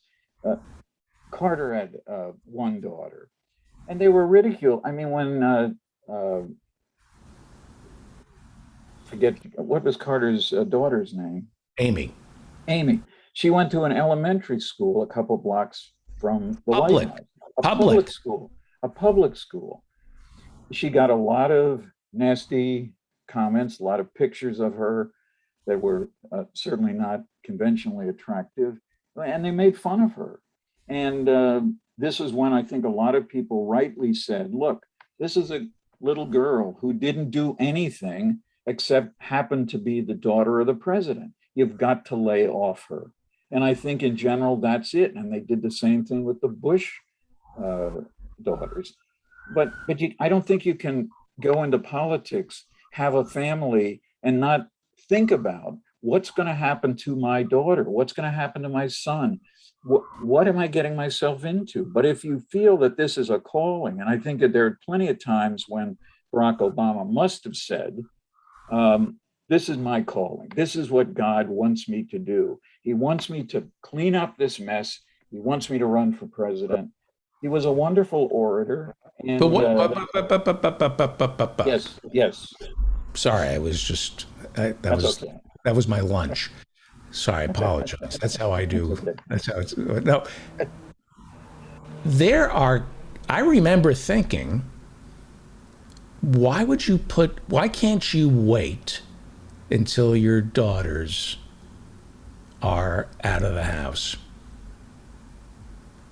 Well, but you would counsel someone to wait until the daughters are out of the house. Yeah.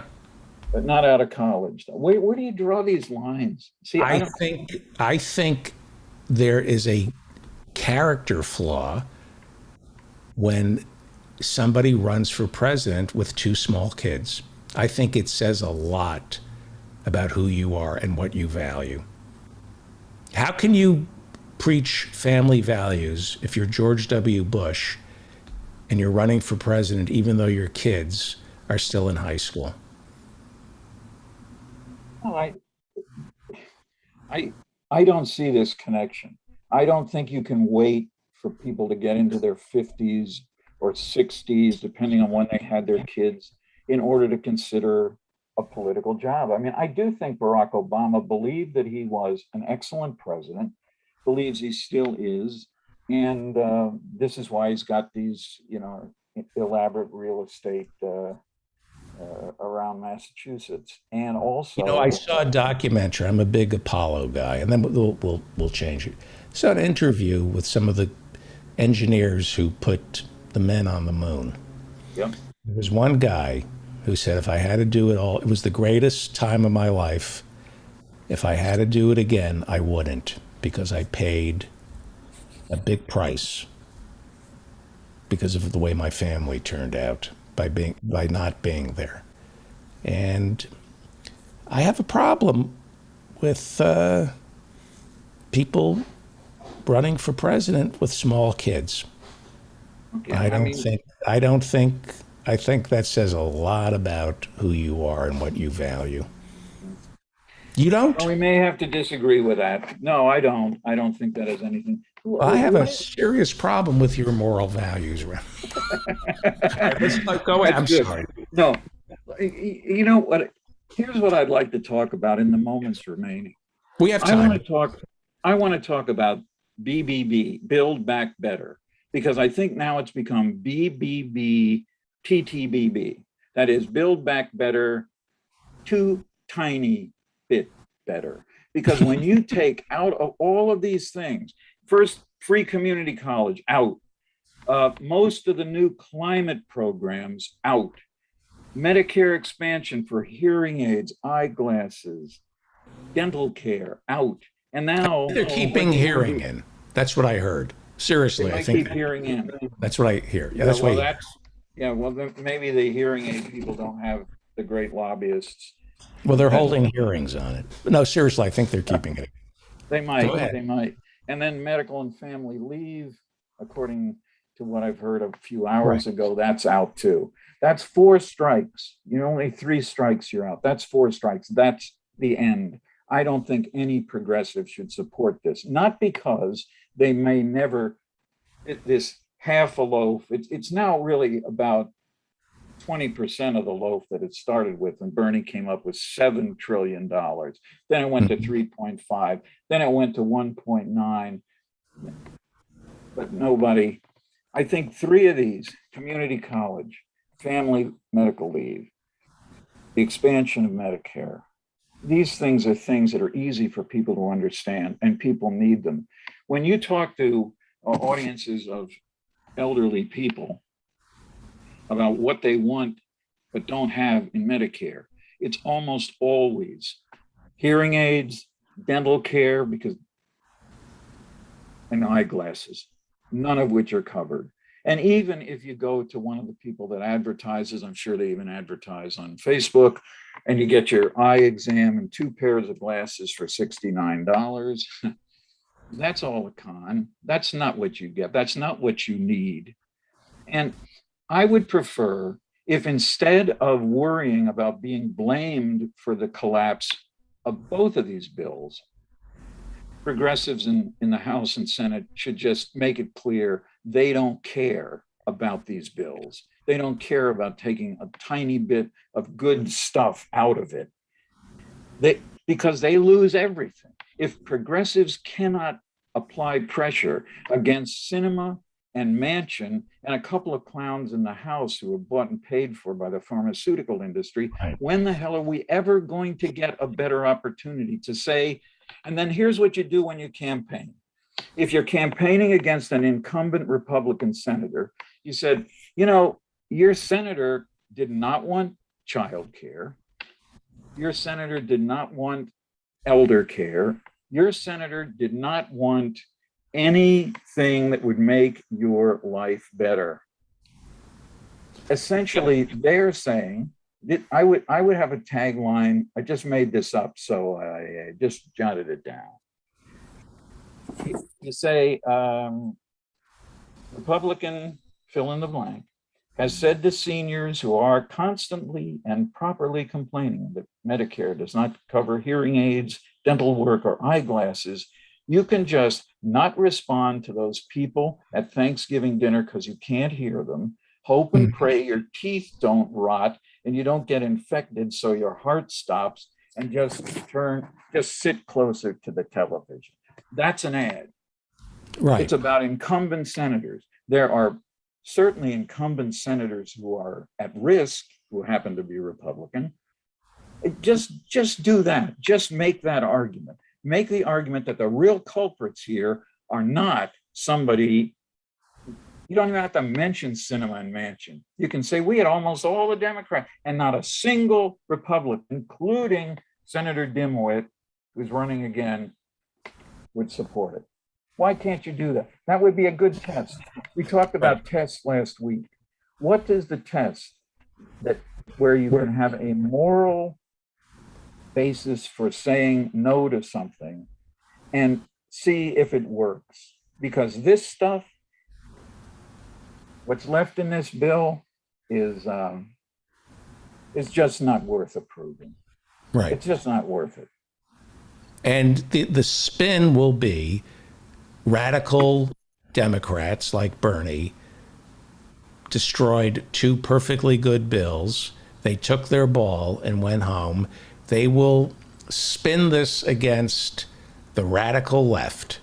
We had a bill, but it wasn't good enough for the radical left. And how do we push back on that? Well, first of all, you say, who's the we, by the way, that's saying these things? You think Lindsey Graham is going to, well, he's not up next time. Anybody that's up next time is going to say, we had this, it was a bill, it made a tiny bit of progress, but not a single Republican supported this in any way. Not a single one. So they all can be assumed to have been opposing all of these good things that were in the bill. We came down to 20% of what the initial bill was, and they still wouldn't support it, not a one of them, and start to blame. If we can't message what went wrong and how reprehensible it is that Republicans will not support any bill at all, even when it's down to $1.9 trillion, then the Democrats they ought to just give up and do something else. Yeah. This is a message that should be able to be carried. And I hate to horse race this. Mm-hmm. We've gone through what's in the bill. Personally, I agree with you 100%.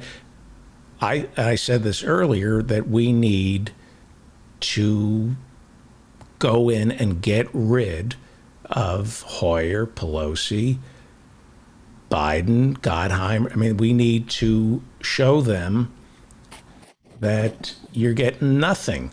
You get nothing. And take over the Democratic Party.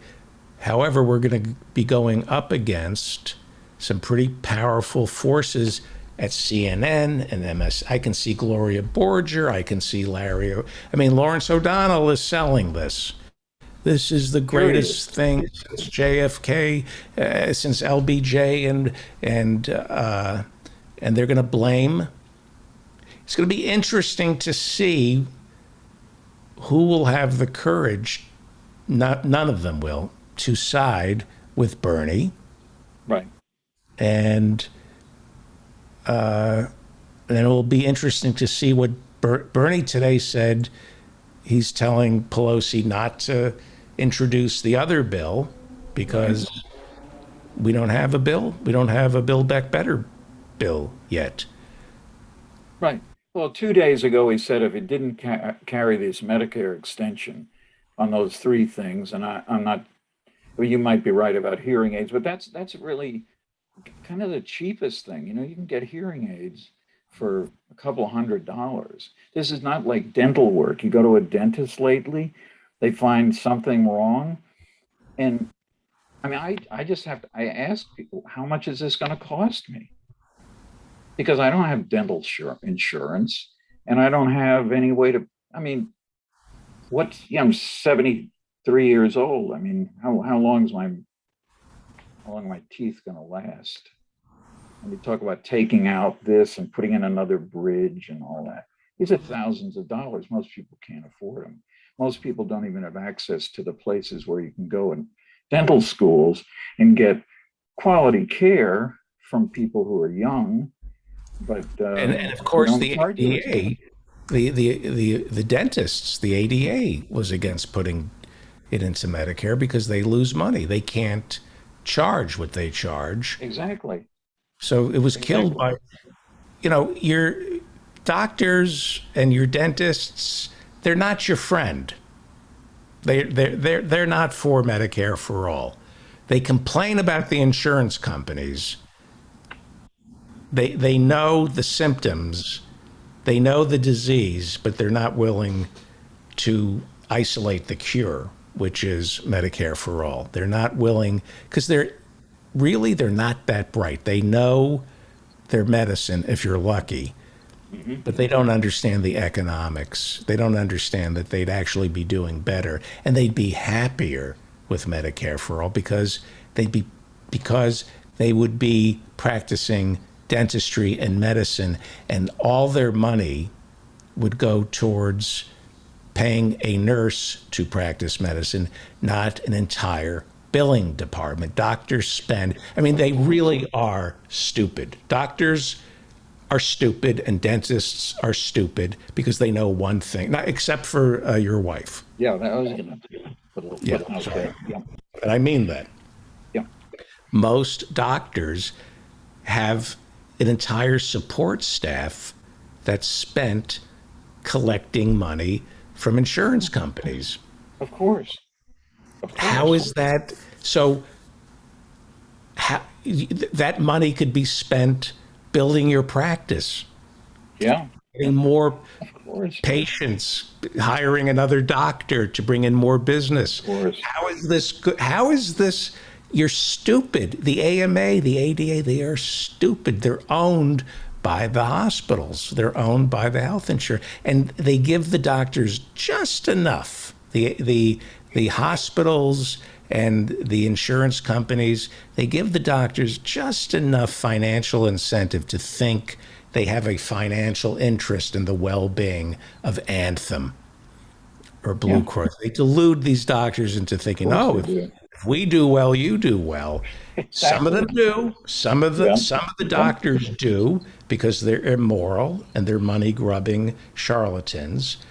But if you go to medical school because you want to make a nice living, which you deserve, healing people, you want Medicare for all. And this is a constant refrain that I'm saying today. If you're a doctor and you're against Medicare for all, if you're a dentist and you're against Medicare for all, you're ignorant. You know your medicine, you know your dentistry, you don't understand economics, and you don't understand the profession. You'd be making more money if your time wasn't being wasted fighting with the insurance companies to get paid. Absolutely. They really are stupid. Yeah, well, but it's I think, the argument against what you and I would want done by rejecting these bills, or at least demanding that they reintroduce the most important elements of it, is that, well, some people will be hurt. And that's true. And I think that's one other thing. Who would be hurt? Because a person who doesn't get the modest child care provisions that are still in the bill, I mean, it's really tough to figure out what to do with your little kids.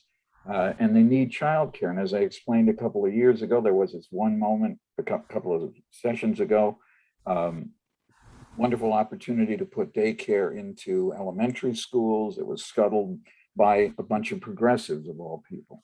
But what you do now and what you can, there is a real downside. It's the same thing that people said, including me for a while, that Ruth Bader Ginsburg shouldn't have to retire from the court. And then last week, I very clear, Stephen Breyer has no business even being in the court. Because if Democrats lose control of the Senate, what will they really lose? Because they have no control now, because they do have Sinema with her denim vest, which I thought was quite attractive. And Joe Manchin, who's making a huge amount of money off of his son's coal company muck around, whatever it's called. And he doesn't. But there will be real danger. I mean, there really will be a cost. I'm up here in Massachusetts. I'm going to interrupt you. I apologize. Your hands are on the table, so it's making a little. Yes, okay. I need to. See that? I'm going to Yes, take it thank you. off. I'm going to take it off. Okay. Okay, so so we're up here in Massachusetts. We haven't had electricity for 3 days. I'm over at my daughter's house to do this show because she does have power. And but the biggest thing I hear, because we have to go, you have to go out, you have to go get some milk, you have to do, everybody's talking about what they're doing. They're having the little kids, 3 and 4-year-old kids are dragging along. If they had daycare, and maybe some of them do, but all the schools are closed, that would be, it's a big deal not to be able to work because you have to take days off in order to take your 4-year-old and be with him. If this goes on for another week, who knows? What happened down in Louisiana where there were 3-4 weeks without electricity? So it has a real cost to real people. But under these circumstances of trying to say, we didn't do this, it's the damn Republicans who, not a one of whom, will go and fight for any of these things. Are you against elder care? Are you against free college, community college? If not a single Republican does that, it's the Republicans that are to blame.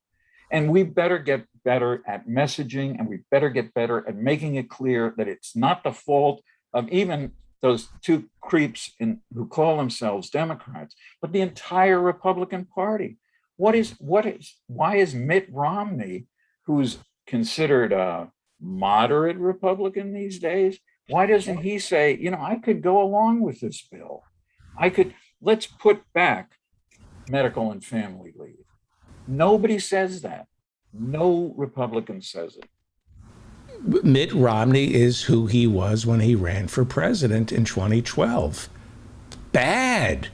He's a bad guy. Yes, he's a bad guy. But this is a confirmation of that. This is a confirmation that we made a really good decision not to elect Mitt Romney president. But remember, I do think Mitt Romney, coming from the Mormon Church, which has a lot of bad things related to it, but does he not think it's a good thing for all of those sons and daughters of members of the Church of Jesus Christ of Latter-day Saints who live in Utah and around the country, that they don't have a chance to select the possibility of having a government promoted plan for daycare? Does anybody ask? I never see anybody on the mainstream media asking these questions. What do you have against family and medical leave?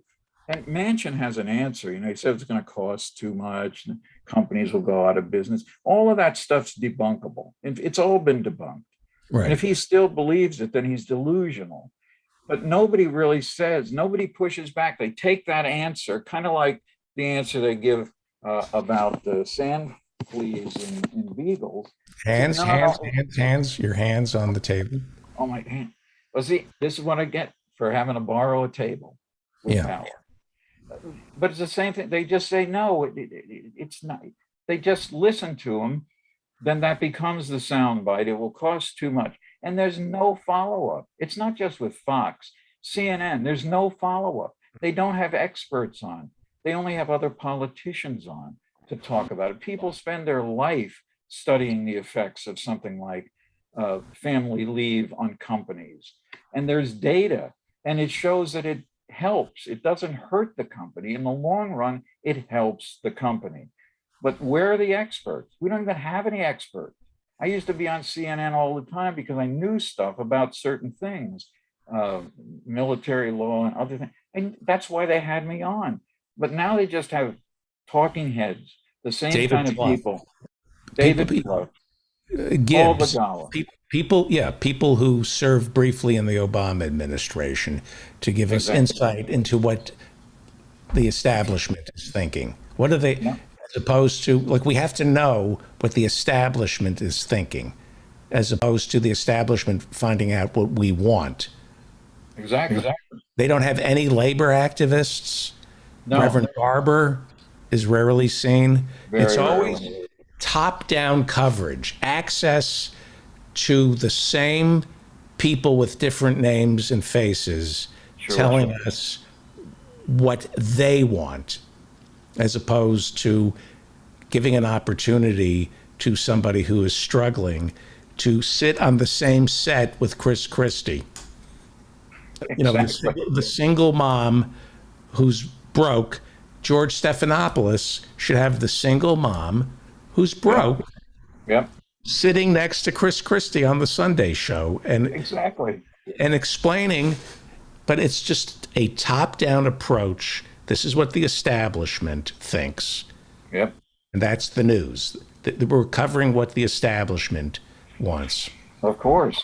And they do, well, they do occasionally have these kind of human interest stories where they show somebody who's suffering from an absence of daycare because there have been too many weeks without electricity in New Orleans.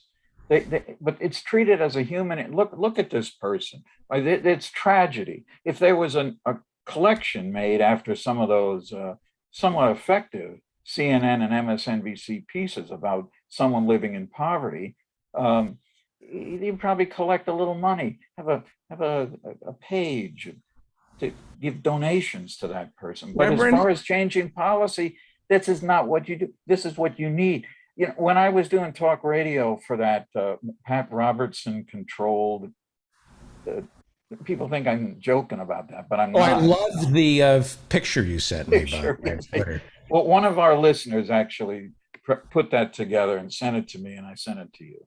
And so you can put it up next week. But if you don't,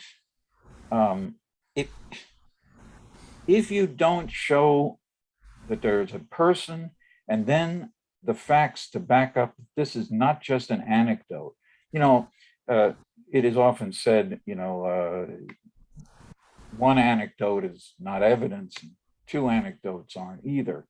That's all true. But if you then do what nobody does anymore, you have the person on telling his or her story, and then you do the backup with somebody who's devoted her or his life to researching a question like the effect of labor policies on women, and Right.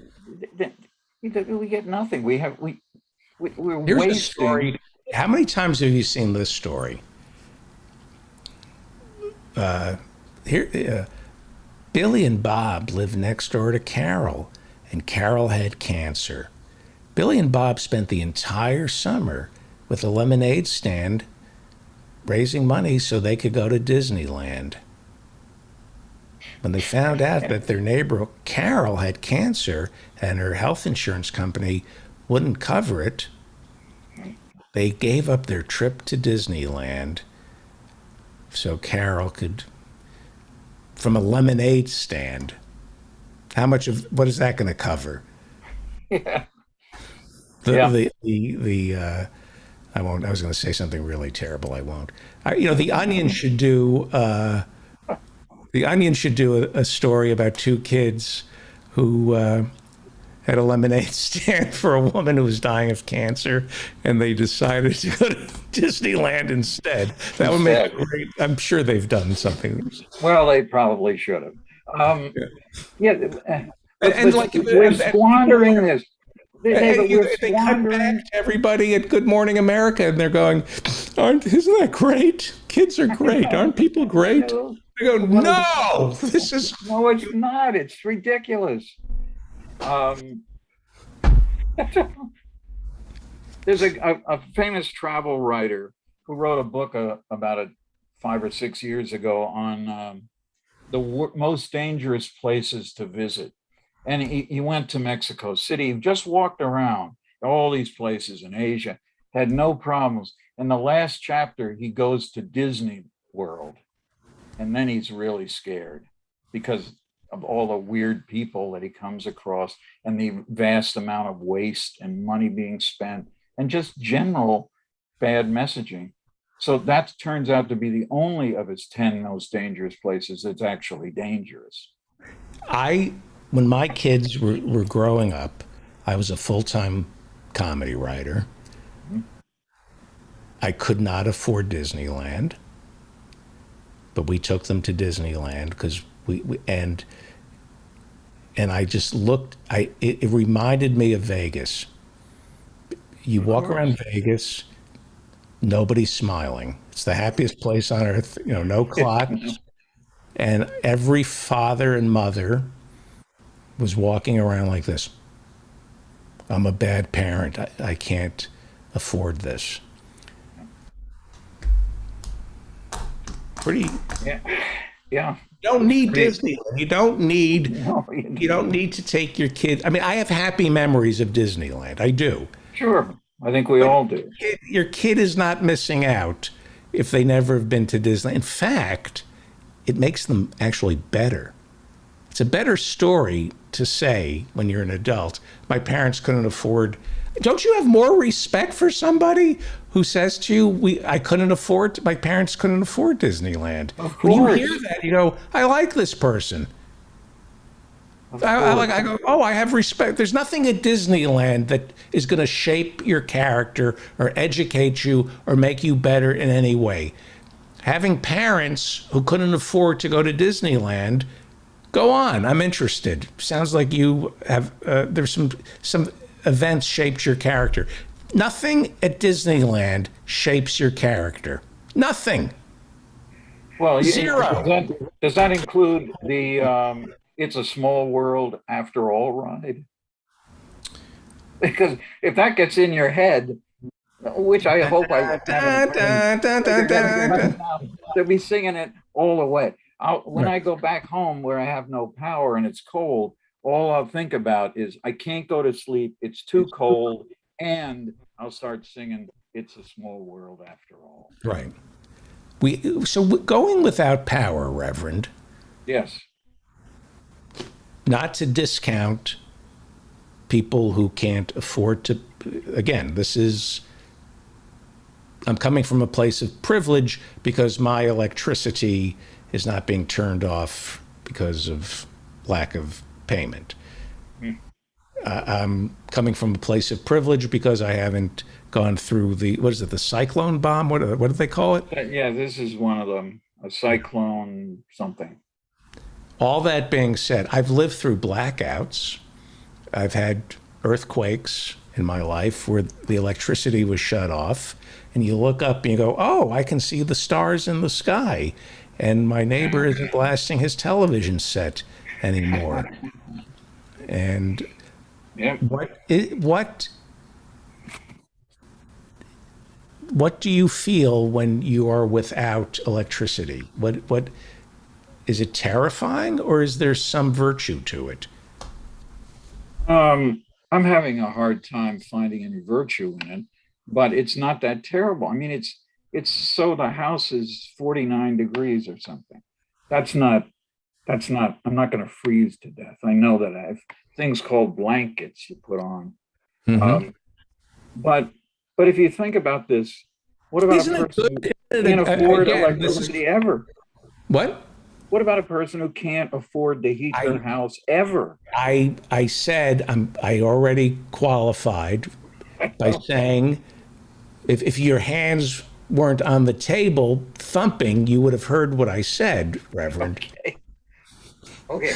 I said I'm coming from a place of privilege, but doesn't fasting, doesn't going without electricity serve as a reminder of how little you actually need? Isn't that can't that be a good thing, assuming you're not hooked up to a heart and lung machine? I'm saying that. No, of course. You know, yes, it does. A good thing to go without. It's good. Of course it is. I mean, it would be good if members of Congress did not get all the perks they get.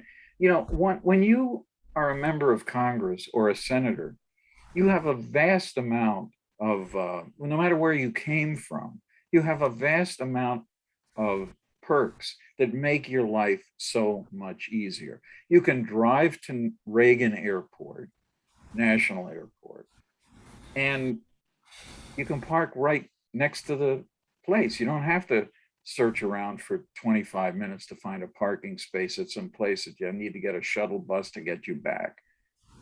The perks, if you were on a TV show and you say, I want a driver, they'll drive you to the TV show, and then rarely they'll also let you keep the car for the rest of the day. But the average person who gets, who's on Good Morning America occasionally or the Today Show, you don't get a car for the whole entire day.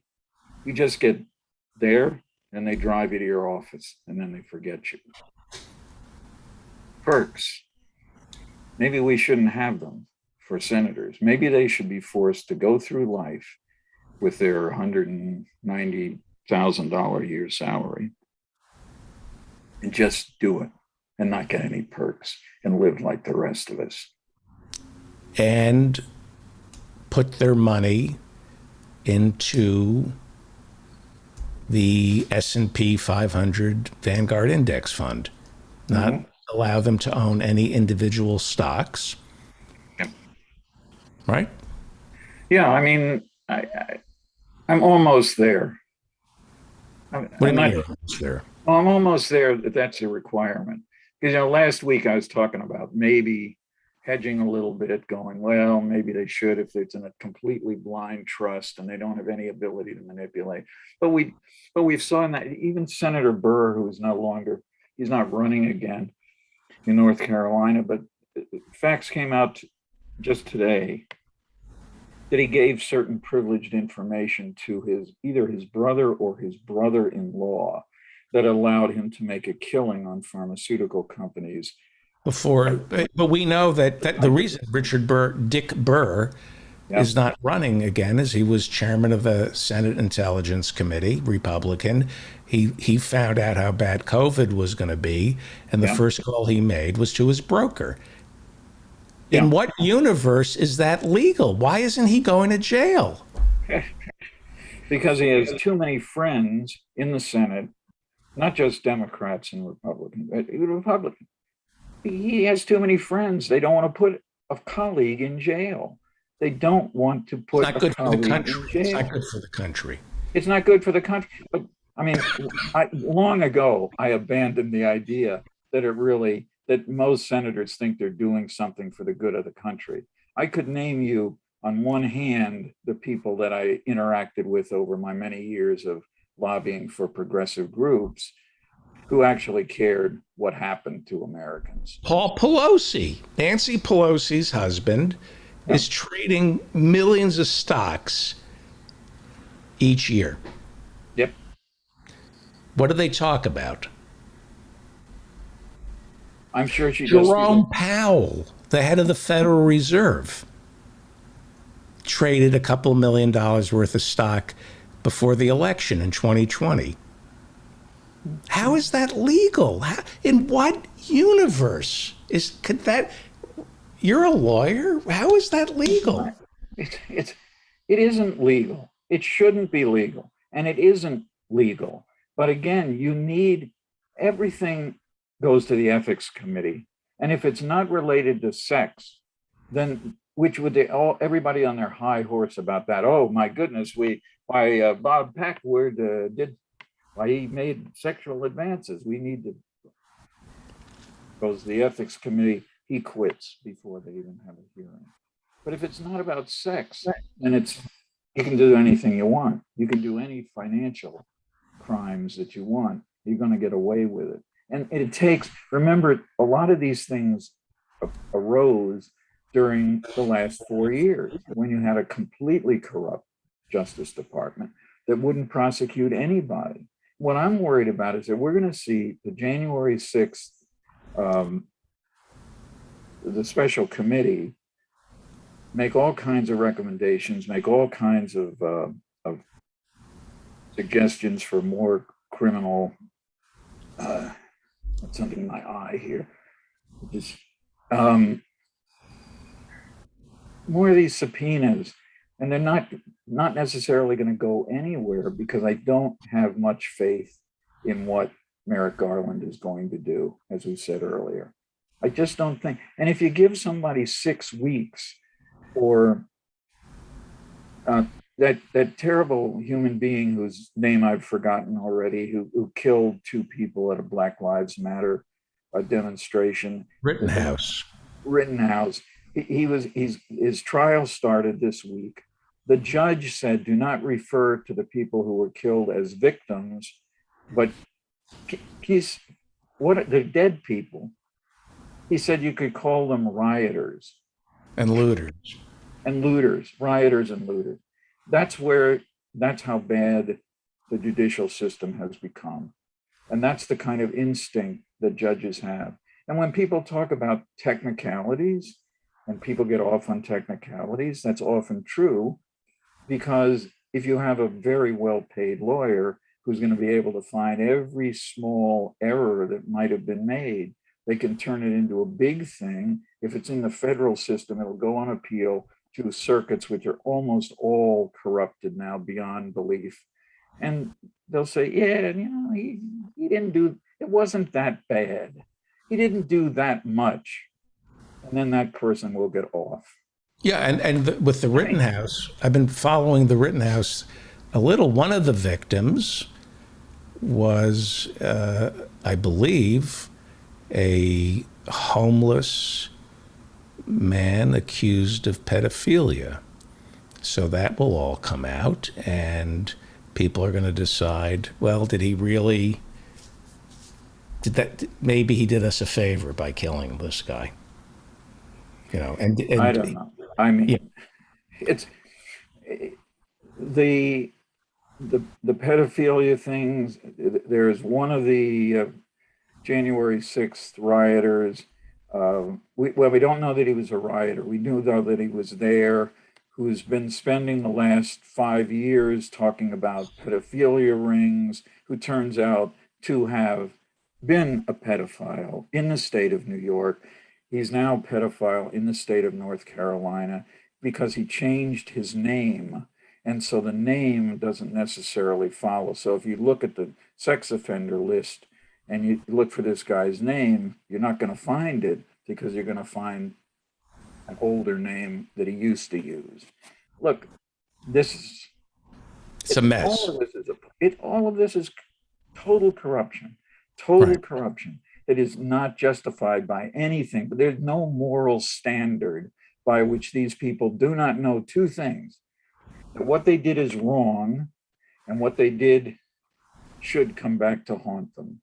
And if it doesn't, then there's something truly wrong with the judicial system in this country. So there's a guy I want to ask you, and then we'll wrap it up. There's this guy. What happened? Oh, hang on. David Zapolsky, he's the general counsel for Amazon. And I've been talking about him all day because he told Jeff Bezos that Christian Smalls, who's organizing the JFK 8 union, building a union of Amazon workers, Yep. and David Zapolsky, former district attorney in Brooklyn, general counsel for Amazon. There he is, Amazon general counsel. He told Jeff Bezos, let's hope that Christian Smalls becomes the face of the labor movement, the organizers for Amazon, because he's not bright and he's not articulate. You haven't met Christian. He's, I think, the most important labor leader of the 21st century. And he's close to forming his own union for Amazon workers out by JFK. So David Zapolsky, Amazon general counsel, is he a public figure?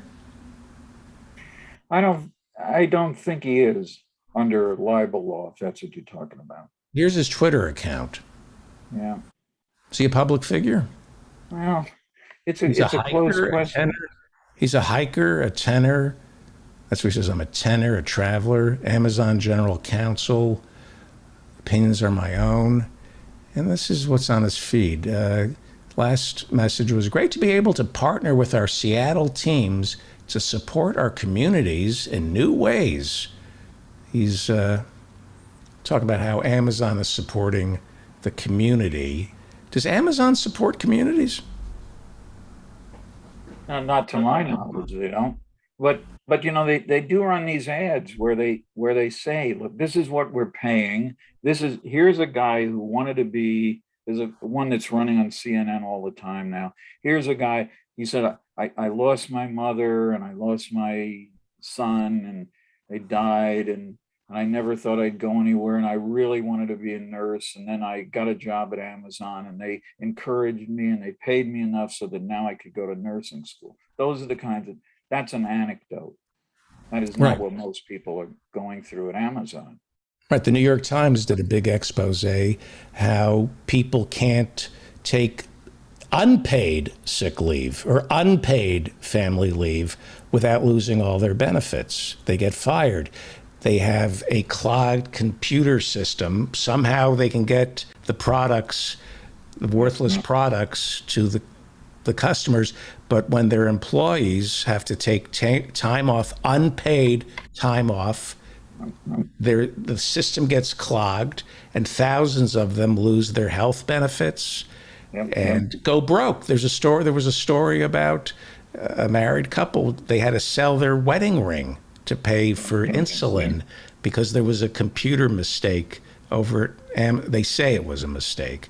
And they have this tremendous turnover. They don't want you to stay at Amazon. They want you baked into their efficiency. I don't call it efficiency, it's cruelty. Baked into Amazon is, we'll pay you $15 an hour and then get rid of you in a year so we don't have to give you a raise. That's how it works. And by the way, pee in a bottle, don't take a break because we're watching you. So is David Zapolsky, he's a lawyer, and he's the general counsel for Amazon. I would say he's evil, wouldn't you? If you're a lawyer and you're skirting the law and fighting unions, that qualifies as evil by every definition, right? Wage theft.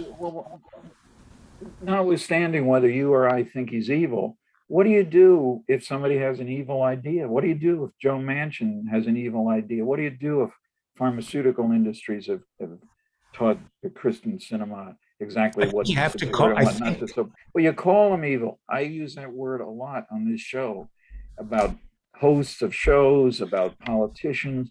But if you want to take it one step further, being evil in America is not necessarily criminal. it's a virtue.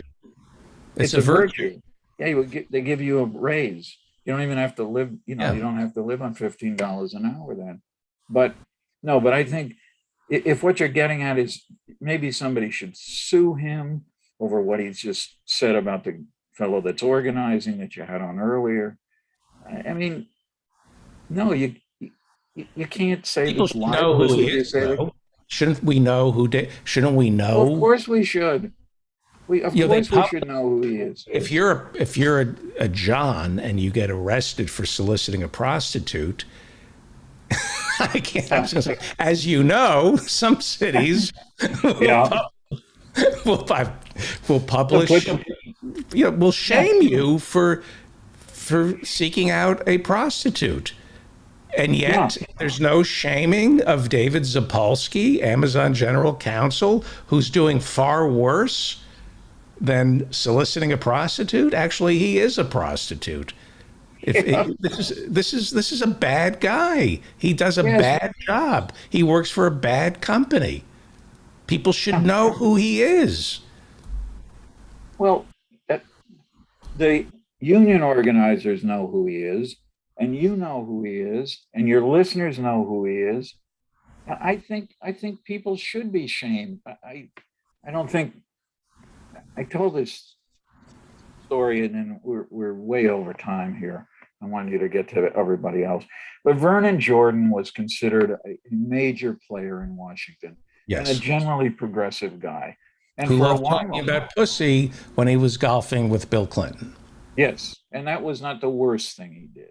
He also, he was on, Gerald Ford had something called a clemency board to consider war resistors, veterans with other than honorable discharges consider how much time they should spend in order to be forgiven for their opposition to the war. And Vernon Jordan was given a speech once, and I was a big opponent of the clemency board and the ideas behind it. And I went up to him and I said, you know, Mr. Jordan, I know you've done a lot of good things. I said, sitting on this panel where you're sitting in judgment of and then requiring work from people who oppose the Vietnam War, you should consider who is remembered in Germany, the lawyers who were on the sterilization courts or the lawyers who said, I won't do that. And he was repulsed by the question and by me. And I was a schmuck. I mean, I just gotten to Washington. I was there for like 6 weeks and I had this encounter with him. But I think it's important for people to do that. When you see somebody on an airplane, if they're a politician or a public figure and they've done something wrong, it shouldn't be that difficult for you to say, you know, Mr. So-and-so or Senator McConnell, you know, I really wish you hadn't done X, Y, or Z. Right. That's where they hear people. And then they're probably going to ask, where do you live? Oh, you're not from Kentucky? I don't really care what you think. That's what McConnell would say. Well, I care what you think. The Reverend Barry W. Lynn, for nearly a quarter of a century, ran Americans United for Separation of Church and State. He is a member of the Supreme Court Bar, and he is also an ordained minister in the United Church of Christ. I wish his wife were here instead of him, but we make do with what we. Who knows? Maybe she'll come back sometime. Yeah, we have to make do with. But you know what? I happen to like chopped liver. Really? Yeah, and I consider you chopped liver compared to your wife. I consider you chopped liver. Chopped liver. I appreciate that. Chopped liver. I like chopped liver. I'm gonna go to my cold house. All right. They're now saying you're great. Thank you so much. Yeah, there's going to be some heat on Saturday night. They said. Really? Yeah. Wow. Okay. Thank you, Reverend Barry W. Lynn. Thank you, and give my best to one of your grandkids, and you, not all of them. No, I'll just pick the one. The first one I see, I'll say. Yeah. Pick the one that deserves it. Hello. Pick the one that deserves it. Thank you. You're listening to. Stay out of trouble, Reverend. You're listening to the David Feldman Show, davidfeldmanshow.com. And that's David Zilpolsky. That's his face. Former Brooklyn District Attorney, now Amazon's General Counsel, doing the Lord's work. If you worship Satan, David Zilpolsky is doing the Lord's work, fighting unions over at Amazon. David Zilpolsky, Zapolsky, Amazon's General Counsel. Thank you for your service, David Zilpolsky. You are listening to The David Feldman Show, davidfeldmanshow.com. Please friend me on Facebook, follow me on Twitter. When we come back, the professors and Marianne. It's time right now for the David Feldman Show. He's talking politics and comedy too. He'll tell a dirty joke if you want him to. He's just a lefty from way back. He's a union man with an Emmy for writing. Someday he's mad and he feels like fighting.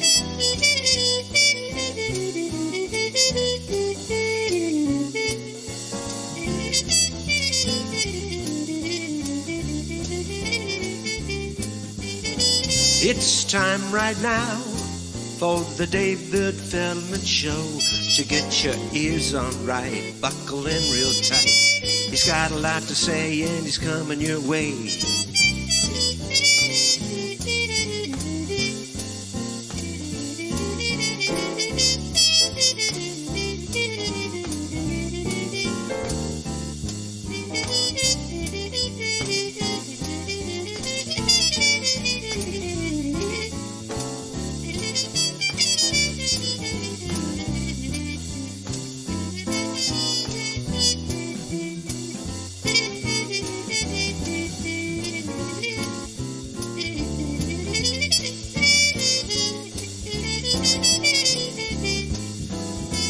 It's time right now for the David Feldman Show.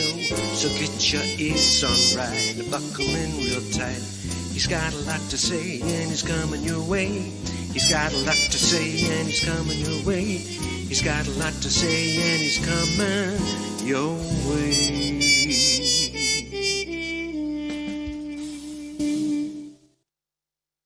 Whoa, thank you very much, Professor Mike Steinel. Time now for the professors and Mary Ann. Let me bring in, oh, good, Professor Jonathan Bick, Professor Ann Lee, Professor Mary Ann Cummings. I think the whole family is here. Let me just bring them in. Here we go. And then we have Roger Nygaard, and then Alan Minsky will be introducing us to a very special guest as the David Feldman Show continues. Well, time now for the professors and Mary Ann. Professor Jonathan Bick is a political scientist. Professor Adnan Hussein is chairman of the religion department at Queen's University in Kingston, Ontario, Canada, and he's the host of the Mujlis podcast as well as Guerrilla History. Professor Mary Ann Cummings is a physicist as well as a parks commissioner for Aurora, Illinois, and Professor Ann Lee is a former associate professor at Norwich University and is a former HBCU associate dean. She's an independent scholar in geospatial information science, and she blogs in the community of the Daily Kos as Annie Lee, ANNIELI, and is at eState for Column 5 on Twitter. And I will include that when I post the show. Welcome. We're losing Professor Ann Lee. But we can just use your audio if you want, and you can be like the voice of God. Would you like to do that? If you're having trouble with... Okay. Well, if you turn your sound on, Professor Lee, we can hear you. But why don't we start with Professor? Yeah, you don't need to turn your video on if it as long as we hear you, if that's easier. What is on your mind, Professor Lee? Okay. While we're getting that ready, why don't we go to Professor Jonathan Bick, who is in Connecticut. Why do I always think you're in Connecticut? Well, I lived in Connecticut most of my life. Okay, and the weather. I heard it was drizzly. How bad was it? It was pretty bad. Yeah, I think something like 600,000 people lost power, and I was one of them for almost 24 hours. And I got to say, reflecting on your conversation with the Reverend Lynn, I have to disagree. I don't think depriving people of electricity is going to be beneficial to anyone. It's not fun, especially when you depend on electricity for your water, because we have a well, and for your heat. Yeah, it's a problem. Yeah. But yeah, I mean, a lot of downed trees and power lines and all sorts of things like that. A lot of high winds up here. So. And what were the casualties on that? In all seriousness, how bad was it? I don't know if anyone lost their life. Okay. Yeah. Yeah. Well, what is on your mind? Well, of course, the negotiations in Congress over the Build Back Better plan, such as it is. Yeah, it's pretty disappointing. Are you angry about this? I am. Yeah, because I mean, one of the biggest things is, they've taken a lot of stuff out of it. including any significant measures to address climate change. That's kind of a problem. So by failing to do this, millions of people's lives are on the line. I thought there was like $200 billion in tax incentives for companies to transition to renewables. Yeah, there is. I don't think that's going to do it. Okay. I think we should be spending about $1 trillion a year at least on the environment and the transitioning away from fossil fuels for the indefinite future until we eliminate the burning of fossil fuels. I think it might be up to $500 million or $500 billion, but it's mostly tax credits, and I just don't see how that's going to do the job. Yeah. Yeah. And it's none of this is settled still. I mean, Right. President Biden came out today and begged the Congress to pass both the bipartisan infrastructure bill with about $1 trillion and then the reconciliation bill of 1.75, 1.85 trillion, excuse me. But he didn't have a detailed plan. Again, it was just kind of an outline. And the squabbling is still continuing in the Congress, and it's just it's really It reminds me, somebody I know who's very successful was telling me about a deal that he was involved in. The negotiations went on for a week. He was surrounded by lawyers and accountants, and they said, make the deal. It's a great deal. And he signed, you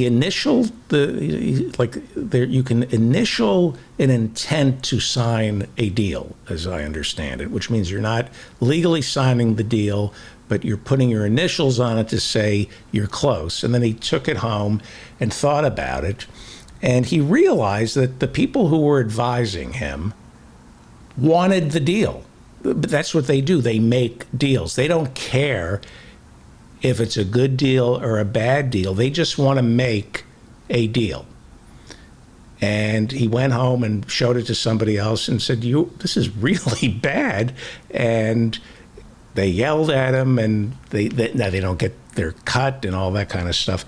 And I thought about, reading about Biden and, we're going to have a deal, and they're thinking about the deal, like how good this deal is, not us. They're thinking about how Manchin's happy and Sinema's happy, and maybe Bernie can be. This is a great deal, and they'll study the deal as, the art of the deal, as Satan wrote a book about, as though that's a noble thing, and compromise is good. And Joe Biden is saying, see, this is how it's done. It's all about compromise, and we should celebrate this deal. And the people who really need money and support and the planet, we don't need a deal. And the New Deal, maybe we should stop referring to the New Deal. Yeah, well, I mean, this is what happens when you have a political system that does not represent the needs and wishes of the American public. Right. This is what you get. I mean, and this is why a lot of people have been disengaged from politics. They don't even bother to vote, which I think is wrong. I think, no matter how bad the system is, you should vote for what is the least bad option. But most importantly, you need to change some fundamental aspects of this system. And that does not seem to be on the table. Yep. Headline: Stephen Donziger, an environmental activist who won what is considered the largest ever lawsuit against an oil company, who was found guilty of contempt of court in July, reported to prison today. He won a $9.5 billion judgment against Chevron, and he was found guilty in July of withholding evidence, and now he's going to serve a 6-month prison term. Kind of interesting how who we lock up. Julian Assange now is being extradited, and one of the deals Merrick Garland is offering the British judge is, well, if we find him guilty, he can serve time in Australia, not in one of our supermax prisons. Is that a deal worth having? Can we have Assange? We're locking up the people who expose murder. Chelsea Manning, not the people. I was watching the video that Chelsea Manning released of the helicopter, the Apache warships firing on the Reuters employees, and this glib, like, laughing at killing civilians, and killing kids and going, don't bring your children. They should have left their kids at home, I guess. How are these Apache helicopter pilots and the lawyers who authorized them to strike not in prison? How is it that Chelsea Manning was in solitary twice and on suicide watch, and Julian Assange is on suicide watch right now? And what he released with that Apache helicopter, that wasn't classified information. It was public. The stuff that WikiLeaks released was not classified, especially the Apache helicopter in Iraq. The transcripts were in books. The video was supposed to be classified because, anyway, I'm sorry. It's been a long show. Well, that's who's getting prosecuted, right? The people who reveal wrongdoing, not the wrongdoers. Right. That I could have said that. I should have just said that. Well, if you embarrass the government, if you embarrass the Chevron. intelligence community or the military, then you get targeted. And Stephen Donziger, I mean, my God, this guy should be held up as a hero, defending his clients, defending the environment against the despoiling by Chevron, right? It was Texaco, but Chevron. Texaco turned into Chevron, yeah. Yeah. Or was bought out by Chevron. I think that's Right. what happened. Yeah. Yeah. Instead, And by the gets way, I prosecuted. just want to interject. I'm sorry. Yeah. But I want to just interject one thing, Professor John. The prosecution is a private prosecution. This is not a prosecution done through federal courts. These are private prosecutors who belong to organizations that support Chevron. What happens So in we've conflict of interest privatized law? our judicial system. But I mean, we have effectively privatized that part of our judicial system. Is this like an international court, or is it an American court? No, as a matter of fact, I'm trying to understand the legal framework by which this prosecution is allowed to take place, because Donziger has been begging, he's been trying to get everybody, and people were calling Merrick Garland's office to please prosecute this case in federal court, federal prosecutors and, crickets from the Justice Department. So you can be prosecuted by private attorneys, acting in this country. And how that is even possible or even constitutional, somebody is going to have to explain to me particularly when the prosecutors have such blatant conflicts of interest. A couple of them are like Federalist Societies. Right. Well, so are a lot of, like Republican and in some cases Democratic appointees to lower courts, but that's another issue. But that is what is really stunning. I mean, among other things, it's what's really stunning about Donziger's prosecution. The judge has conflicts of interest as well. And he had drawings, because it's federal court, they don't allow cameras in to the courtroom, of the judge reading a newspaper while people were testifying in his trial.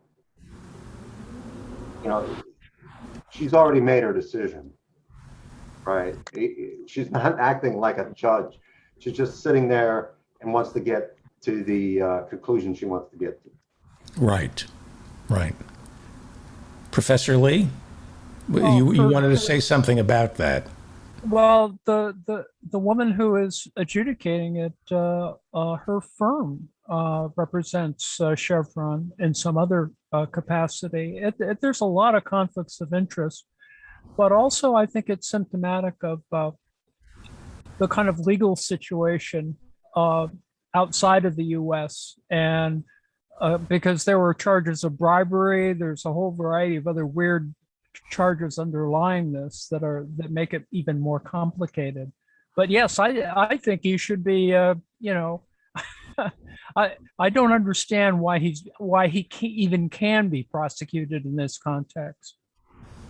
Yeah, I don't often say you should have a lawyer come on to the show, but I don't quite understand exactly how it's possible to privatize the prosecution. On what basis is it if the district attorney's office or the federal prosecutors and the DOJ or whoever the judge turned to initially and was refused, they didn't choose to prosecute. How is it possible that the judge can arrange some kind of private company, to the private law firm to press charges in this way? I suspect, not knowing anything, and that's never stopped me before, there are arbitration courts that are binding. So if you're instead of passing something through the civil courts of the United States, you agree to take it into the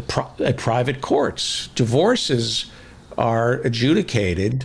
But doesn't that have to be through mutual agreement of both parties? And I don't believe the defense has, agreed to have it in arbitration. So there's some kind of mystery here about how the judge is able to enforce the, order to keep him at home and also prosecute this charge and then jail him, convict him for 6 months for contempt of court. It's very strange. Maybe Professor Corey Brettschneider would be a good guest to kind of explain some of the legal consequences and precedents involved in this very murky scenario. But also, of course, it would be great to have Stephen Donziger on to talk about his case. Yeah, we had Stephen on the Ralph Nader Radio Hour. Yes, right. It's going to be a little hard to get him now because I think he's in prison. And the good news about Professor Corey Brettschneider is I am not on his shit list. He's been a frequent guest on my show, and I'm not on his shit list, which is always which is a rarity when it comes to people who. I don't know what we're all still doing here, but I understand that sometimes these relationships get frayed. But hopefully, you can bring him on. That would be helpful. There's no. Usually, what happens? I've been doing this for 12 years, and I move back and forth. I'm on people's shit list, off people's shit list. So yes. It's yeah. And meanwhile, the planet is going away. Hey, Roger, we're running a little behind today. Is that okay? Thank you. Yeah, no problem. Thank you. That's Roger Nygaard, and he'll be joining us brilliant writer and editor and director. And I was going to say something that I won't. What is on your mind, Professor Anley? Oh, well, I mentioned probably a while back about Brexit, the French and the British all coming in conflict with each other. Well, this coming week or so, there's going to be a conclusion after. The island of Jersey, the right. French, yeah. The French are threatening to cut off the power because the entire electricity power to the Isle of Jersey could get cut off. But that's only one of the threats. There's the interesting thing, and this goes on to the issue of why legal proceedings take so long. Apparently, a trawler got sunk with 5 people getting killed about 17 years ago, and only now is a British court coming to some sort of conclusion. And it has all, speaking of murkiness, a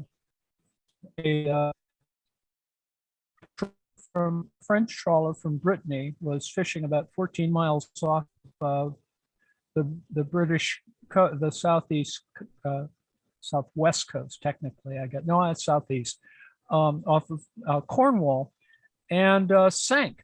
And it was sort of a day before NATO exercises were going on. And there were submarines from about 4 different countries doing a collective exercise. And this trawler sank. It's a 100-ton trawler. And it's the claim is that the government claim is that their nets got snagged and it just sort of pulled, they sank because they got pulled under. And the claim from everyone, and there were a lot, this is in the middle of the day. This is not at night or anything where you can't see what's going on. There were submarines on the surface. There were surface ships. There's all kinds of stuff going on. And yet the darn thing sank and people died and some people's bodies were never recovered. And it's pretty ugly. But the issue is, to just follow on, not unlike the Chevron issue, and I think in this particular case, it's the problem of maritime law, where it takes so long to get things finally adjudicated.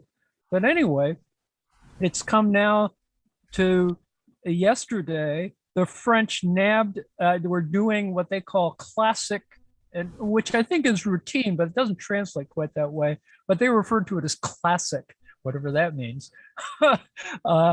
License checks, and they seized a British trawler. So now the French are holding a British trawler. They find another trawler, and it's getting a little uglier. But it has underlying politics. I mean, there's really interesting politics underlying all of this, because the French are obviously annoyed that they have a lot of static going on. But these 2 issues run very parallel. They don't sort of talk about them in the same breath. It's weird that they're just talking about trawlers, and the British are gonna get up, as they did in the last little conflict, where 100 French fishing boats blockaded Jersey, the port at Jersey, and caused all kinds of hassles because one ran into another one, and it's all kinds of crazy ugliness. Right. Anyway, ultimately, they're trying to blame Brexit. That's the overall message, is blaming Brexit, and it's sort of not about Brexit. It's about territoriality.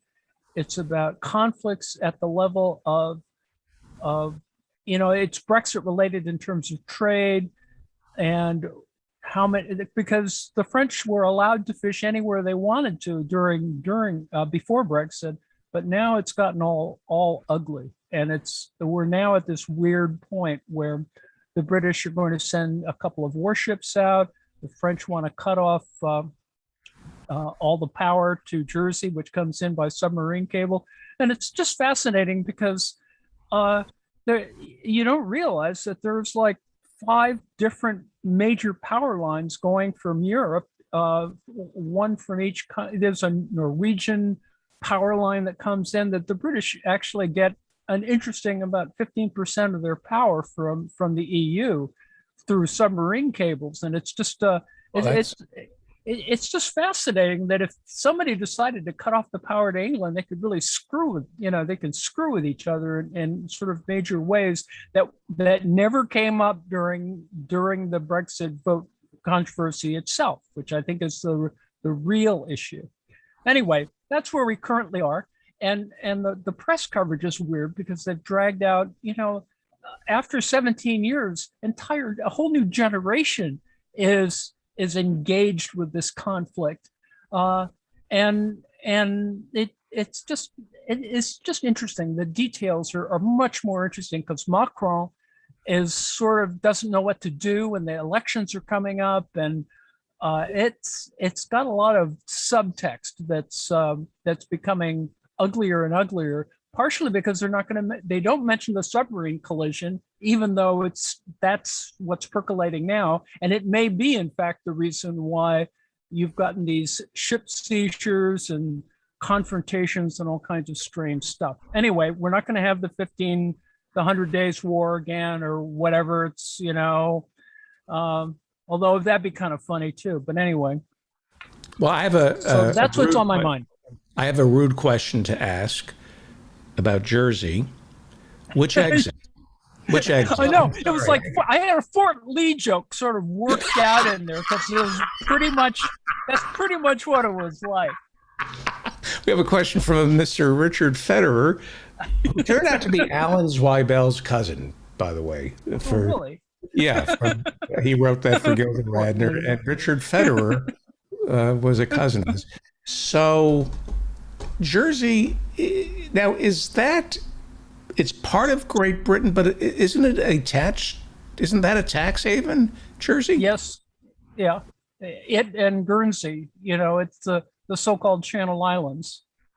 So yeah, it has it's relatively autonomous though. I mean, it's not. I mean, it uses all the.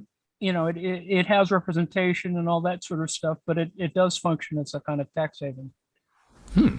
Okay. Well, we'll pay attention to that.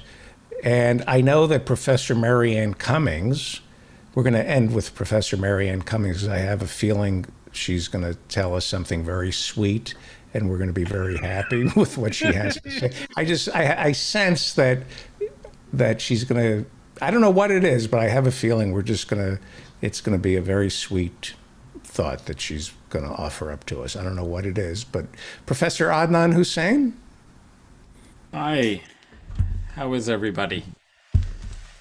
I loved your guest. Oh, Kat. Great. Yeah, that was a lot of fun. Yeah. I think hopefully she'll come back and join us again, for sure. De-skilling. I love that term, de-skilling. Go ahead. Yeah. Well, I mean, one thing I think people are interested in hearing a little bit about, perhaps, is the military coup that took place in Sudan earlier this week and the ouster of that transitional civilian government that, as a result of major protests across the country, had ousted the former dictator, Omar Bashir. And, there were some positive directions that the country was trying to move in, and this sudden coup by General Burhan is being roundly condemned by many countries, Canada, US, other European countries, but interestingly enough, many of the regional players in the Middle East, its neighbors in this part of Eastern Africa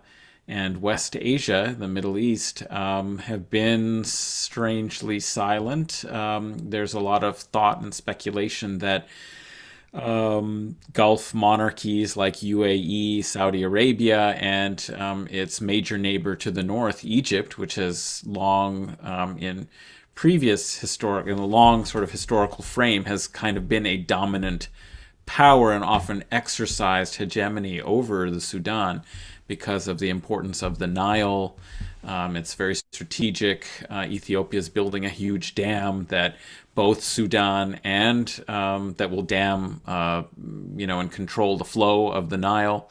Both Egypt and Sudan are very concerned about this. And so it looks like many of these regional neighbors were not too thrilled at the prospect of a transition to civilian rule. They much prefer to work with a single military autocrat. Including America wants the.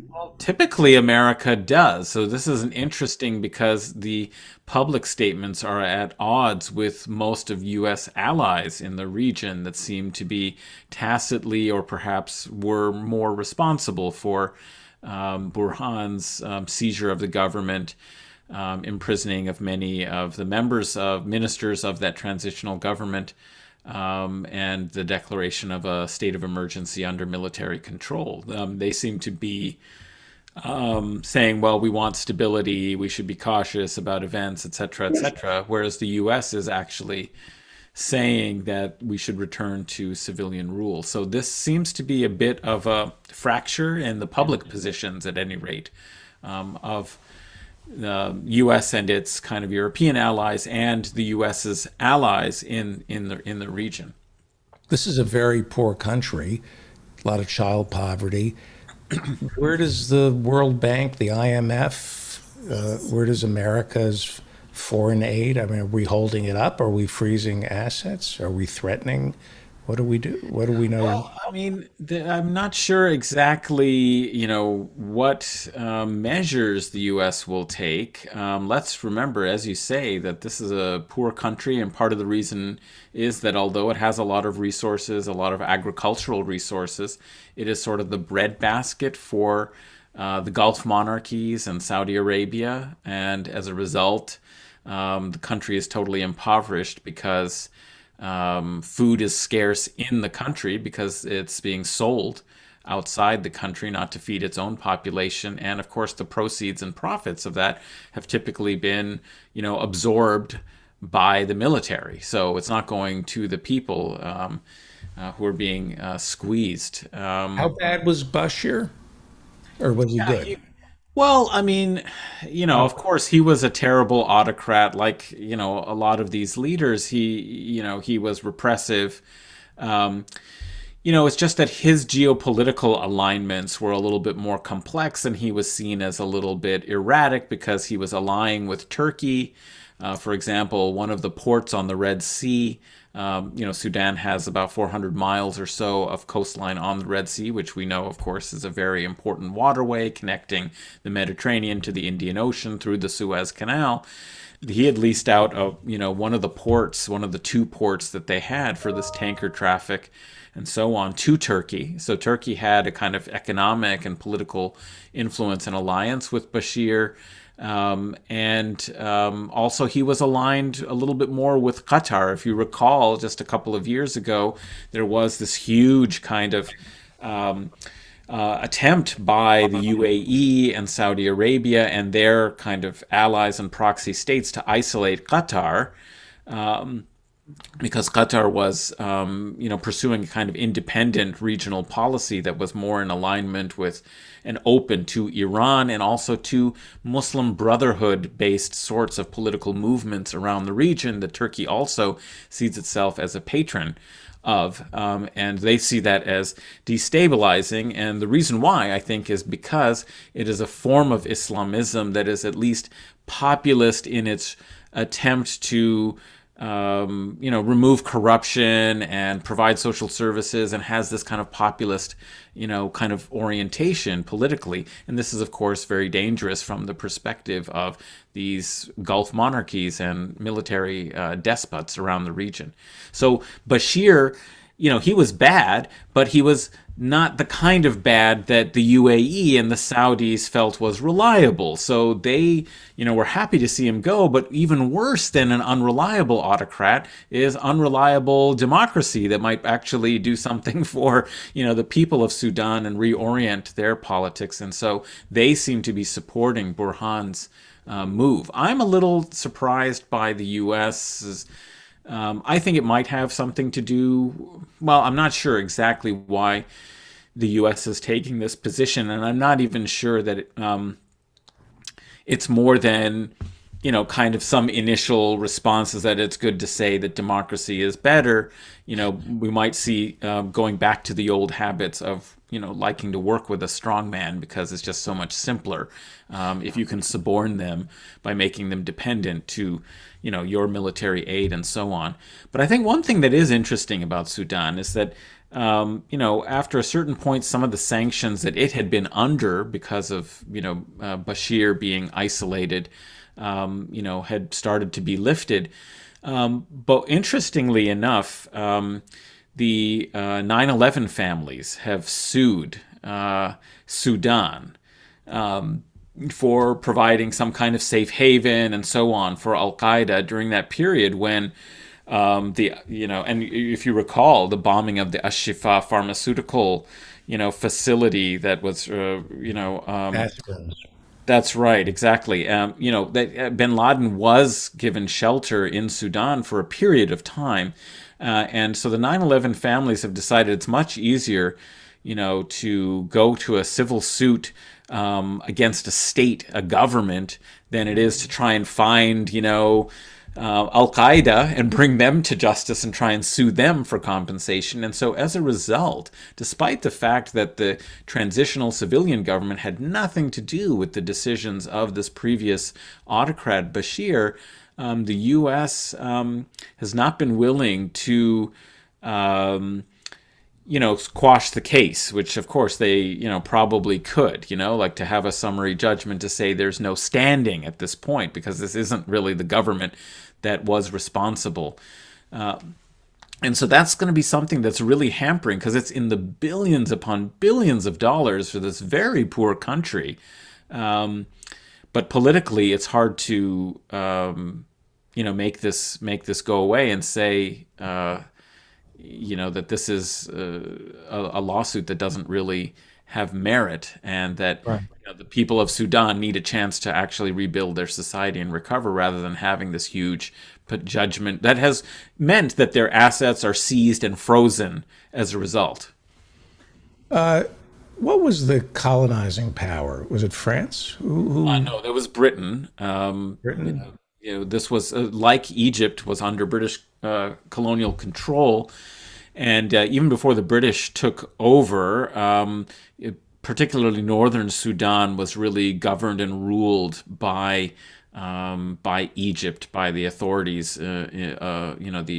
Originally the Ottoman governor in Egypt, and then subsequently the king of Egypt under. So it would be a part of the British.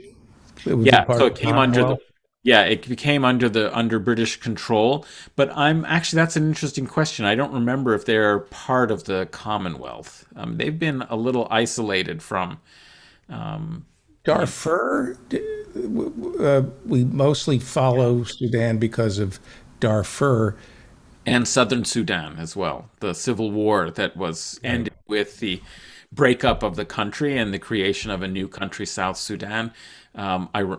Surprisingly, happens to be where all of the oil resources of the country are located in the south. So let's break it off from the, Bashir and, what make is it an independent country. Is that Christian down there? Is that more of Well, it's a mix. I mean, Sudan is a really big and diverse country. And Darfur is still a part of. Darfur is still part of. Darfur is still part of Sudan. Yeah. That's correct. But in the south, it is principally, it's a mix of Christian and indigenous African religious practices. And Darfur is still part of Sudan. And what's in Darfur and what's in Sudan? You say there's not much in Darfur. What happened in that period was that drought really forced some of the nomadic peoples into this agricultural region of Darfur, seeking water and grasslands for their livestock, and it created a kind of classic conflict between the desert and the sown, nomad and the settled. That, of course, was turned into an international kind of characterization of Arabs versus Africans. Well, of course, they're all Africans, and in fact, the ethnic difference or racial difference between these people is really not the crucial difference. It was really, kind of tribal affiliation, language, and above all, as I said, this difference between, nomadic livestock rearers versus agricultural settled communities. Professor Lee, you were. No, I was just going to ask about whether the difference between the autonomous South and the North was principally because of the religion, the greater number of Christians in the South as opposed to Sudan itself. That seemed to me to be why there's less conflict. That's all. But I now knows so much more about this. Well, we see the ICC, the International Criminal Court. I believe Sudan falls under its jurisdiction, unlike the United States. Anybody going to get be taken before the ICC? That's an interesting question. I think it will. Well, it'll depend on a lot of factors, but it might depend on, the position that the U.S. takes longer term. I mean, the U.S., as you pointed out, doesn't fall under its jurisdiction, but I believe America says no to the ICC. No. Forget it. Sorry. I'm trying to make light of a very sad situation. Of war crimes, it's just war crimes. Yeah. Hey, if we can't on the show, no to the already the protests protests continued, started immediately, almost in a way a kind of continuation with that brief hiatus of a year and a half or so, a couple of years since the Bashir government was brought down. They just have restarted, mostly unions, the Sudanese Professionals Association Union, so all doctors and lawyers that work for the government, teachers, government bureaucrats, functionaries in all the ministries, they are striking, and they're planning on holding on the 30th a general, massive strike that will certainly bring things to a head. 9 people or so have been killed. Many people have been jailed. And so we watch and see what's going to happen, if the people of Sudan will be able to take back control of their government. I hear there is an active communist party in Sudan that is leading a lot of the protest. That's interesting. Yeah, there are a lot of interesting third world left movements, and I think in some ways that's where more hope lies. Is that yes, yeah, these kinds of political forces that are connected with the labor unions and with radical militancy, are a real source of hope for the people. Again, I think also the fact that they've been under, dictatorial rule for such a long time, tied in with military. A lot of the liberal reformist kinds of politics just have not been able to mobilize people in the same way that these unions and sort of strong leftist parties have been able to motivate people and keep them organized despite a lot of setbacks and repression. So yeah, that is one of the hopeful aspects of the story. Professor Marianne Cummings, I didn't mean to keep you waiting. I feel like I've been talking about carbon capture being a viable alternative too. You have that look on your face. One bright spot. What bright spot in that reconciliation bill is that there is like a $15 billion subsidy for nuclear. And some of that is going to new, nothing, we don't have a bill yet, but, that's just basically what's leaked out. As somebody, as Professor John would tell all of us, go 24 hours without any electricity whatsoever and power and see how you live. It's this is why you send kids to primitive camp, in their youth, just to give you an idea of what the world is like. And I think that leftists, again, I've said this before, but leftists generally do not understand the scale of the problem.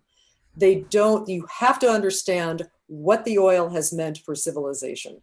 The oil is basically allowed the carrying capacity of this planet to go from about 1 billion to like 7 or 8 billion. Maybe not so much more than that sustainably, but it's just like everything you see, your clothes, your records, your favorite music, even your art, it's all oil. It's all oil somewhere. Some energy that developed all the materials you need to make all this cool stuff was oil. And if you don't, and no one is sitting down and really acknowledging the extremely hard thinking that you'll have to go on to seriously transition away from that. Because at the moment, with the technology we have for solar and wind, that's not going to do it. And it's much more than just from oil paintings to pastels.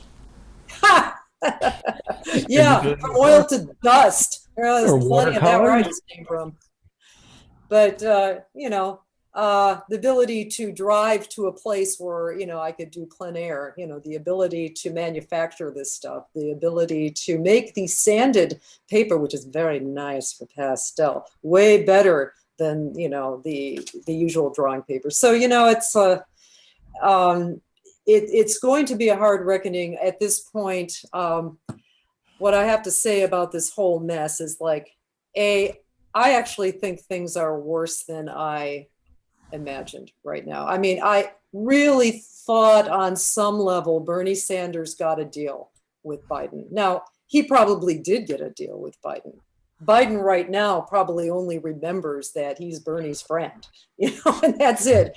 But the thing is that, we... Be mean now. Yeah, no, it's just that I have to remind people that the progressives got nothing in the $3.5 trillion bill we wanted. We had got nothing we really wanted. What we really wanted was Medicare for all, Green New Deal, like forgiveness of student loan debt, a livable wage, and, ending the wars, among other things. We had a whole menu of things, but those were among the top 5. We got nothing of that. So, okay, we have to still start dealing with climate. So instead of the $10 trillion that Sunrise Movement said was absolutely necessary over 10 years, there was a $6 trillion bill that would at least get things started. And then when people came to their senses, you would start the kind of R&D, the kind of thinking, the kind of rethinking our whole agricultural, transportation sector, energy grid, as opposed to the individual sources of energy. The energy grid is going to be an enormous undertaking to, get that up to what can be sustained through the end of the 21st century. I mean, as I said, there's still 19th century. I discovered one in my house like a few years ago. I still had a knob and tube run of electricity that was active. So, but the thing is that they're not doing it. So they didn't get that 6 trillion. So here was the 3.5 trillion, which was the absolute, was again, all the compromising being done by the progressives and by Democrats who claim that they want all this stuff. All of it was done on our side. And that was it. And Bernie Sanders, at least in his rhetoric up until this week, has been very clear that that was the compromise. And that was just the bare bones, how we can even begin to get ourselves out of that.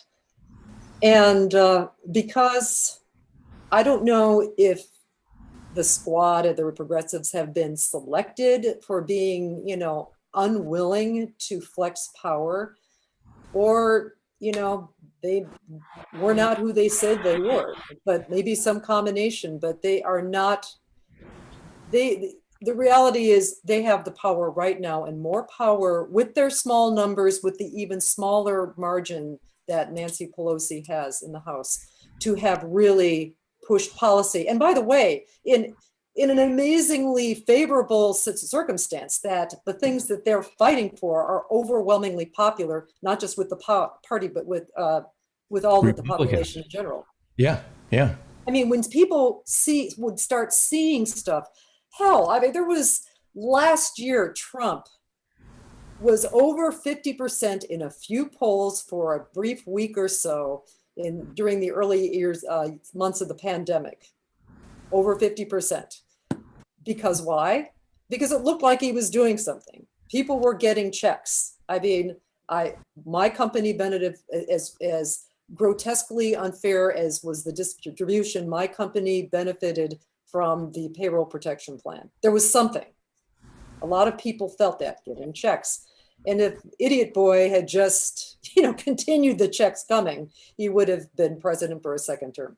But the thing is that the Democrats are not going to go that route.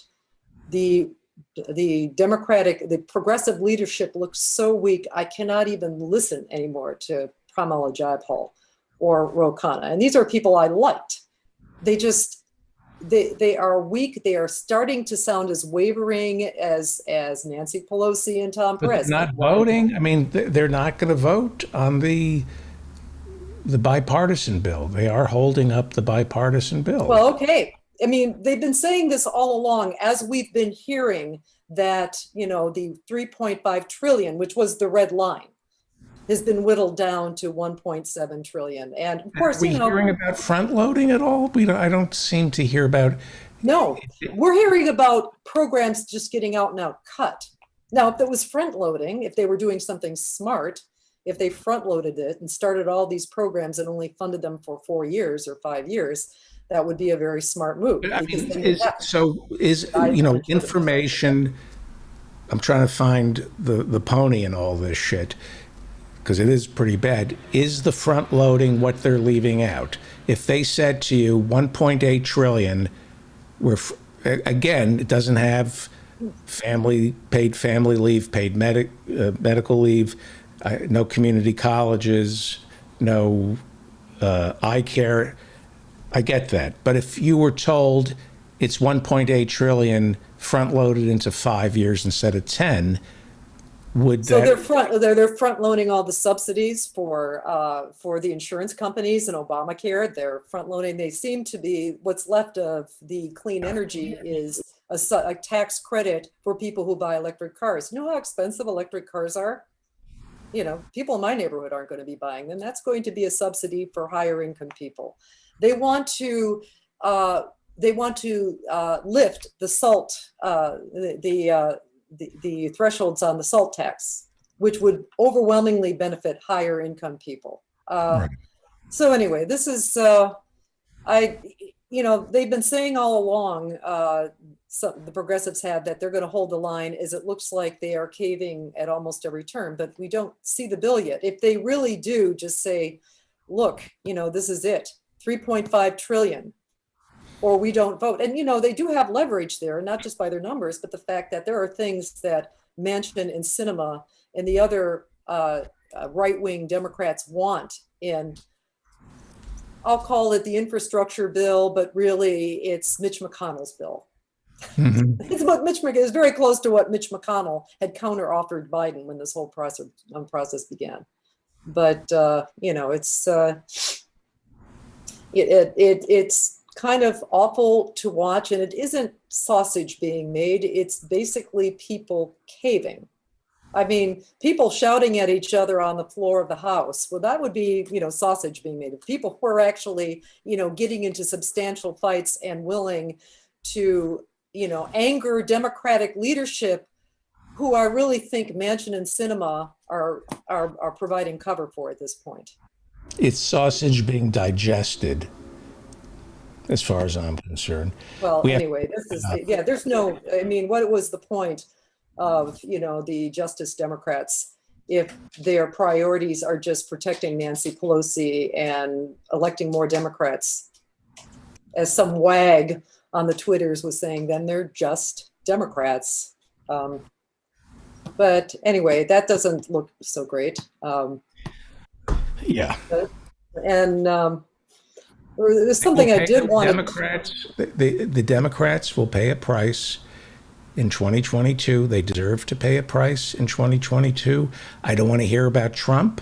I don't want to hear about this being the most important election in my lifetime. If it were the most important election in my lifetime, the Democrats right now would use reconciliation to win that election in 2022. This Democratic Party, as far as I'm concerned, if they can't get Build Back Better to be better, they deserve to lose the House. I don't understand what the priorities of Dem leadership have always been. I mean, look, they were willing to gamble on Biden. And remember that Biden won by a smaller margin where it counted in the electoral college than Hillary lost to Donald Trump. But they were willing to take that gamble rather than risk having Bernie Sanders be the nominee. Right. Who, no question in my mind, would have beat Trump like solidly. And then go and beat Sinema and Manchin by holding rallies in Arizona. But the thing is that if they were, and they did get their act together, boy, did they ever marshal the troops to, just consolidate around Biden before Super Tuesday. So they can scramble, they can exercise power. Whether or not Nancy Pelosi and Chuck Schumer are minority leaders or majority leaders, their positions are still the same. They still get money. They still get to hobnob with the powerful. They have their role as minority leaders, to put up the veneer of resistance without really resisting, as we saw. So they're fine. Now, the individual Democrats, they have different priorities than the leadership, but the leadership itself does not want anything to change. They don't want to risk their relationship with the donors. Nancy, and this is personal, this is how people like Steny Hoyer and Nancy Pelosi and Chuck Schumer, who would be hired by no one for anything else, this is what they can do. This is their position of power. So, it kind of disappoints me. And I thought that Bernie could pull something off. We don't know. We don't have a bill yet. We don't have a vote yet. I'm sure they're reading their social media, and I'm reading some of it, and even among their supporters, the progressives are really getting an earful. I mean, so we have to wrap it up. Thank you, Professor Marianne Cummings, Professor Anna Lee, Professor Jonathan Bick. Everybody should download Guerrilla History. It's hosted by Henry Huckamaki and Professor Adnan Hussein, and the Mujlis podcast. Who's on your show, Professor? On the Mujlis, Majlis, Dr. Shobana Xavier talks about South Asian and North American Sufism, Islamic mysticism, and how she got into that. We have an episode coming out tomorrow on Guerrilla History on sort of the history of USAID. That should be interesting. It's a crossover episode with Radio Free Amanda, who joined us. And I just want to announce for everybody that Guerrilla History turns 1 year old on November 7th. And so we're going to have our inaugural live stream on YouTube to celebrate with Professor Gerald Horn joining us. And that'll be, on YouTube. So people can go to the Revolutionary. Sorry?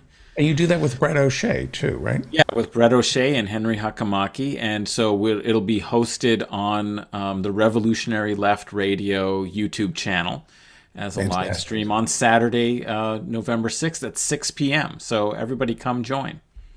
Fantastic. Congratulations. Thanks. 1 year. My God.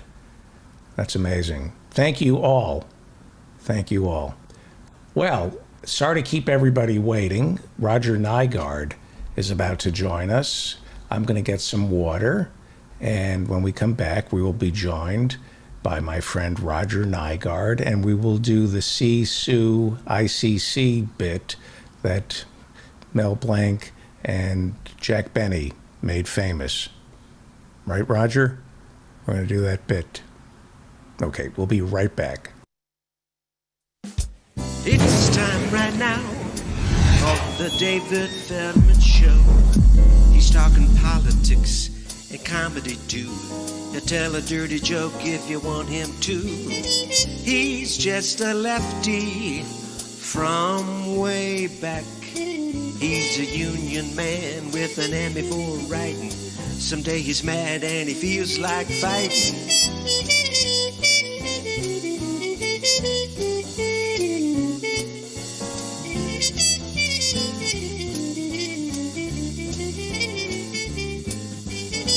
It's time right now for the David Feldman Show. So get your ears on right, buckle in real tight. He's got a lot to say and he's coming your way.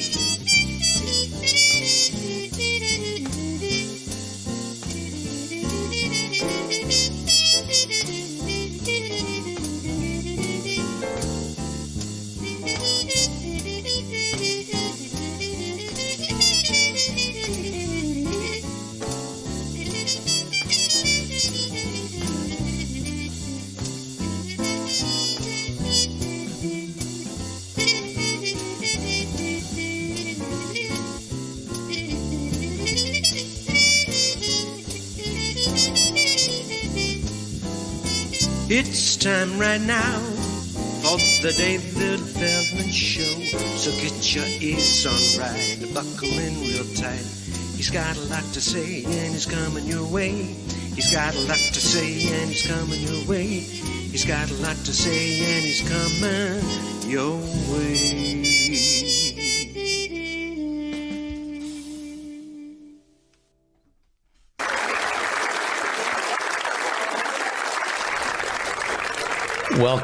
Welcome back. Roger Nygaard is about to join us, and you're listening to David Feldman Show, davidfeldmanshow.com. Friend me on Facebook, follow me on Twitter. Sarah Silverman has the funniest tweet that so she said, I'll bring Roger in. And follow me on Twitter. We have a YouTube channel. We just topped 6,000 subscribers, I think. That's what Dan and I were looking at yesterday. That's not bad. I didn't think people would watch us live streaming the show. Roger Nygaard, hello, how are you? Hey, Roger Nygaard is an director, an editor, and writer. His new book is Cut to the Monkey, a Hollywood editor's behind-the-scenes secrets to making hit comedies. When does it go on sale? I got a preview of it. November 15th is when it drops, as the kids say. Yes, they do. And you ruined my week because I was supposed to be reading other things. It's a fun read, and hopefully you'll come back. I gave you short shrift on Monday's show because John Ross was there. And yeah, where's John? I'm used to leaning on him, and he's not here. My sidekick. I know. John was in your documentary Trekkies, and so we didn't have enough time to talk about what you were saying, which blew my mind. There were a couple things you said about setups, that in doing comedy, that the setup, you can't have the laugh, that people genuinely worry about what's funny without thinking about the setup. If the setup isn't clear, you don't have anything to work with. Yeah, the setup is as important, if not more important. I mean, people think, well, we've got to make this funnier, get more people to write more punchlines. We'll punch it up. We'll add more punchlines. And that's not how you make something more memorably funny. The way to do it, to make things funnier, this is what I learned from Larry David, is to focus on the setups and make sure they're strong and clear. And one thing that Alec Berg told me, who was the showrunner, co-creator of Barry and Silicon Valley, I met him on Curb Your Enthusiasm. He says that a mistake is made when people try to put in too many jokes, and sometimes you need to curate jokes because jokes are logarithmic, according to Alec. He says that an A+ joke is not twice as funny as a B+ joke. It's 10 times as funny as a B+ joke. So if you write a movie or finish a film that has 5 A+ jokes, that's going to be far more memorable and successful than a movie that has 100 B+ jokes. And like a movie like Bridesmaids is very memorable because it has maybe 5 outstanding moments. And I talked to Judd for the book also, and he's maybe if you look at something like Funny People, it's a very funny movie, but it's a lot of lesser, B+ moments. And so it's not the one that's remembered as often as Bridesmaids. So there's a mathematical aspect to writing jokes. What I learned from not writing jokes, but sprinkling them into a script. Once you have set up the premise, and Larry calls it celebrating the premise. He's got a premise, which is an idea like how many samples of ice cream is too many when you're getting free tastes. And so that's the premise. Now you write a scene to celebrate that premise, where you put Larry in opposition to someone who's ostensibly taking too many samples. And now he's going to complain with that person. They're going to argue it out. And out of that premise comes funny moments. And we want to make sure we've celebrated it enough, which means bringing all the humor out of it. But the humor is wrung out of it successfully because setting up the concept is done as quickly and as efficiently and as clearly as possible. So the audience is fully clued into what the game is, and now they can enjoy the laughs. Right. I want to return to that, but let's talk about the book and all the people you interviewed.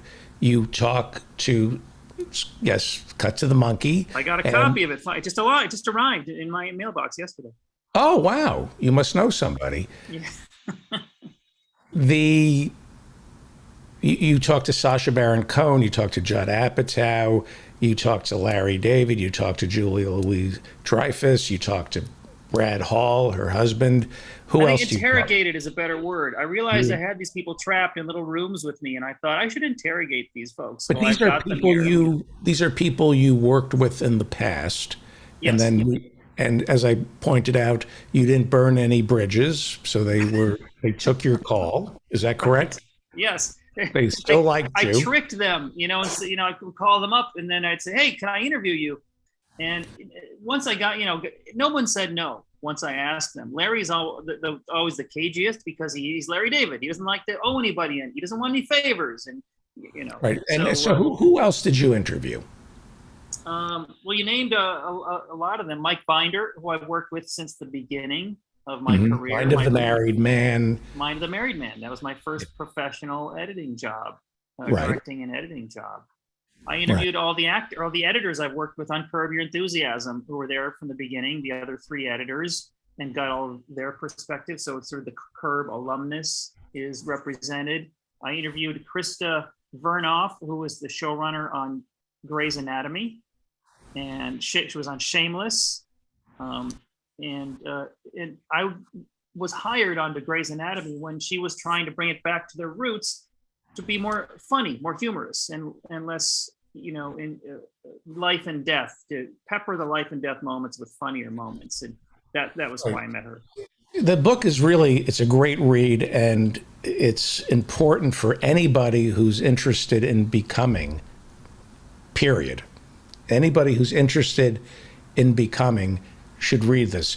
You have an interesting story, and there were roads taken and roads not taken. When I first met you, I thought of you, and I apologize, as a possible, your future was going to be as a manager. That's because I was working for managers. I mean, it'd be a natural assumption. That was my first job. I landed in Hollywood, drove to Hollywood in my Celica, got an apartment on Barham Boulevard, and then sent out 1,000 resumes. It was a Tom Selleck, I believe. It had that original lift mustache, I believe. It was Go a ahead, look back. I'm sorry. Yes, my first job was for Rollins, Joffe, Moore, and Bresner, which were comedian managers. They specialized in comedians, and I ended up working there for 5 years. I started as the messenger, and then became an assistant, and then I was a talent scout. And all that time I was working on writing my own ideas and trying to get my own first film made. I finally got a short film made, and that launched my career. Yeah, you're jumping ahead because it's what's really important to me. And I was talking to a younger person about you, and so you were making movies when you were growing up in Minnesota. You knew how to edit video when you were growing up in Minnesota. You came to Los Angeles and Know anybody? didn't know anybody at the time, and it's still Rollins and Joffe. They are you want to be managed by Rollins and Joffe. Woody Allen, Harry Belafonte, Dick Cavett, then Robin and Billy Crystal, and there were a group of managers there. Marty Short, and I'm leaving out people. David Letterman. Who? David Letterman. You may have heard of David Letterman. No, I don't quite remember. Doesn't ring a them. bell. And they were, whether or not it was true, and it doesn't matter, they were the perfect managers because they would say, focus on being funny. Just be funny. Don't worry about the money. Take jobs that make you funny. And they were the ones you wanted their guidance. They were rabbis, basically. They were the blue chip management company of their era. Yes, absolutely. David Steinberg. He's the only surviving member right now. Yeah, David is still alive. Right, not Buddy Mora, Jack Rollins, Charlie Joffe have all passed away. Yeah. So, and when I met you, you looked, and you still do look like you could be in an Armani suit, screwing me. And I don't mean sexually. You could have gone down that path. Well, you got to be a good negotiator to be a manager because you're negotiating for your clients. And so I watched these guys and how they dealt with people. And what I really learned, I learned a lot from them, but I learned how to say no. They say no. Their job is to say no to offers that come in for their clients and to do it nicely so that people go away feeling good about the no they received, which is a skill. But here's the thing that I think, and this is, I'm reading in the book, and not to take anything, certainly not to take anything away from Rollins and Joffe and these guys. But just, eventually you would have left Rollins and Joffe, probably, or maybe. I never meant to stay there. I thought it would be a 6-month job. Right, but I'm talking about agents and managers in general. And I'm not putting down managers and agents in Hollywood. I don't have to do that. They do a good enough job by themselves. You had an actual skill that you could make something. Creativity, right? Some people but are as creative. as an editor, you can actually make something and say, I made that. Correct? I bring solutions. That's why I get hired back again and again by all those people you listed, is because I bring them solutions and I make their work funnier and better. And so they rely on me to do that. And that's not an easy skill to have. I didn't really know that I had that skill. I discovered I had it because people liked it and kept hiring me to do it again.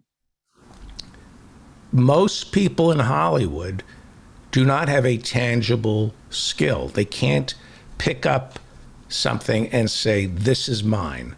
But if you can edit and shoot, you are not alienated from your labor. So much of the unhappiness, the drug addiction, the divorces in Hollywood stems from the alienation from the final product.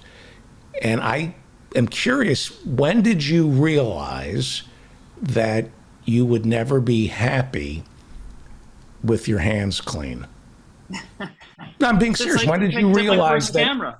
Since I was a child, I've always wanted to make movies and be creative. But everybody goes out to Hollywood with that dream, and then they end up getting a job at CAA, and they give up their dream because that's what you're supposed to do in Hollywood. It's competitive. You need to pay the bills, and sometimes you get stuck making a lot of money as an agent. And why would I leave this company? I've got a mortgage. I can't. I'm trapped here. So first of all, you want to keep a low overhead so you can continue to be creative and in some way or another. And that's the secret to happiness, is to express yourself creatively, daily, somehow, in some way.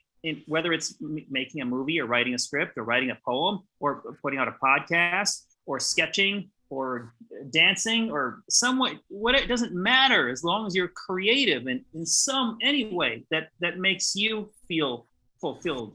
Right. Telling your loved ones that you were going to pursue your passion as opposed to being a manager, being an agent in Hollywood is a respectable profession. If you tell, according to your parents, you go to an office, there's a secretary, people are clean shaven, it looks busy. You're dying inside, but you feel you present as a respected member of the community. You gave that up. Was that difficult? Well, no. I mean, there was not a choice. It wasn't like I made a choice to do that. No, you could have been. You're likable.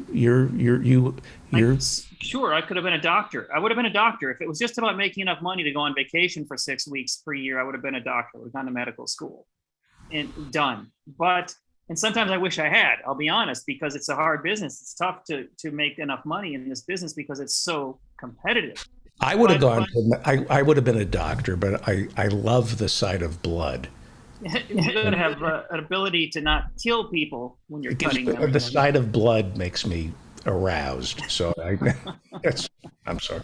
I was at Rollins Joffe for 5 years, and then I made my short film, sent it to everybody, and then I got an offer to direct something. And I told Buddy, I've got an offer to direct this episode of a show called Monsters, a low-budget syndicated TV series, and it pays $1,000, which obviously is nothing for a directing job, non-union job.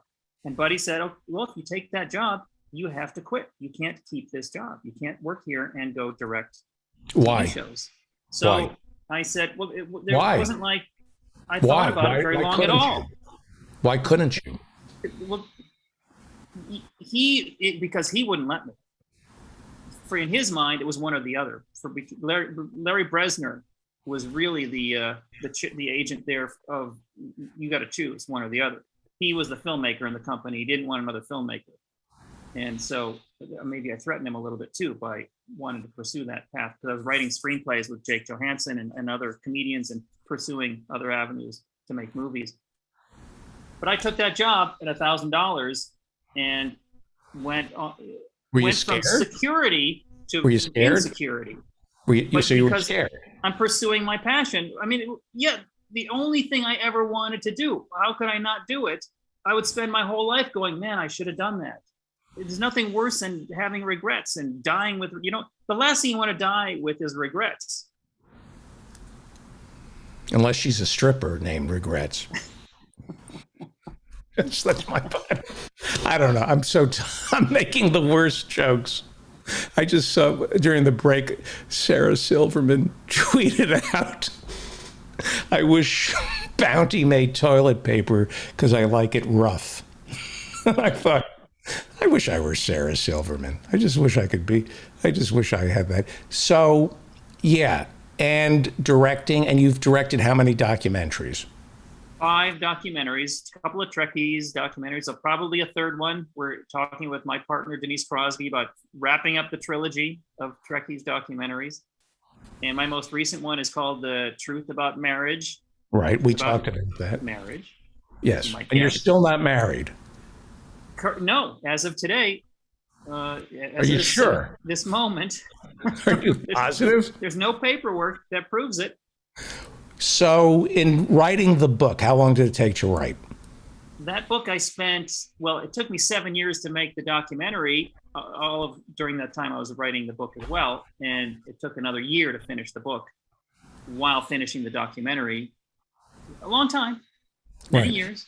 It's a great book. It really, and it's ruined my week because I should have been not enjoying myself. And I should have focused on it's a fun read. It's like Mike Rowe's book. It's just, you're in heaven when you're reading it.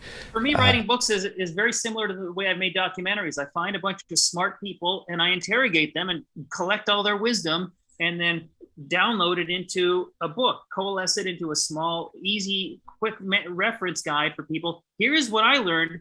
So you don't have to spend 7 years or learning about editing comedy or learn about marriages. Here it is, from all the experts. And to me, it's also about, it has to be funny because it has to amuse me first. And that's why I edit comedy, because the projects I take on, they have to make me laugh first, and then they'll make Larry David laugh, which makes the audience laugh. And so that Larry filters his work through me, and it's there because I choose the takes because they make me laugh. The name of the book is Cut to the Monkey, a Hollywood editor's behind the scenes secrets to making hit comedies. Pre-order it. You can pre-order it wherever you buy books, and hopefully you buy them at a righteous place. Conan O'Brien, his last show for TBS, he said something, and it was breathtaking. He said, I don't know much about comedy, and I'm not doing this right, but he said, I know that when you have incredibly brilliant people doing stupid things, you cannot fail comedically. That's his rule, to take incredibly brilliant comedy minds and have them be stupid. And that was such a gift to his audience and anybody who's interested in comedy. And it reminded me, my limited experience with comedy. My son would come to work and with me, and like he was 8, and he said, oh, I get it. You read all day and then act stupid. And I said, and this was an 8-year-old. And I said, I guess. He says, it just seems like all you guys, and it was guys at the time, just you seem to read a lot and then act like morons. And I go, I guess so. And then, so it resonated. That was Conan's Law, which was a great show on CBS, by the way, with Tom Selleck, Conan's Law. What was your law for comedy before the book? And did you come up with any new laws? What was the most important thing you didn't know that you learned writing the book about comedy, like a law about comedy? What is funny? It's that whole, once you try to dissect comedy, it dies. And well, there's so a famous expression, talking about comedy is like dissecting a frog. Eventually you'll get an erection. I think you butchered the ending, but you got the first part right. But you can't, nevertheless, I tried to dissect it. And what I learned is that comedy is primarily 3 things. It's many things, but it's surprise. You've got to surprise the audience. It's truth. Punchlines are essentially just a statement of the truth, things that people are suppressing. And 3, pain. Watching people get hurt or behave stupidly or awkwardly or being in embarrassed situations. Surprise, truth, and pain. Those are the three legs of the comedy stool. Okay, how do you square the fact that Martin Short, Steve Martin, perhaps the 2 funniest people who've ever lived, perhaps, absolutely, right, are liars? They do not tell the truth on stage. So how do you square that? Well, if they're telling a lie, it's probably illuminating some kind of a truth. Right. There's a theme underneath it that they're demonstrating, right, by portraying that. Right. So the truth, they're revealing a truth by lying, and it wouldn't be funny if we didn't know it was a lie. We know. Also, acting stupid or abnormal behavior is funny. Abnormal behavior of any kind, anything that violates the rules of society. We're expected to behave a certain way. And when we don't behave that way, it's funny. And so idiots don't follow the rules, babies, animals, stupid people, insane people. Right. Funny. All those behaviors that are absurd behaviors are also funny. And that's another leg of the 3 legs. It's a 5th leg of the 3-legged stool. people who work in comedy have two roles that they play.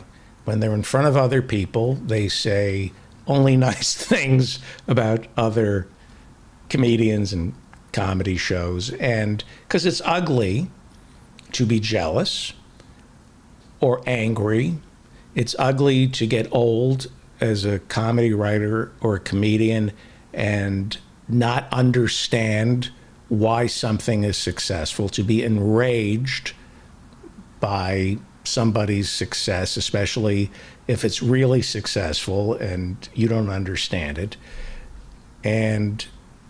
But that's what comedians do in private with other comedians. You try not to, but there's certain buddies who you go, did you see this? Like, am I missing something? And you bond over how horrible something is.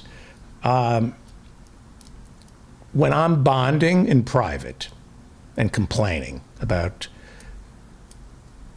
other successful people, which I try not to do. Well, you're in competition with all of these people, and it's a constant power struggle to see who's going to be at the top of the heap or at the next level. I've given up on that. I'm a bottom feeder. I've given up. But there's people below you who are the bottom people. You've got to stay above them.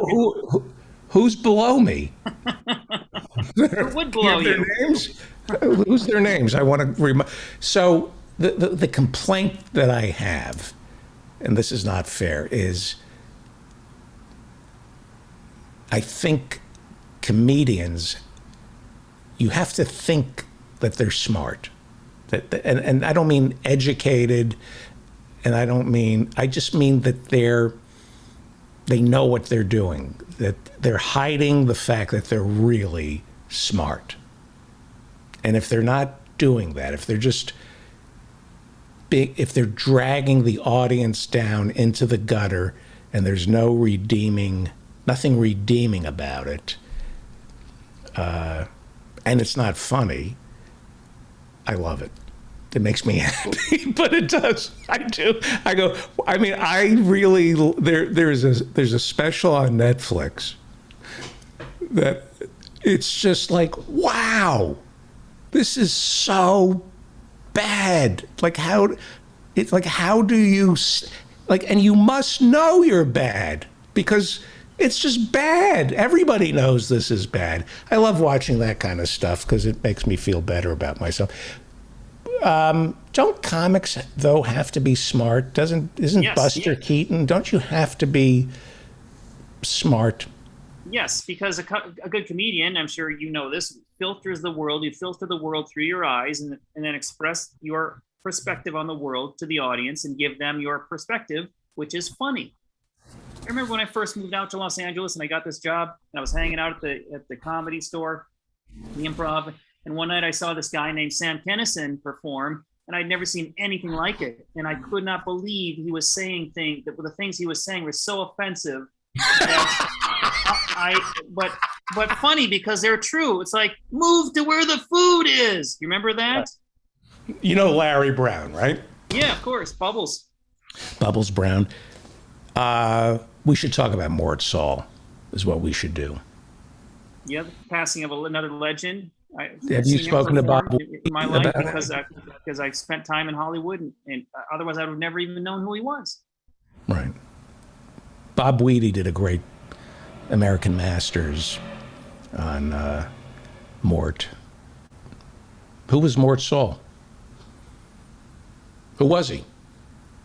Yeah, well, you can ask Bob, but I think he invented the idea of political comedy. Right. And you've got to be smart. Come back to your question, to see the truth in the culture that surrounds us and point that out to people. And Mort Saul would do that. He would point out the truth, and it would get a laugh, but it may not be very palatable. It's not easy to take. Truth is hard. Truth is a bitch. No one wants the truth, but when they get it by a comedian who slips it in, it's a surprise, and they laugh, and then it's okay. And now it's like a catharsis. Everyone feels better, because it's hard to suppress this, whatever this thing is that society wants you to suppress. We're all trying to pretend that something isn't the way it is, and the comedian points it out in a clever, smart way, and it's better for society. It's sort of a healing process. It lets out the air in this balloon. If it gets too, it's going to explode, and that's very painful. Right. With who is your absolute? Do you have an absolute, like the career that you think is? I mean, you know, Woody Allen. From a sheer joke writing perspective, yeah. I mean, how do you beat Woody Allen? Yeah. But Sam Kinison blew me away at the time. Jake Johansson is one of the funniest, intelligent comics I've ever seen in my life, and I could watch him night after night. Right. And Stephen Pearl was another who I thought was very funny. Stephen Pearl. In a very he was in the Sam Kinison genus. Wow. He didn't really have limits, which I loved. I can't believe you mentioned Stephen Pearl, because I swear to God, I was at the Holy City Zoo and I would watch Stephen Pearl, and it was like lightning bolts from God. It was like Robin would, Stephen Pearl. Yeah, it was. Yeah. A brilliant, great. Jeremy Kramer. He's still alive, still around. You can still go see Stephen Pearl, and you can still see the bolts of lightning, and you should, because he's amazing. And you mentioned Larry Bubbles Brown. He's so quotable. Every time I meet someone who knows Larry, we quote Larry Bubbles Brown jokes back and forth to each other. I went to the doctor, and the doctor said, I have good news and bad, or I have bad news and worse news. What's the bad news? Well, the bad news is your sperm count is 1. What's the good? And the worst news is he's this big and he wants out right now. He's so quotable and he's brilliant. Yeah, he was. And you can still see Larry. Larry's still performing. He's hilarious. And there's a documentary about him. That's incredible. Yeah, you love comedy. Oh yeah. Do you watch it every night? I live to laugh. That's the whole point, is to have as many laughs and as few tears as possible before you expire. Right. I was listening to Child of the 50s the other night, the Robert Klein album, which I had not listened to since I was a kid. It was incredible how I knew, like, what I had listened to it so much that I knew what was coming, and I hadn't heard it in 30, 40 years. It's incredible how I would listen to comedy albums over and over. And Klein was really interesting, is really interesting. In many ways, there's Mort Sahl, who's the father of modern stand-up comedy. But Robert Klein, I think, was what every aging baby boomer aspired to be, that they wanted to be Robert Klein. Is that a fair statement, that Robert for Klein? A while. I mean, he had the period when he was the guy. Because he was not a clown. He was like, oh, you can get laid being Robert Klein. There's something, this is a cool guy. I know that Jay Leno, anyway, Kinison, unbelievable. Why don't we wrap it up and continue when the book comes out? You're a brilliant person, and I found out the Comedy Store documentary as well on Showtime. I edited that, and with Binder.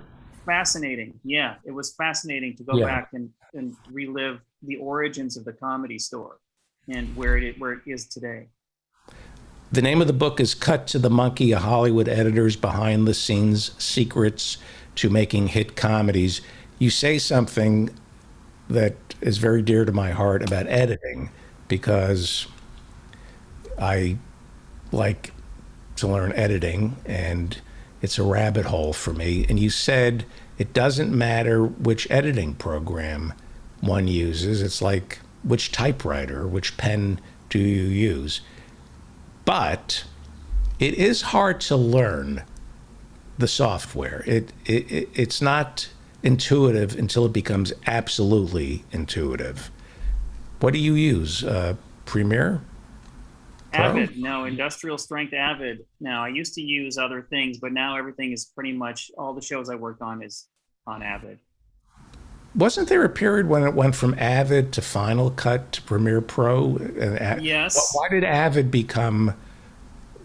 Final Cut was about to take over, in my opinion, was about to take over the entire industry, and then they revamped their software entirely with version 10, and everyone went, ugh, I don't like this, and went back to Avid. They went back to Avid. I had learned Final Cut 7, and yes, I loved it. Loved 7. I went, this is the greatest thing. What do you have to change? And then 10 comes out, and they try to make it like iMovie, which makes no sense. And I went, but now, are you able? Because since you were a kid, you were learning editing. So are you able to go into Final Cut and then switch over to Premiere Pro and just pick it up?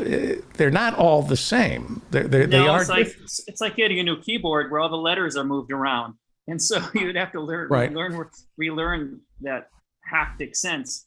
So I prefer to stay on the one now. I can move very quickly on Avid because it's second nature. But it takes a week to learn a new editing system. But there's no need to at the moment. And it's really, like I said, like you quoted, it's not about the editing program. What makes a good editor is an ability to choose the right takes. First of all, I've got to pick the right funny. And then second, I've got to know how to move it around and position it and put the pieces together the right way. And you can learn the software. Anyone can learn the software, but that doesn't make you a good editor. To be a good editor, you've got to know all the little tricks and never cut away from the face until the punchline is finished. Every frame has to be on the face until the punchline is finished. And you might be tempted to cut away 5 frames early because continuity doesn't match. But then it's not funny. There's something about, you need to see it on the face. As soon as it's finished, then you can cut to the reaction, but don't cut too soon. And there are little mistakes like that people were making, I was noticing, and that's what I started jotting down, what to do right to make whatever you're cutting 15 to 20% funnier simply by editing it the right way, the same material. Right now, tonight, name a film, a comedy, that is the gold standard of editing. Well, there's a difference between editing and the gold standard of funny, because sometimes the gold funniest standard films, of editing, like where if you want to, that you look to as an editor for inspiration. Maybe Raising Arizona. Really? It's a perfect movie in that respect. It's a mad world is probably the funniest film I've ever seen. Really? But it's way too long. But it sustains. It's kind of an anomaly. That's Stanley Kramer, and it wasn't considered a successful movie at the time, right? No, and there's a longer version now that's available too. That's it's even funnier. It's like I can't get enough of that movie because it's such a great comedy. But if you go back to the best edited comedies are probably the comedies that come out of the screwball comedy era, like the Philadelphia Story or His Girl Friday, Bringing Up Baby. Those are great films to study for comedy and editing. Right. I'm keeping people waiting. You'll come back. Roger Nygard, buy the book. Pre-order it wherever you buy books. Cut to the Monkey, a Hollywood editor's behind-the-scenes secrets to making hit comedies. And I know what you did to me for about 10 years. You were the one who left a joke on your voicemail. Yep. Every 6 months, the most offensive joke would be left, and I had no idea who it was. It was going on for 10 years, and I finally realized it was you, and they were great jokes. I think I got your phone number from either from Jeff Bolt or Larry Brown, one of them, and so they were conspirators in this giant controversy. They were great. I miss them. Thank you, Roger. I'll Okay, you're talk to you welcome. next. Anytime. Hopefully, you'll come back next week. Thank you. Yeah, anytime you like. Great.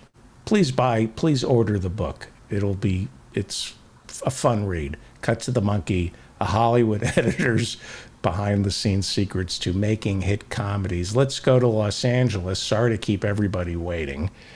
Alan Minsky is here. He is executive director of the Progressive Democrats of America. And I believe you brought with us a guest. The bio's in the chat, David. And yes, I brought with us somebody who did he leave? There's the scene in Annie Hall where he follows another comic. I don't think we're dealing with a comic subject here. No, I'm here, but you turned off my video, so you have to turn that Oh, on. I'm sorry. I don't. Oh, my. Here we go. There we go. And he is also Peter Kalmus. And Hello. Peter is a climate scientist at NASA's Jet Propulsion Laboratory, an associate project scientist at UCLA's Joint Institute for Regional Earth System Science and Engineering. And he speaks on his own behalf. And Peter Kalmus is It's also... gonna be whiplash following the comedy discussion. Yeah, I was campaigning, David, in the chat to keep Roger on, and then have him follow. Us why don't we do this? Why don't we have gallows humor discussion on gallows humor afterwards? Right. Well, yeah. I mean, the planet. It's pretty funny what people are saying about climate change. How screwed are we, Peter?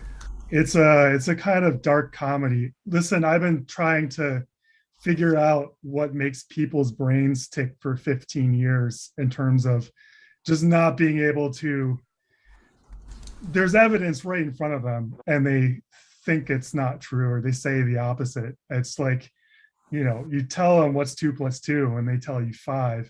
And so I don't really know how to deal with that kind of climate denial. But I think we're in a considerable amount of danger right now as a civilization, I guess is one way to say it. So, I mean, maybe I should ask you. Should we plug your book, Being the Change, Live Well, and Spark the Climate Revolution? You can. I mean, it's a little early for that. I mean, I can give you an overview, or you can maybe tell me like where you're at, where your brain is at, climate-wise, and we can take it from there. Or I can tell you where mine is. Let me also just very briefly. Alan, you take let me briefly just let the audience and we should know. do a screening of your documentary. We should do it on office hours. But go ahead, please. Yeah, and Peter, office hours is David does these marathon shows twice a week, and then office hours, it's a complete 24-hour turnaround with hosts around the world, and it can include things like screening of documentaries and commentary and things like that. And that starts. What time does that start on Fridays, David? 8 p.m. Friday nights, 8 p.m. Eastern. Yeah, he's all on the East Coast Gemini thing going.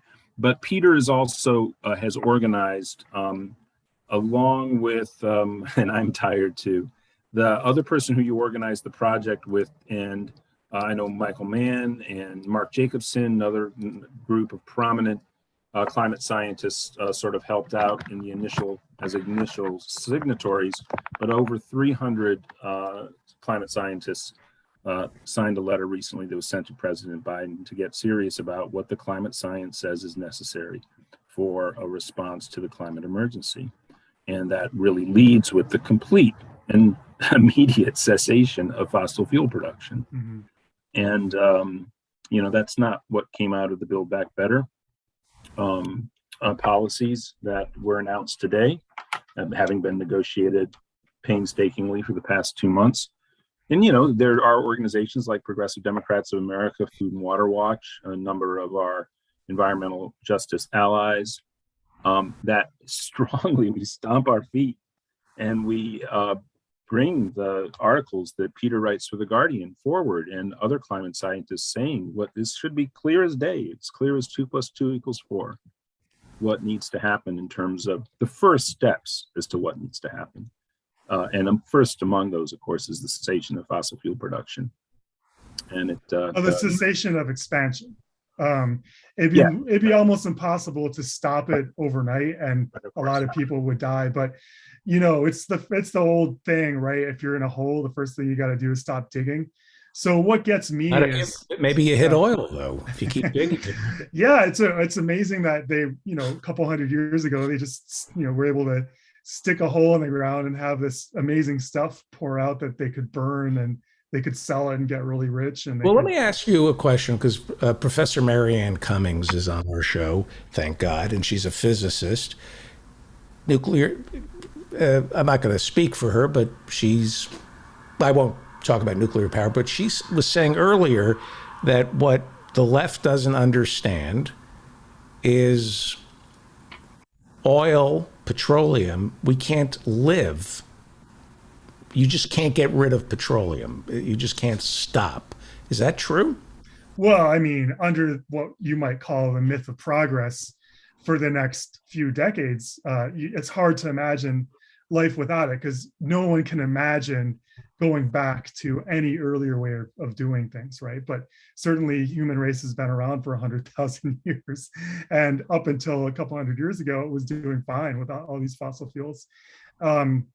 And then, of course, we are on the verge of transitioning, being able to have our cake and eat it too, in the sense of having basically a somewhat high energy society that isn't based on fossil fuels. So it would be based on solar and wind and other sources of energy. And Are there any countries in Europe who have pretty much switched to renewables, including nuclear? I'll throw nuclear into the mix. No, I don't think any nation has completely switched away from fossil fuels yet. I will say in Europe, they use roughly, on average per capita, like a third as much energy as we do in the United States and Canada. And that's something, because if we could reduce energy consumption by a factor of 2, then we would only need 25% of the renewable production to build out. So we already have a baseline of electricity production from non-carbon sources, things like hydro and nuclear and a little bit of solar and wind already. And so if we took the total electric use down by half, we'd only have like this little extra bit to go instead of this. So it's a quarter as much. So I find that to be fascinating. Could we coexist with fossil fuel? Is there an acceptable usage of fossil fuel? As long as you don't burn the fossil fuel, you're not really contributing to climate change. But could we compromise? Is it possible to compromise and say, we're going to do wind and hydro and all this, solar, and a little fossil fuel? We're going to burn a little. Unfortunately, the problem is that carbon dioxide, which is you burn the carbon, it combines with oxygen from the air, it turns into carbon dioxide. That stuff goes up into the atmosphere and it stays there for hundreds of years. So the problem is it accumulates over time. Jim Hansen, in his book Storms of My Grandchildren, he wrote so he was a famous climate scientist of the kind of generation before mine. Paid a price for speaking out about climate change. He did. What was the price he paid? He was gagged by what the Bush administration, right? So I don't know if it was how much of a price it really was at the end of the day, but he was prevented somehow from speaking out freely, which was quite remarkable at the time. But he didn't get fired or anything like that, or put in. He chose to take part in some civil disobedience and got arrested, but he wasn't jailed or anything for speaking out. But one of the amazing things that he said was, you only would need like 1 or maybe 2 coal power plants running continuously. So before we started burning all this fossil fuel, we were actually slowly heading into the next ice age, and or the next what they call glacial period. So we have this oscillating, Earth covered mostly with ice, and then Earth like it is now based on orbital cycles. But you only would have needed like 1 or 2 carbon or coal burning power plants to prevent slipping into that ice age, because it accumulates over time in the atmosphere. And even that tiny amount, how many coal plants is humanity building per week now? I don't know, but that tiny amount of coal being burnt would have accumulated and prevented slipping into an ice age. So the problem is, because of the longevity of CO2 in the atmosphere, we really have to get down to zero burning of fossil fuels. I think we can do it. Can we plant trees in the atmosphere? Is there, when you talk to people my age who somehow still believe in something called Yankee ingenuity. Remember that term, Yankee ingenuity? We can solve anything. There are these dinosaurs who think we can burn dinosaurs if we just give it the old Yankee ingenuity. And they talk about carbon capture. They talk about scrubbing the air. They talk about painting the ocean, painting. It's amazing, isn't it? They will bend over backwards and tie themselves into technological pretzels in order to avoid facing the hard fact that we have to stop burning this stuff. That's the bottom line. There's no getting away from it. All of this other stuff is fantasy. Carbon capture and storage is one of the more interesting possible technological alternatives, but it has serious problems. They just started a new plant in Iceland like a couple months ago, and I calculated based on how much it can suck in per year, that it's sucking in about 3 seconds worth of our emissions. So 1, 2, 3 in 1 year. That's how much emissions this one carbon capture and storage plant could suck in. So you'd need like 10 million of them. It's just not economically feasible. Well, they say that they can scale up. And it would require an incredible amount of energy, right? So you would have to, recent estimates are that you would have to burn or generate almost as much energy to bring the carbon back out of the atmosphere through these devices as was released by burning that fossil fuel in the first place over the last couple of hundred years. So the scale of CCS is just absolutely tremendous. So if we had a Manhattan Project, I've been told that there isn't enough wind, there isn't enough geothermal, there isn't enough solar to replace petroleum. Is that true? I don't think that's true. It's more a question of how fast we can build that wind and solar capacity and how we deal with the intermittent nature of those energy sources. So people talk about storage, and right now it seems like the storage that's the most popular form of storage is battery storage. I feel like, again, if we can, I think we can talk about what an emergency this actually is, which I think is a really important context for this discussion. Because if you think this is another issue, something we can solve incrementally, and we have till another 100 years to figure this out, then of course the kind of radical action that I feel is necessary wouldn't make sense. But once you understand just what an emergency this is, and I think, there's a lot of uncertainty out in the future. Let me say this, we're at 1.2 degrees Celsius of average global heating right now relative to like 1850. So that's kind of the benchmark that is usually used, because that's when sort of semi-decent measurements started. And we saw the heat dome in the Pacific Northwest.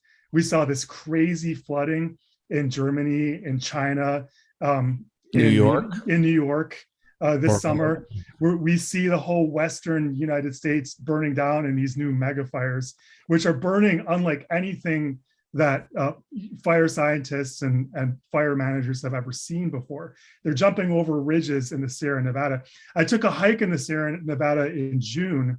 My family loves to hike on the John Muir Trail. So we did a 5-day hike. We'd done a 20-day hike on the JMT a few years earlier, and it looked pretty normal 3 years ago. This June, it was so dry, David, you wouldn't believe it. There was no snow on the passes. The rivers that usually flow in August were bone dry in June this year. And there were dead trees the whole hike, the whole 5 days, just walking through these half-dead forests. It's heartbreaking. And this is because of drought and higher temperatures. So it's just I've lived a year in. If you add up all the time I spent in Las Vegas, it would be a year, and they change the climate, and they bring it. Is it possible to build aqueducts? This is what people who are in denial about climate change. Yeah. So, is it possible to build aqueducts? I mean, we already have a big aqueduct in Southern California coming down from Northern California, right? Gets pumped over the Grapevine, right? That uses a pretty big fraction of electricity in California, I think. And we could certainly build more of that, but can we build enough to make, and then would, for example, agriculture in the Central Valley, which produces a huge fraction of the US produce, right? Would it still be economically viable, or would that agriculture be forced to shift elsewhere? And then the problem is, this is one regional impact, right? Drought in California. Right. And you have similar and different impacts everywhere, all around the United States. You know, you have drunken trees in Alaska, and you have forest fires in Siberia, and you have flooding everywhere, and you have famine occurring in Madagascar, right? The first climate famine. You can't, at this point, the signal is so strong that no matter you spin the globe, put your finger down somewhere, even if it's over the ocean, there's still climate impact. And the thing that really frightens me, David, is that this is driven by physics, and it's driven by human greenhouse gas emissions, which are increasing exponentially still globally. So the United States has basically leveled off with its greenhouse gas emissions, mainly from transitioning from coal to fossil gas. But I think we've gotten about as much out of that transition as we can. But globally, it's still increasing exponentially. And what frightens me is we're looking at a future, unless we change mighty fast, of year on year just getting hotter than the year before. So these heat waves will get worse, and all the other impacts, which I've just been talking about, will get worse until we stop burning fossil fuels. And then how much of this indignity can global human civilization take? I mean, if you have if you have a wheat, a yield reduction of 30% in the Midwest, for example, the same time you have it in the European and the Russian breadbasket in China, if you start getting some of these yield losses, these agricultural failures simultaneously, what is that going to do to food prices? What's that going to do to the global poor? How is that going to destabilize geopolitics when you start getting just absolute waves of climate refugees that make what we've seen in the last few years look like nothing, right? So this is what frightens me, is just seeing that. Yeah, we already have climate refugees in the millions. We do. What would happen? And what if we had them in the hundreds of millions? That's what, we don't have systems that can handle that. So, and then you start getting water scarcity. You might start, seeing India and Pakistan getting saltier and saltier about water scarcity until maybe they actually go to war for real. And then what would that mean? So, I mean, look, it's not just what would happen if we the Pentagon. The Pentagon's talking about this stuff too. They are not climate deniers in the Pentagon. Right. What would happen if we shut down America? If somebody just pulled a switch and we just shut it down? It's a good hypothetical. One of the biggest, so I see two immediate huge problems with just pulling the plug on fossil fuels overnight. So just plugging America, you take it out of the equation. Yeah. What happens? The main problem is that a lot of people would starve because we wouldn't be able to produce food, all the food that we eat, without fossil fuels. We wouldn't be able to process the food and transport it and get it to people that need it. So a lot of people, especially in urban centers, I mean, in big cities and mega cities, there's no food being grown. So that food has to be brought in, right? And if that stops, you will start getting, water would start coming out of taps, would stop coming out of taps, right? Because that needs pumps. It was a hypothetical in terms of energy consumption. It was a good hypothetical. And there's one other really important part of this too, which is that you need some kind of international coordination to start ramping this down, right? So another project that I'm part of is something called the Global Fossil Fuel Non-Proliferation Treaty. The idea is you would need to sort of pull that plug gradually, but you'd have to do it kind of in sync with all the other nations of the world, which is the really hard part. But we are not China. You know, that we're on this show, it's America First. We are to blame for all this, correct? Well, if you look at the cumulative emissions, remember how I said that CO2 builds up in the atmosphere over hundreds of years. So if you look at the per capita cumulative emissions, then yeah, I think we're at the top. The UK is at the top. They were very early adopters of the Industrial Revolution. China's the biggest emitter right now as a nation. But if you divide it by what do they have now? Like 1.5 billion people or something. So if you divide it by their population, they're still not, very close to the top in terms of per capita emissions.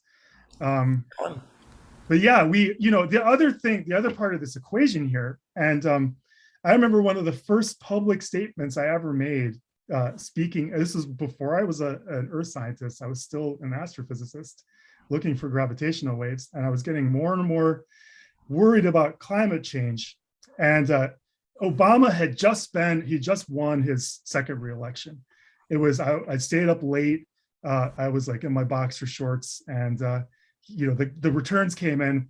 He just won. And I was so impassioned. I'm like, he's got to make climate change his legacy. He's got to make it his top priority for a second term. So I whipped off a letter to the editor to the New York Times. Basically what it said was, this is a historic opportunity for the United States to transition to the next sort of global economic stage, right? Which will be the green energy revolution. So we don't want China to eat our lunch in terms of producing solar panels, in terms of producing wind turbines, in terms of creating the built infrastructure that we're going to need to bootstrap ourselves out of the climate emergency, right? There's a huge opportunity here in terms of green jobs, green infrastructure, leading the world out of this mess.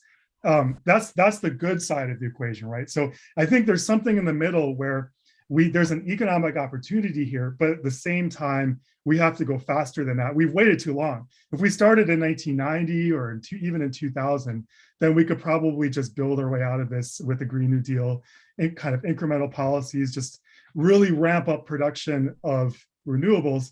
But I'm afraid that ship has sailed, because this summer is the proof in the pudding, right?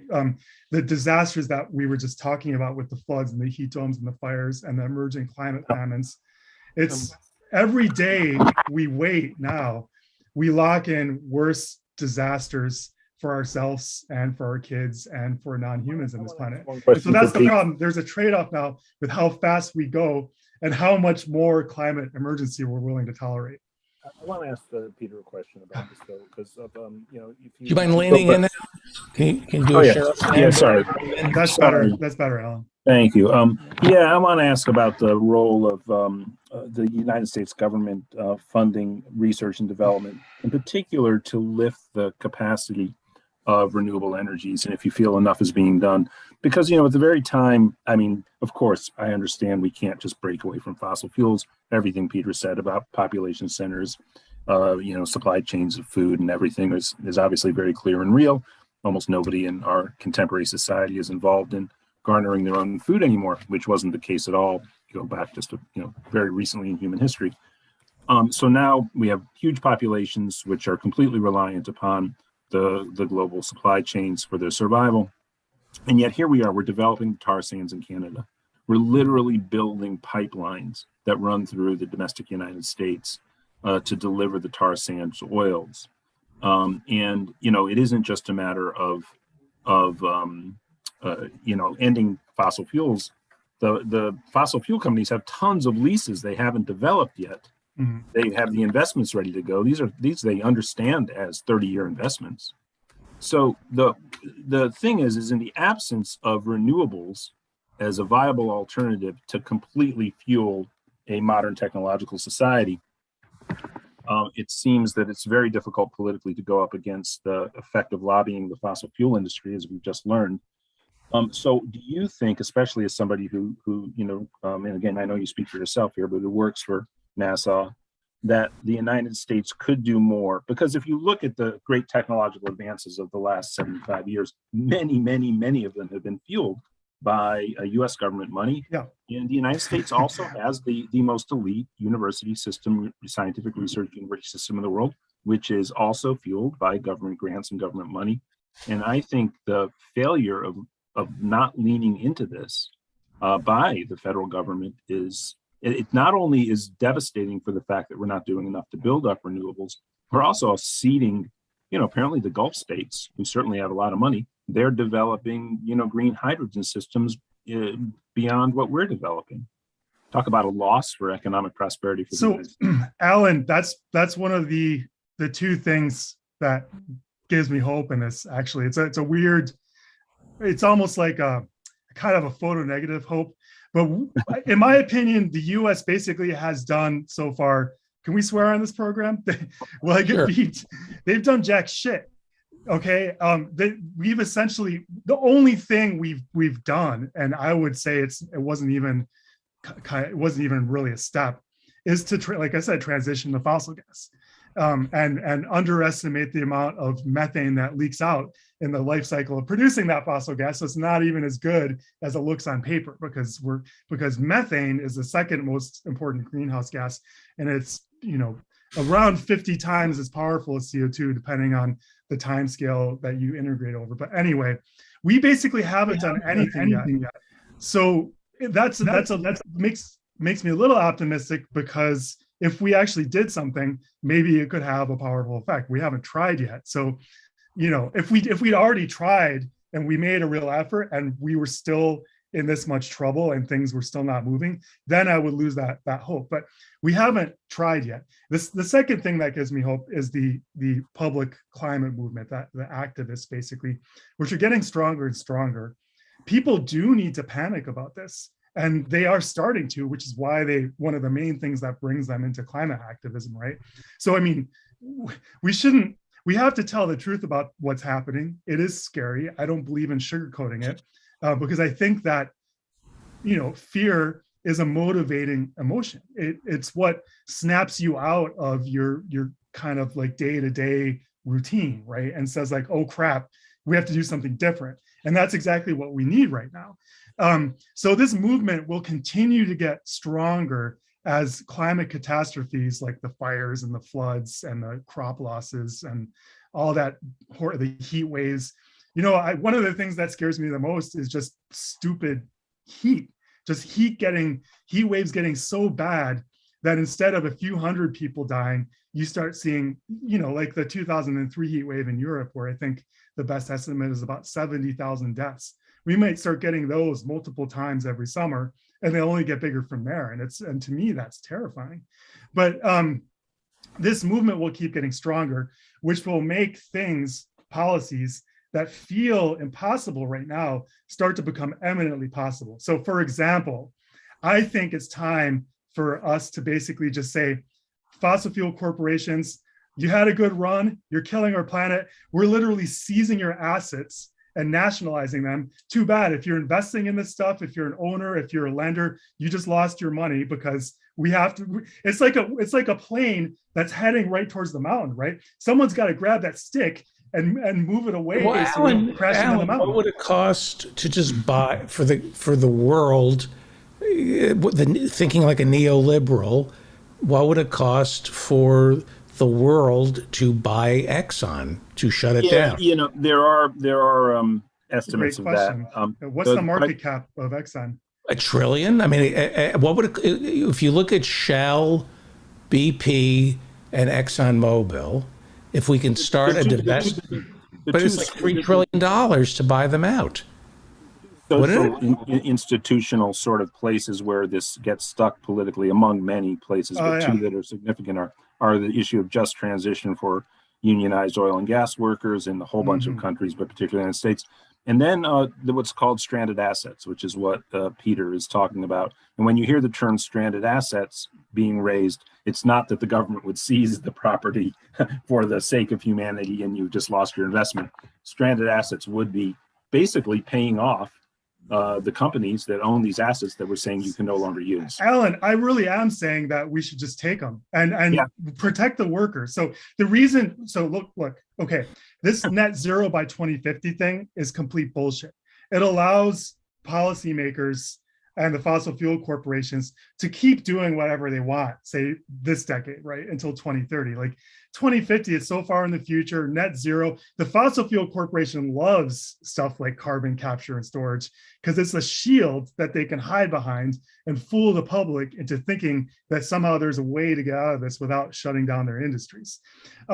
But what we need instead, we need a quicker time scale, so maybe 2035. I'd like to go even faster than that to get to zero, and forget the net. So don't, forget about these techno fixes that are purely vaporware right now. They're purely hypothetical, probably very unlikely that we'll be able to scale them up.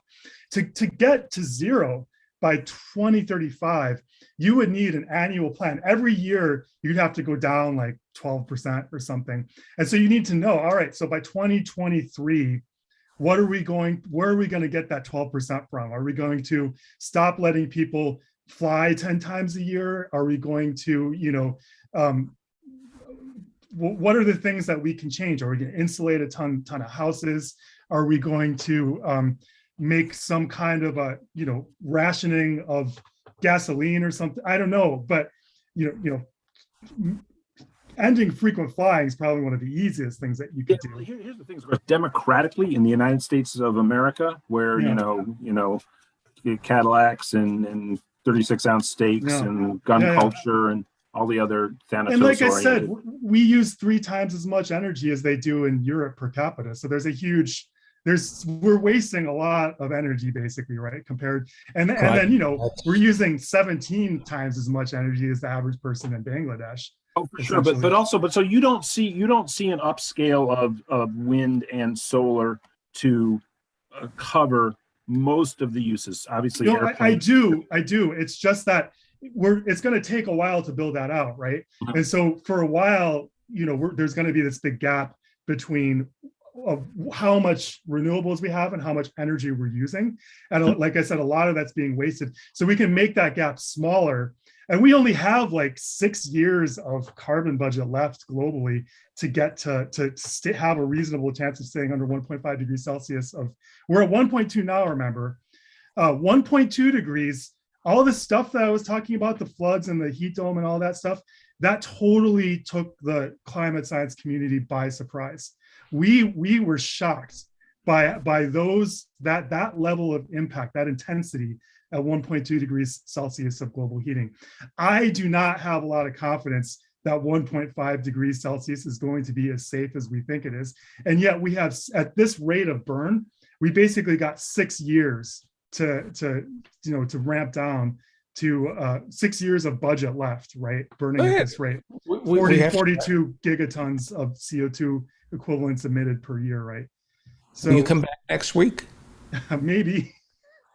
What we would do, what we would love to do too, David, is we got to get people like Peter and Peter himself onto more shows around the country. This is a great place. It'd be great to have Peter back on the David Feldman Show and get it everywhere. It's very frightening. It's very frightening on these left podcasts how little climate coverage there is. Yeah, we really need to get this done more. Yeah, I guess to summarize what I'm saying at the end of the day is that I feel that society needs to shift into what I call a climate emergency mode, where we don't pretend that we can keep going just like we've been going, and just have more renewable and solar, wind and solar, and just keep going without even feeling a bump in the road at all.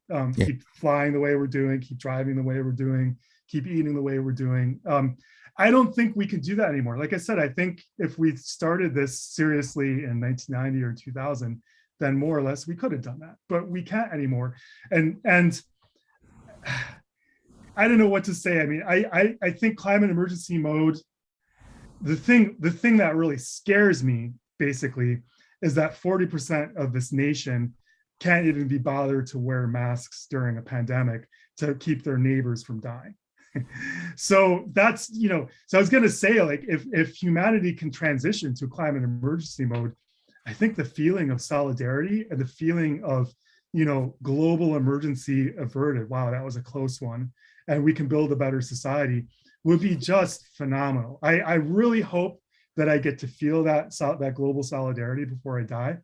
But because of this pandemic and just seeing, the craziness on the right, I mean, let's call it what it is. It is just insane. And look, my parents were both Trump supporters, and I just don't understand it, even though they're my parents. I talk to them and it goes nowhere. It's the weirdest thing. Right. So I don't know how we get the kind of solidarity that I see. Will you come back? Can we get you at 7:30 Monday night on the show at an earlier Sure, time? just finish it up. Okay, yeah, why not? Yeah. Can we do it time certain so that the comic can then follow? Well, and then, in my lighten things up a little. In my defense, the gallows humor. No, in terms of the scheduling, it was kind of. But we will give you, we will obey the 7:30. Sure, David.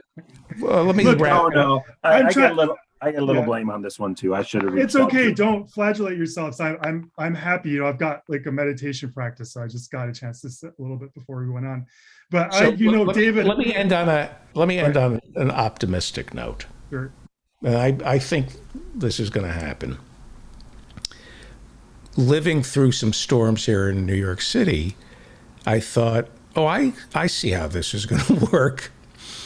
The oil rigs are going to be destroyed because of the weather, and then they're going to flood the that eventually it's going to get so bad that the refineries will be destroyed, and because the weather's going to get really bad, and then America, before the world is destroyed, our infrastructure, our oil, our fossil fuel infrastructure will be destroyed by climate change, and the earth will heal itself. Yeah, so there is a lot to talk there. So what you're basically, that hypothetical, which I don't know how hopeful it is, but you're basically talking about civilizational collapse, which I think will be a very messy thing. It'll be a messy, bumpy thing. It's not just going to be like that. It's going to be like, we abandoned parts of Miami. Like that's the first step. And then there's, a national real estate, bubble bursting. And then this happens, then that happens, and there's more floods. And eventually we get to what you're saying. But on the other hand, they are using the ice-free Arctic as a way to extract more oil because they're able to drill up. So they're kind of excited. They're like, wow, we can drill places now that we couldn't drill before. And I'm just like, humans, what are you thinking? That's melting because you're melting the planet because you're burning this stuff. And your first response is, oh, great, we can get more of that stuff to burn. So there's got to be some humor there somewhere, David. And actually, one thing we could talk about on Monday is this kind of side project I have called the Climate Ad Project, where we make little short films, and half of them are funny, and I think they're pretty funny. So maybe we could look at some of those. I think you might like them. Let me stitch this up. I'll be back with Harvey next week, and then Peter will be on with you on Monday, which means I will tune in on Monday. But I'll just watch. Or you can join us. Let you guys go. Let you guys go. Alan's an old friend of mine too, so it's good to see him, and I always love. Great to see you, Pete. Oh, absolutely. And but I just want you guys to take off, and I really am. I'm pretty invested with PDA and some other partners in getting voices like Peter onto a lot of media right now. So. Well, you're welcome here as many times as you want, and we need to. Obviously, I gotta work on my comic timing though. No, not on this show. All right, you guys. Thanks a lot. I really enjoyed the discussion. We really appreciate it. Thank you. Talk to you guys later. Alan Minsky from the Progressive Democrats of America. Go there, find out which candidates you should be supporting, and go to peterkalmus.net and watch his documentary and buy his book. It is entitled Being the Change, Live Well and Spark a Climate Revolution by Peter Kalmus. Buy it at one of the more nobler bookstores, although Barnes & Noble, I don't think. Are Barnes & Noble still around? I have a gift card, so they better be. Someone give me a gift card. Yeah, they are. Okay. How you doing? I'm okay. I mean, today was rough, and Harvey and I would have been an interesting segment. He'll obviously be on. Remember, I think he's in New York, so look out for him. Hopefully, yes. All right, I'm going to wrap this show up. It's midnight, and Henry has a piece that we're going to run 2 Henry segments back to back on Monday. My apologies to the great Henry Huckamackie, but we're going to have the Henry Huckamackie Hour on Monday. My apologies. That's our show. I want to thank all our guests.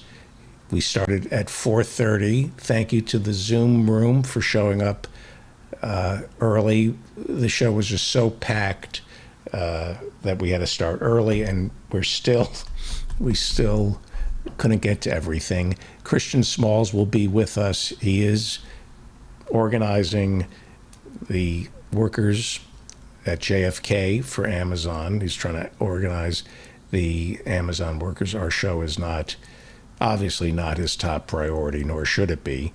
And we're blessed that we can get Christian on this show when he's available. But he is busy organizing the Amazon workers, and he will join us when he has time. Thank you to all our guests. Let me see if I can thank them. I can do this. Okay. I have no idea who was on this show. I swear to God, I have no idea. I know Christian was late, and that was at 5:30, and I have no idea who came on at 6. I have no idea. 6:30 was Ben. Matt Leck. Wasn't he? Oh, Matt Leck was great. Then Ben Burgess, my memory's coming back. The Hirschenfelds, then Emil Guillermo, then the Reverend Barry W. Lynn, and then the professors in Marianne, Professor Ann Lee, Professor Adnan Hussein, Professor Jonathan Bick, and Professor Marianne Cummings, and then Roger Nygaard, and then Peter and Alan. I did it. I probably left somebody out. Thank you to Professor Mike Steinel for the music. As always, office hours every Friday night at 8 p.m. I hold court from 8 till 9:30, and then it's turned over to some of the greatest people you'll ever meet. Go to my website right now, hit attend office hours. We'll send you an invitation. Please subscribe to this show wherever you get podcasts, and give us a good review, like us, and share us. Please share us. We're a little show with big minds. I know there's an audience for us, so please share us. We're not for everybody. This is insanity. This show is now 7 hours and 30 minutes. This is, and you should listen to, spread it out over 2 or 3 days. Somebody tweeted to me, I drove from the bottom of Florida to the top, and I was listening to your podcast, and by the time I got to the top of Florida, your show was still going. It's a long show, but look at who the guests are. I'm very grateful for all our guests, and I'm very grateful to all the people who show up in our virtual studio audience on Monday nights and Thursday nights. If you would like to join them, please go to my website and sign up. And while you're over there, sign up for my newsletter. Friend me on Facebook, follow me on Twitter. We're putting little clips up on Twitter and on Facebook. And of course, we have a YouTube channel.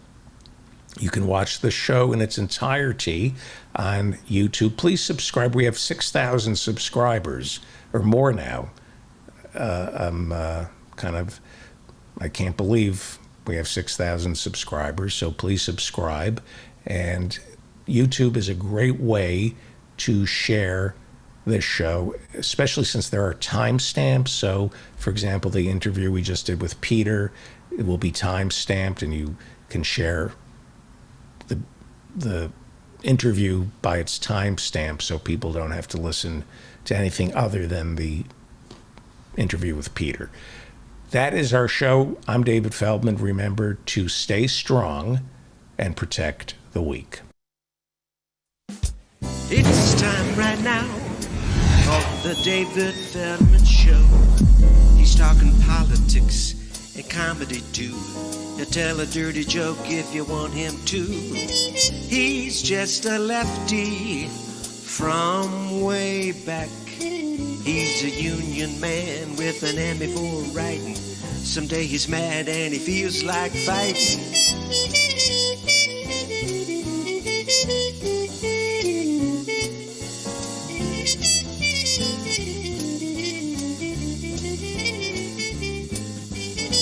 It's time right now for the David Feldman Show. So get your ears on right, buckle in real tight. He's got a lot to say and he's coming your way.